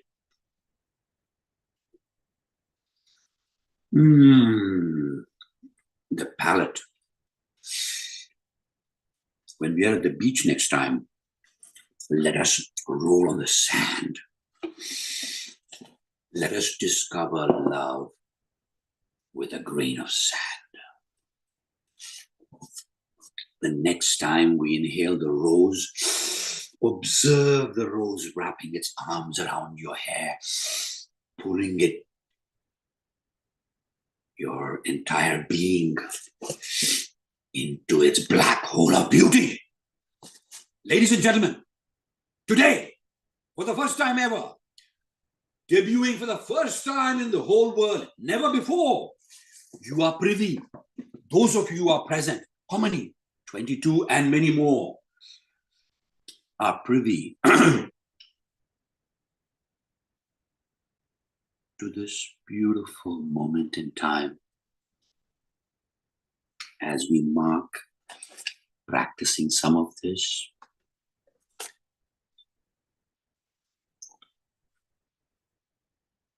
Thanking people who provided voltage checking devices. I'm grateful to be here. Thanks to Francis Vince C, S-E-E. He shared with me how for many decades he had challenges, but when I met him, he was a beautiful man. He helped me out. I asked him, do you have family? He said, oh, I don't because of who I am. And I said, Francis, thank you for giving me a jump start. And before him, Mike Midday.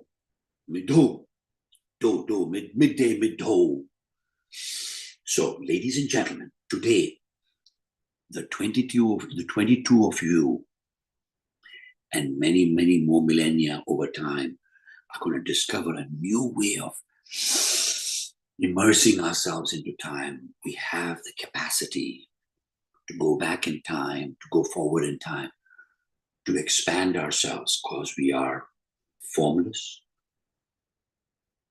Most of us is just void.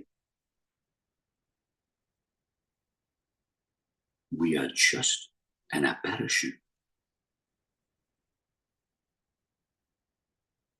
Calling Neil deGrasse Tyson,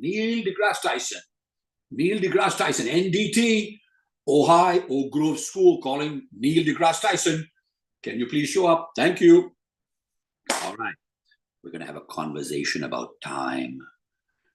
We're going to have a conversation about presence, about gravity, about smells, olfactory. Today, I am delighted to invite you to experience the olfactory mnemonic memory, not just any olfactory where the nose and the mind relive the moment, relationships, the childhood relationships, climbing that tree with that little tangy fruit, that star fruit, that friendship, the borrowing, the give and take, the experiential, the relationships, happy, the joyful state, RH, E, experiential, O, olfactory, mnemonic memory.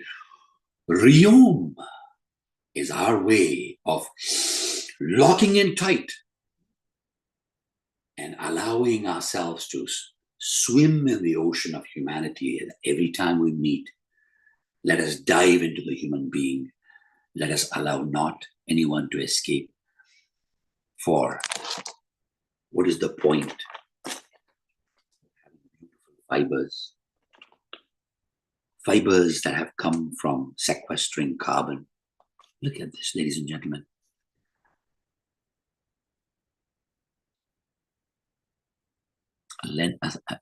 A lentil-based something to eat has some proteins, CO and H2, and cellulose, cotton.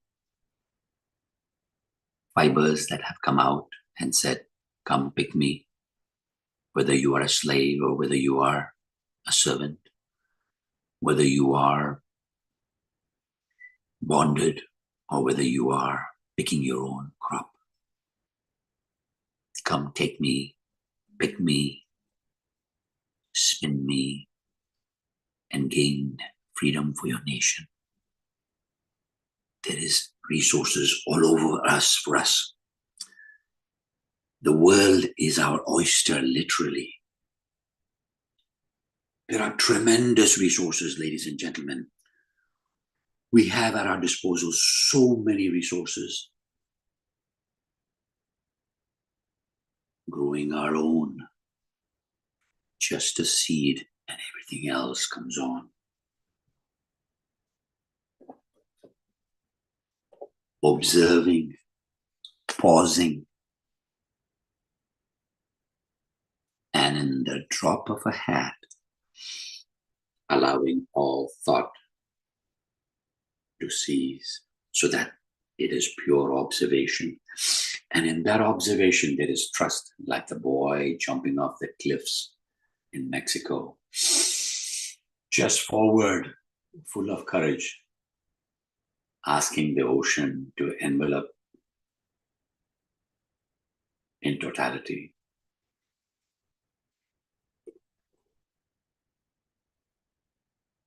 I remember seeing the pictures of the men and women who dropped off the 9/11 towers, dropping like torpedoes. What did it take? Why are we insulated from the realities of what is going on? Why should we insulate ourselves from the reality? No, we can handle it. We can wrestle with it. If we can't wrestle with it, then we got to do something about it. Those that seek to hide it away, we ask them, show us the brutality of it all, so our humanity can be challenged by it, so our humanity can be arrested in the grossness of that. For that, as I have a few minutes, where is she? Where is she? Where is she? Where is she? Ursula K. Le Guin. She interpreted the Lao Tzu's Tao Te Ching. Please, my ladies and gentlemen, somebody write it in Russian, somebody write it in Arabic, somebody write it in Hebrew. Send it out, mail letters to these people who are out there. Netanyahu, not my hero. Come on, sir. Mr. Putin, we will support you when the Judo Association gives you back your judo membership. Not making war. A Taoist wouldn't advise a ruler to use force of arms for conquest. That tactic backfires. When the army marched, grow thorns and thistles. After the war, come the bad harvest. Good leaders prosper, that's all. Not presuming on victory. They prosper without boasting or domineering or arrogance. Prosper because they can't help it. Prosper without violence. Things flourish, then perish. Not the way. The way. What's not the way soon ends. Caution from thousands of years ago. Where is the anguish? Where is the conscience from all of the 1 billion+ people of China and Taiwan and Hong Kong? And where is the anguish of a nation that doesn't seem to have ever invaded? Yes, let India, Pakistan, Bangladesh, Nepal, and Sri Lanka and everyone go and challenge. Let the Pope walk to Ukraine. Let the children of the world walk against war. Even the best weapon is an unhappy tool, hateful to living things, so the follower of the way stays away from it. Weapons are unhappy tools, not chosen by thoughtful people. They are to be used only when there is no choice and with a calm, still mind, without enjoyment. To enjoy using weapons is to enjoy killing people. And to enjoy killing people is to lose your share in the common good. It is right that the murder of many people be mourned and lamented. It is right that a victor in war be received with funeral ceremonies. I took time away today because we have joy, but why sadness? Why war? So it is on us. It is on us to embrace regenerative, to embrace, to examine what we are doing. Every time you wash, every time you allow your footprint to land in the pathways of time, as we are going, we are leaving behind a three-dimensional, multi-dimensional stink. In premature mortality and preventable morbidity. In other words, we will all die. But why do it so early? And if you don't need to break a leg, why break a leg? Yes, we can manage. Yes, we will get stronger. Anything that doesn't kill you makes you stronger. But let us be smart about it. Malia, Sasha, you're welcome to Ojai. Come. That's just cafe. Okay, use best nature products, okay? Nature products, clean well technologies, time.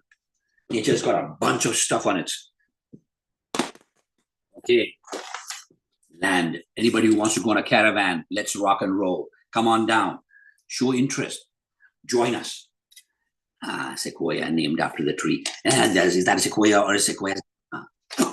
Okay, ladies and gentlemen, thank you for being here. With this, I say adios. But oh, no adios. Au revoir. Join me for a few seconds, ladies and gentlemen. May I, Chevalnaya?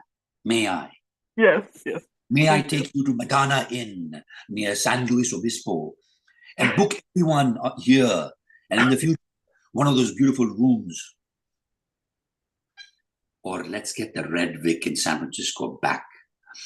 Let sunshine, rain.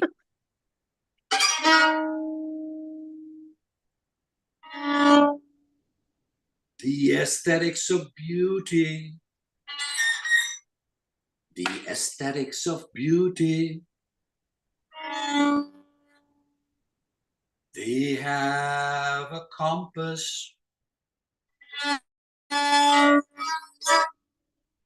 Just like somebody calling now. Somebody calling now. Give me all the family of life.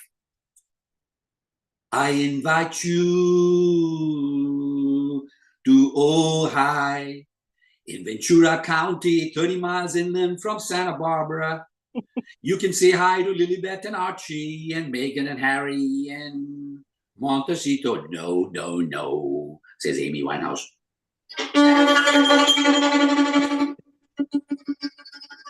Come make origami. Come, let's play karaoke. Let's make ropes. Let's make bridges. That's the sign that says the time is up. And jump into the Niagara. There it is. Yeah. And open and sample the drops from the Niagara. Drink from the Niagara. That entire momentum of Niagara is with us. And with that, the kitchen timer says, thank you from my friends. There are many journeys to be had. I welcome you to a cup of Ojai Agni Chai. Agni. Spontaneous combustion. No internal combustion. Spontaneous SC. Those are the engines we're going to have in the future. Please, oil, gas, they're good stuff. Let's save it for the future. Plastic, not bad. We need the stuff. We need to have neuroplasticity. We need to be flexible. Let us be open. Let us be smart and sensible. I then take some from my Ciclo, ciclotextiles.com. Check it out. We've given a chance for those multi-dimensional polluting tails to actually wither off like an umbilical cord so that we leave no footprint. Wouldn't you rather leave no footprint? I'm sorry to interrupt, but we gotta give room for me. What? And regenerosity.com, ledgeyouth.com. Come, donate, give. Molto bene. Mil grazie, grazie mille. Shukriya, dhanyawad, namaste. Namaste. There's a lot more. Of course, this is just the beginning. Of course. Do me a favor, Sudeep, and put those links in the chat, yeah? Oh, sí. Grazie. Okay. Thank you. This was an experience, a journey. I loved it very much. Thank you. Mango? Yes, okay. All right. Well, I feel like I need to, there's a lot there. And a lot of people were called in during that experience. From Neil deGrasse Tyson all the way to Amy Winehouse. I could not have predicted that. So I love it. All right, next up, we have one of my favorite humans. Yes, even though we've only known each other, 8 months? Still, just rocketed up in the charts there. Anyway, Eve Rose. is a native of my birthplace, Portland, Oregon. Her passions include nerding out on creating rainbow-colored spreadsheets. Oh, I do love a good spreadsheet. Reading books for hours in nature. Spending time snuggling with her dire floof. Okay, I love that. She believes the strongest superpower is, can you guess it, everyone? Love. Capital L-O-V-E, love. All right, take it away, my dear. Hi, Shelf and Naya. Thank you. You're also one of my favorite humans. Thank you for being weird and always willing to play with me. And thank you for introducing me. Today, I also have my good friend Nature joining. Nature, you want to say anything about yourself? I'm here. Yeah. A few minutes ago, I was like, Nature, let's go talk about community. Yeah. So in relation to the topic, I'm a nomadic community member because I travel around to lots of communities, building spaces that are for community. So I have a lot of different communities that I interact with. So and I love this conversation. So perfect person to pull in on this. So I have some questions prepared, but what I would love is if anyone is willing to raise their hand, or also you don't have to come on camera. I also have shy streaks. So if you don't want to come on camera, you can just raise your hand or put it over in the chat. So I just want to start with the opening question of what is community? Do you have an answer to that? Oh, I thought we'd let other people go first, but we'll prepare them. We'll prepare them. Yeah. I mean, I think that even myself, I have multiple definitions. I mean, of community, but to me, it's a group of people coming together to live together, or to create something that they can't create alone, or to do something that to be and to live together, I think is and to work together is community. But like, I think it would be in harmony, because I think you can have people, living together, and it's considered a community, or, they call it in corporate culture, they have a community, but there's not really a community happening there. They're just calling it a community or whatever, or they're throwing that word out. Like, my friend was just in Mexico in some resort in Tulum, where he was like, I want to do something for community. And it wasn't community, it was for the 1%ers. It was like drink 30 margaritas for $30, a table was $300. It's like, which community are we catering to here? So, I mean, everybody, I think, has a different definition depending on what their life experiences of community. But my experience of community is people coming together to live and be and work and play together. Yeah, I like what you said about coming together for a purpose or a reason that you can't, that you're passionate about, but you can't succeed at unless you have other people. Yeah, I think that's a really, really great point. Shelvanai, do you have anything to add? Yeah, I mean, talking about community is just one of my favorite pastimes, honestly, So yeah, I mean, I love, Nature, what you said about how it depends on what your life experiences are, for sure. And having said that, I definitely have my own sort of answer to that. And it's honestly, we earlier, throughout this whole thing we've used the verb weaving, right? And I feel like part of it is this tapestry of, of time, right? Trans-temporal transmissions and connections and lineages, ancestors, those who are going to come after us, all woven together, right? Both within us and, and then when we connect with other folks, we sort of connect our own tapestry, if you will, with other people's, and they become stitched together in wild ways. Sometimes, it can be a little disruptive, and sometimes it can be, harmonious. It just, and sometimes both in a lot of ways, right? Tyler's being cute in the chat.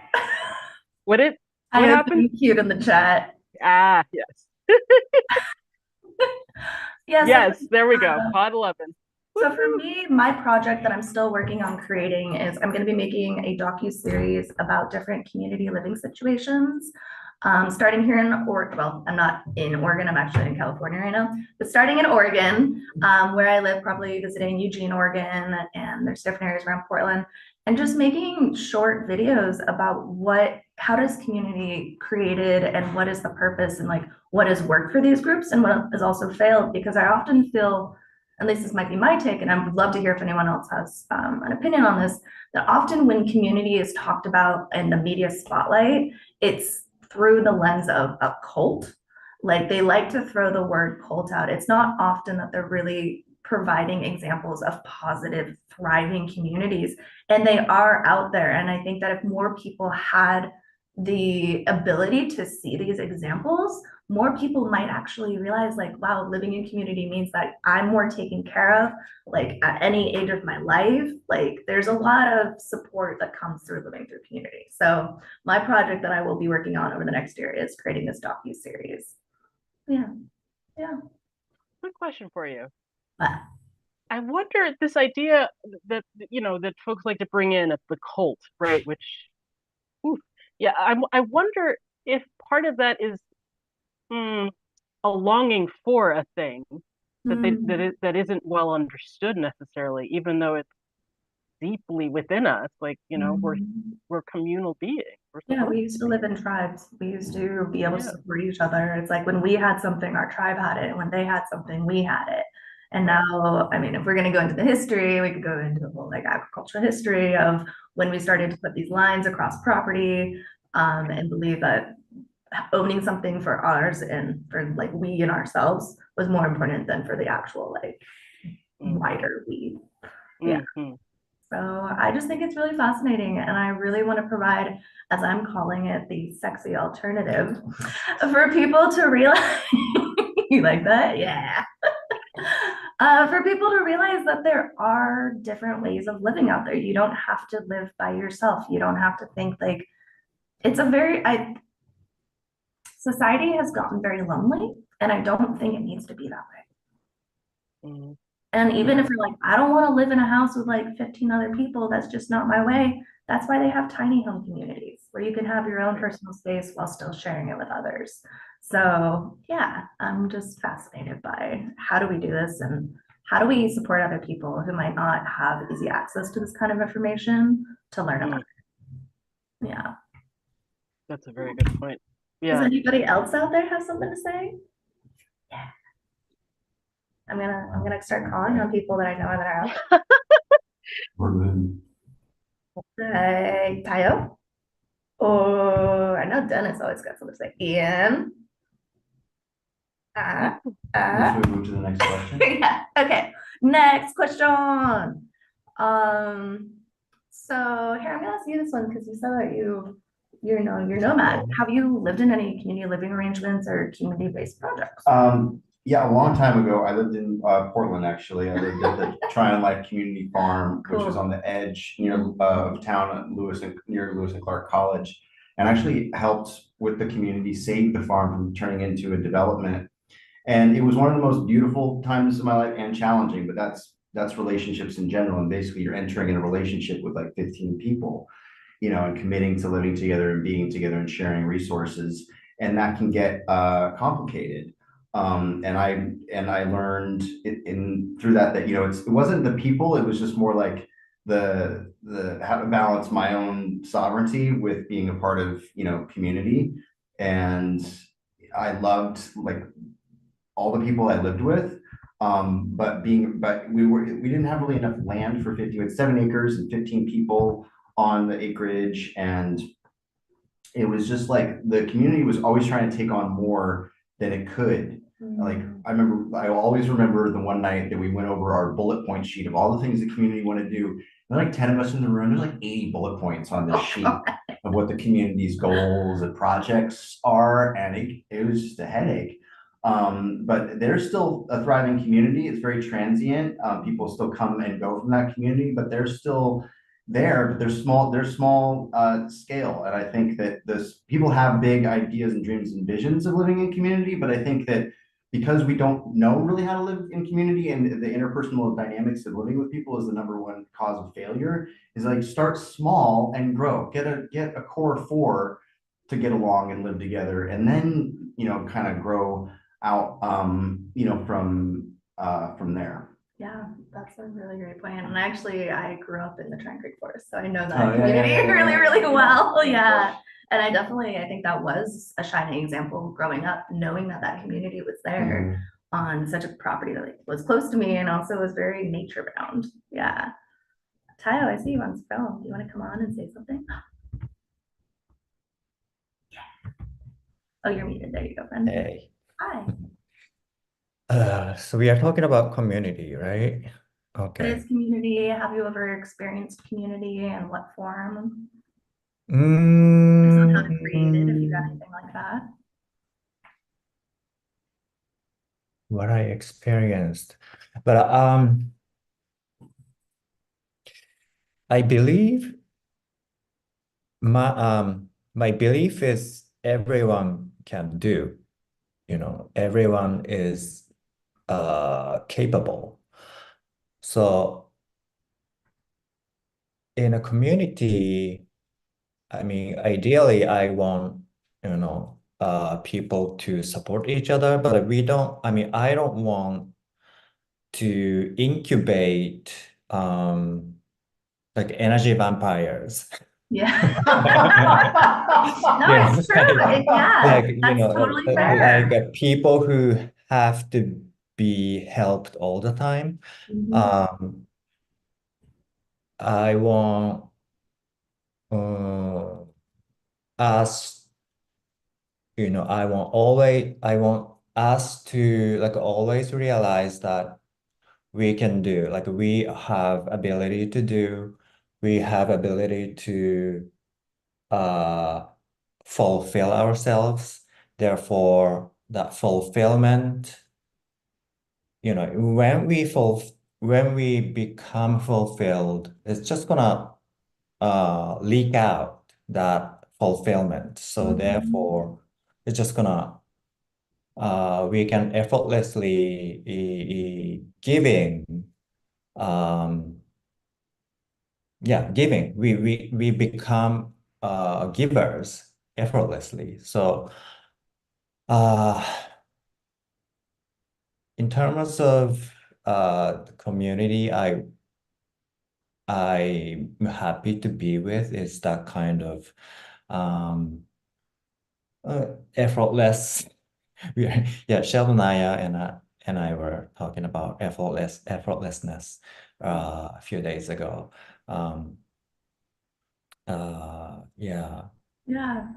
we don't want to give from deficiency. It's too much work. So fulfill ourselves first.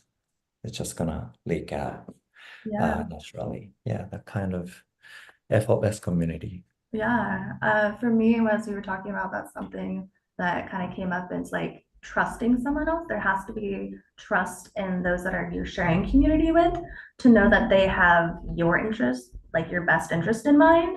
And also like knowing that they're going to show up and that it's not going to be an energy vampire situation where it's just a take and take and take, where you're doing all the work, or it has to be an equally beneficial relationship with all community members to make it thrive. Or else that's where like the whole power shift thing happens. And that's often where you see a later rise and then just take over the group. And that's not community. That's an example of power imbalance in my eyes. Like, I think that's when we get closer to the pulp table. Do you two have anything? Part of what I heard, Tayo, and what you were saying was like a feedback, almost like a flow of energy between different folks. It's not simply a one way, or even however, like that it was a flow of energy that builds on itself. And if it works, right, then it's going to continue to bring everyone together towards this, fulfillment you were talking about, right? And our part is like we don't really create a project together. Right. We did. It's like we don't force anybody to do something. It's just our part is just happening. It's able to exist. It's there, alive. Did you have something to say? I just wanted to, I was speaking to the fulfillment, or I was thinking about like sovereignty, and people like, if people are fulfilled in their purpose, and I think if their cups are full, if they're feeling abundance and spirit in our lives, then they're naturally, the natural inclination is to give that energy away, especially if you're living in a heart-centered, way. And so you just like in a relationship, you don't want two halves to make a whole, you want two wholes to make a bigger whole. I like right. that. Right. So it's just like people have to be like, I mean, there's a certain amount of self-sufficiency, but life is ultimately interdependent. So I think that moving away from like this whole like, oh, I'm so independent. It's like nobody's independence actually is that life is inherently interdependent. Everybody depends on everything. We depend on the elements every day to keep us alive. So I think that, but when people, are there, I mean, there always is going to be a dance of balance. When you're feeling strong and prosperous, you're usually helping somebody else that's not feeling, strong and prosperous or fulfilled, and you're kind of in that dance together. You're always trying to like, everybody's passing the torch, or the seesaw is going back and forth in a community. But ultimately, if people aren't fulfilling themselves, like you're saying, then they're looking outside of themselves for fulfillment, and that's when like energy or power imbalances can happen in community, or resentment because you're doing all the work and other people aren't, and they're not contributing, and that's a lot of the issues that communities deal with all the time. It's like empowering someone to know that they have the ability to take care of themselves and do so well at that they can then have something to provide outside of themselves. And I really like what you said about it's not two halves creating a whole, it's two wholes creating a bigger whole. Yeah, I like that. Pablo, you have anything to add? We're talking about community. I'm just gonna keep popping people up here. This is happening. We're gonna have so many friends. Well, I love what you say about kind of where, it's like not the half orange, this whole mythos of the love, and the other one that we're gonna meet the la media naranja, but we are each like integral selves, and then when we meet with another, a third is created. 1 + 1 = 3 in sex. Plus 1 equals 3. I like your math. I totally agree with that. So I think that there's a lot there, and then the dialogue, no? When you have dialogue, when you have the capacity to bring something forth, when you're open-minded and you're kind of wanting to, so I love what you guys are on about. I went out for lunch, so I'm a bit like I know, I saw you pop up. I was like, Pablo's joining our conversation now too. All the friends. So we have about 9 minutes left. Are there any tips for those of us that have like been in community? Like, what are some tips for people who might not know community or how to create it? How can they do that? And feel free to. I mean, I would throw out sort of letting go of whatever preconceived notions you have of what that looks like.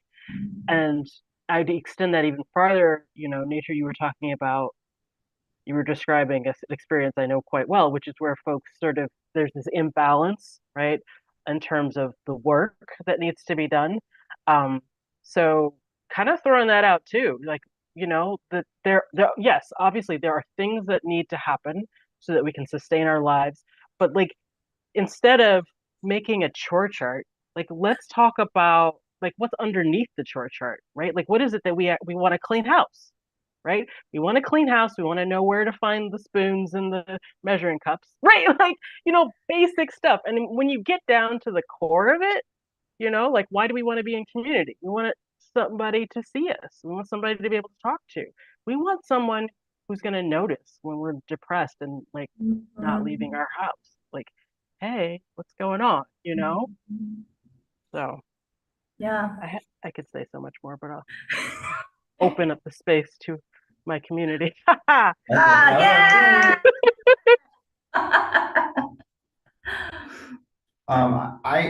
Because the statistic that's always stuck out to me was that 9 out of 10 intentional communities fail because of interpersonal dynamics. And I've always been more of a social permaculturist because I'm not land-based permaculture. I'm always dealing with growing people and being with people. And it's like, well, how do we relate and be together? And it's like, if you don't have a good relationship with yourself, if you don't love yourself, then how are you going to love living with other people? That's going to be pretty tough. And that people are just going to reflect that back to you. The universe is just going to reflect back to you that you're not, loving yourself. You're not communicating well. You're not stating your needs, your wants, your desires, your boundaries. which are all things that you need to be able to navigate. You need to know how to communicate. You need to know your boundaries, because you don't want to be overgiving, and you want to have, you need your time, and you want to be able to give, and you got to be able to discern and figure that out for yourself, because nobody else can figure that out for you, really. But it's just like, how can, so the main practice is being together, and having being and being able to be open, because we live in a world where we need to protect ourselves and protect our hearts.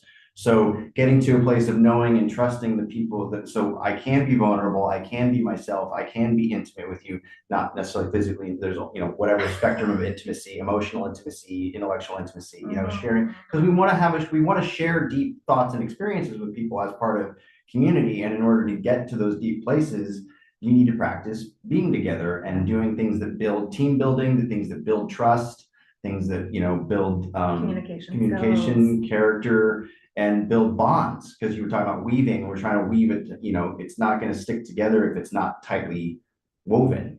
But the tight weave takes many threads over and over and over, and that's a coming together to do things together or be together over and over. And that's why a lot of communities revolve around the events that they're having, and those events are like your practice style for how we do life together. That's a really, really good point. Yeah, I think that also, like, knowing that you're safe, that it's okay to be vulnerable. Because so often in society we're taught that vulnerability is a weakness, which I strongly disagree with. I think vulnerability is one of the strongest things that someone can do, but you need to know that you're in a safe space to share that. So when you're having that bad day, you don't have to feel like you have to hide it. You can show it to someone and know that they'll hold it with you. Yeah. Any other tips out there? We got 5 minutes. And also, if anyone wants to, go for it. I think Tayo wanted to speak, so I'll let Tayo go. Okay.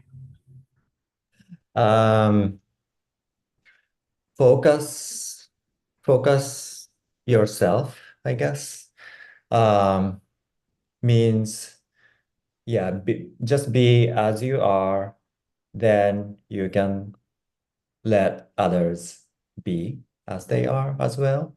If you can't be as yourself, then when you look outside, then they're not doing they're not making effort as I do, that kind of stuff you start to think about. But if you really focus on yourself, then you can let others just be. You have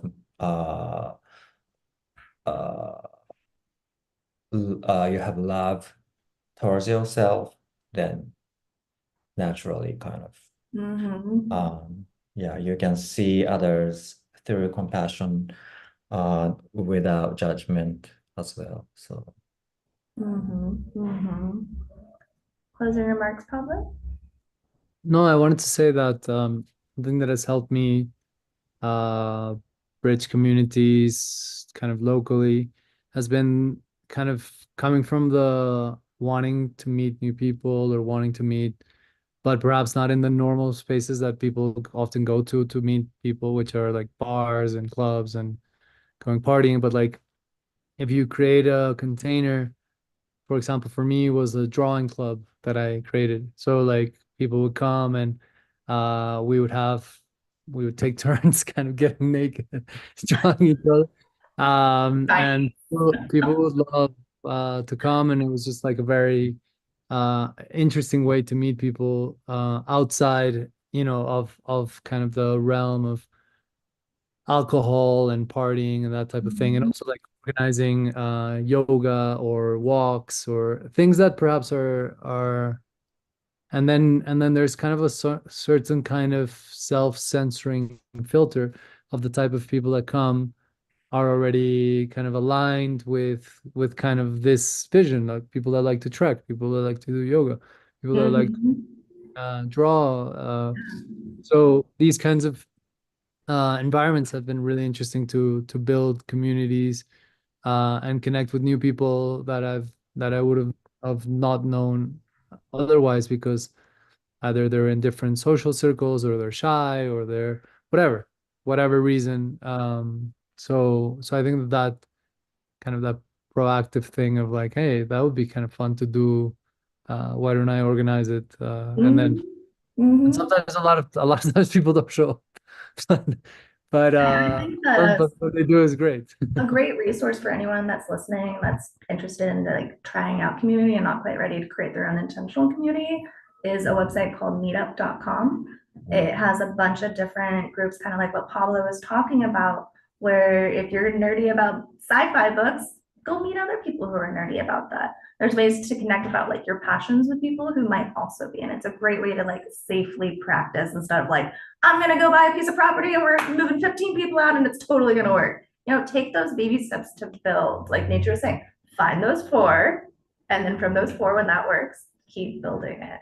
Or whatever it is. Like I'm a part of the ecstatic dance community in Nevada City, and I volunteer there regularly when I'm in town and stuff. And it's just like, it's one of the easiest things to create community around a common interest, obviously, you know, whether that's dance or art or drawing or yoga or, you know, and then you have and that's generally how, you know, communities, you know, grow and function anyway. And then the ones that I see that are most successful around the world are ones that have a core practices, you know, mostly spiritual practices that because they have that structure and so system in place, they're like, we all do this together and it works so that we can stay well and balanced, and then their communities end up thriving, you know.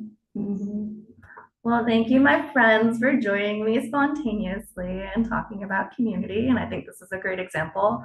Everybody on the screen is a part of this. Well, we are now retired, but was a part of the most recent cohort. And I think like we're, you know, internet communities are a thing as well.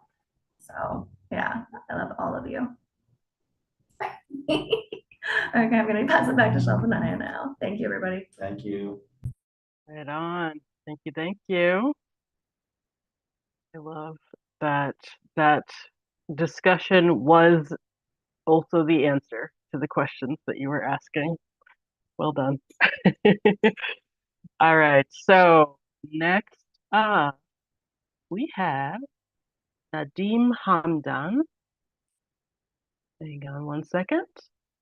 The Quantum Karmic Multiverse book. It's a presentation about this book. And let's see, Nadim is a reality designer and life artist writing a book to help holistic regeneration. And this is going to be a video. So I will put some links in the chat as well. Hold on, a little bit of technical difficulties. We'll be right with you.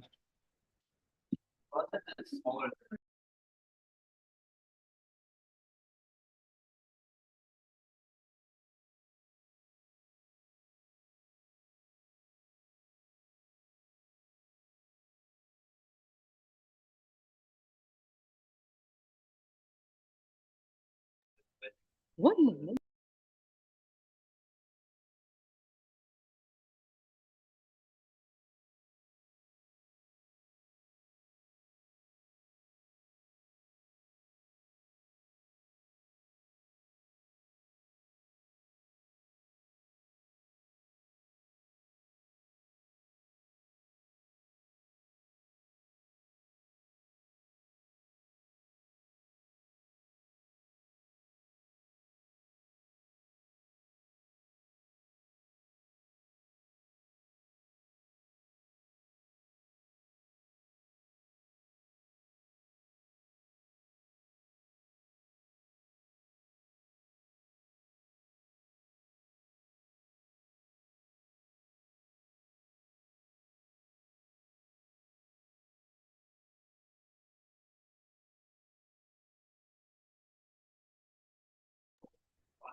And co-creators.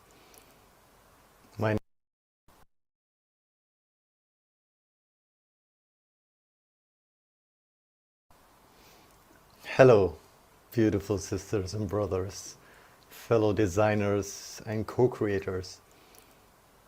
My name is Nadim, and today I would love to invite you on a journey a journey through the quantum karmic multiverse.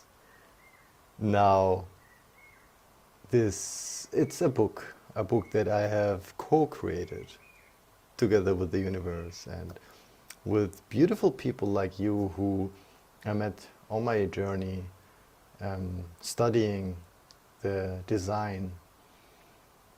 And this book holds keys that can help us to find the brush to create in the quantum realm with infinite possibilities, and how it is connected to the karmic structure. And this book invites us for looking into how the multiverse gets created through the quantum karmic connection. So basically, the book is, if you look here, merging quantum physics and spirituality in a color artful self-help book, highlighting consciousness, free will and destiny, focusing on shaping personal realities. And this book is available for you for free if you just go on the website karmicmultiverse.org, karmicmultiverse.org all together, and you click on the book here. It will open up for you and you can start reading through it, and it's an invitation from me to you to co-create together, because I'm looking for people who are holding the same keys I am fortunate now and lucky to hold, and then together we can start co-create. So when you go through the book, at the end there is an invitation how you can start co-creating with other designers, conscious co-creators, in a shamanic and yogic way. Now, if you so desire, you can buy the book as well as an ebook or as a paperback, a print, and the revenue there goes to the regenerative movement to help regenerating our beautiful Mother Earth. And yeah, I wanna voice out my gratitude to the Design Science Studio for the amazing work they are doing, and for them knowing how important the design thinking is and the science of design. And the book is, if you look at the online store of Amazon, it says it's only 2 to 3 hours read. So it's not long and there is not so much text. They really got a lot of assistance and support to reduce the amount of text into the minimum. And there is more art, poetry, and pictures inside. I really hope you enjoy it, and that we, at some point, our paths come together and we start co-creating a world that our hearts know is possible. Thank you so much from the bottom of my heart.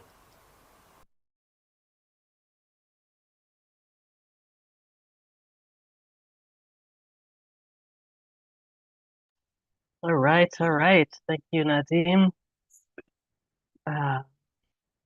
That's the quantum karmic multiverse. All right, thank you, thank you. All right, next up we have, I do believe, Melissa Lockwood. And Melissa Lockwood is a multimedia artist focused on raising awareness about fashion industry waste and its impact on global warming. Okay. And rising sea level. She created a method to lower fashion industry pattern area waste fabrics globally. And this video, the need to inform, well, I think it's called Need to Inform Sea Level Rise. All right, there we go. Go ahead. Yep. We have been changing the chemical composition of Earth's oceans, atmosphere, the wind, ocean currents, the ice caps, and other factors that contribute to Earth's climate.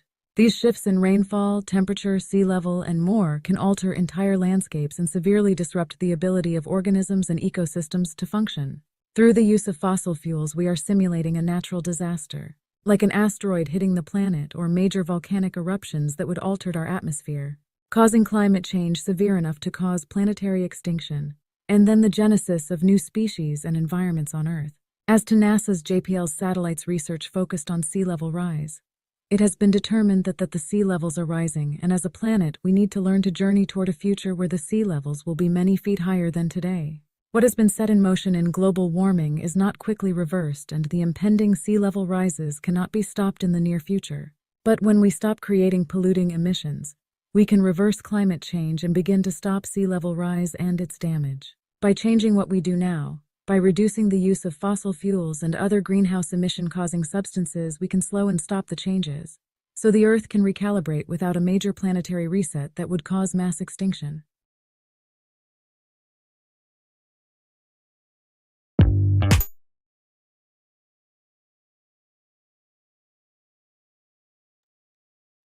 Okay, great. And I do believe we have a second video, yes? Luxury waste fabrics, Melissa?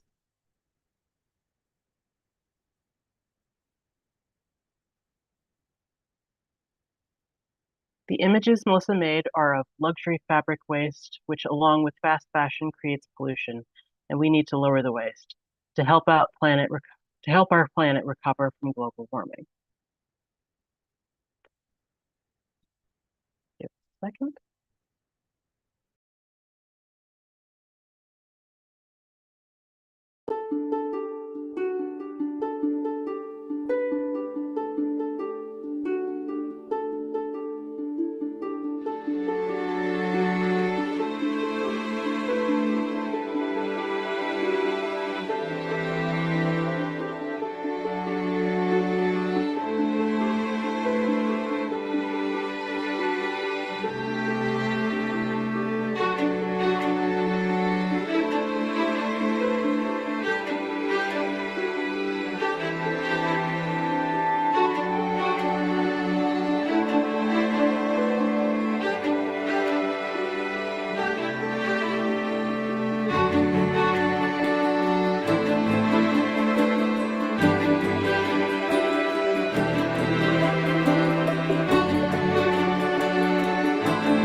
All right, thank you, thank you. That's Melissa Lockwood. And now we have something very, very exciting coming up here. Hang on one second. Okay, so we have Laura Beltran Villamizar, otherwise known as Lola Villa, is an intersectional artist and activist using nature as her muse. All right, we have a set with Lola. There's Lola here. Well, perhaps not. Yes. Yeah. Shovanet, Eve just sent you a message. Check your messages. Right on. Will do. Just a second.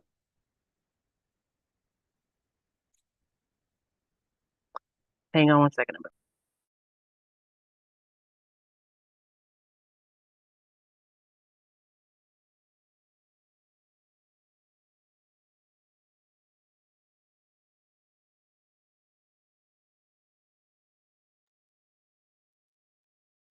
All right, it is a video. Enjoy.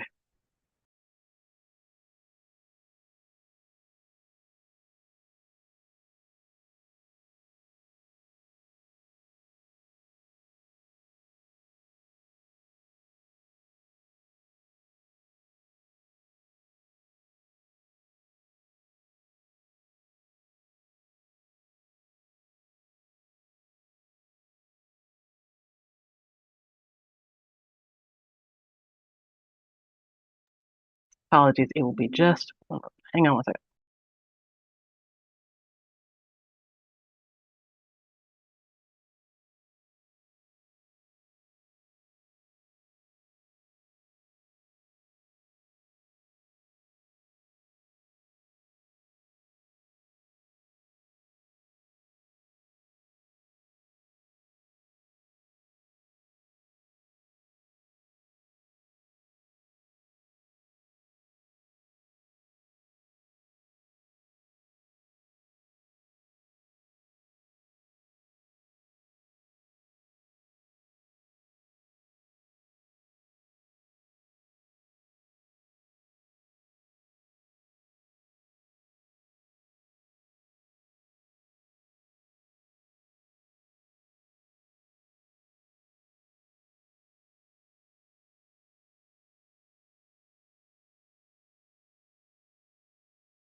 All right, I have returned. So, Melissa is coming, but hang on one second. So thank you everyone for coming. We thank you for tuning in, and we're actually going to transition to a dance party, to a celebration. I mean, the whole thing has been a kind of celebration, but now we're going to dance, right?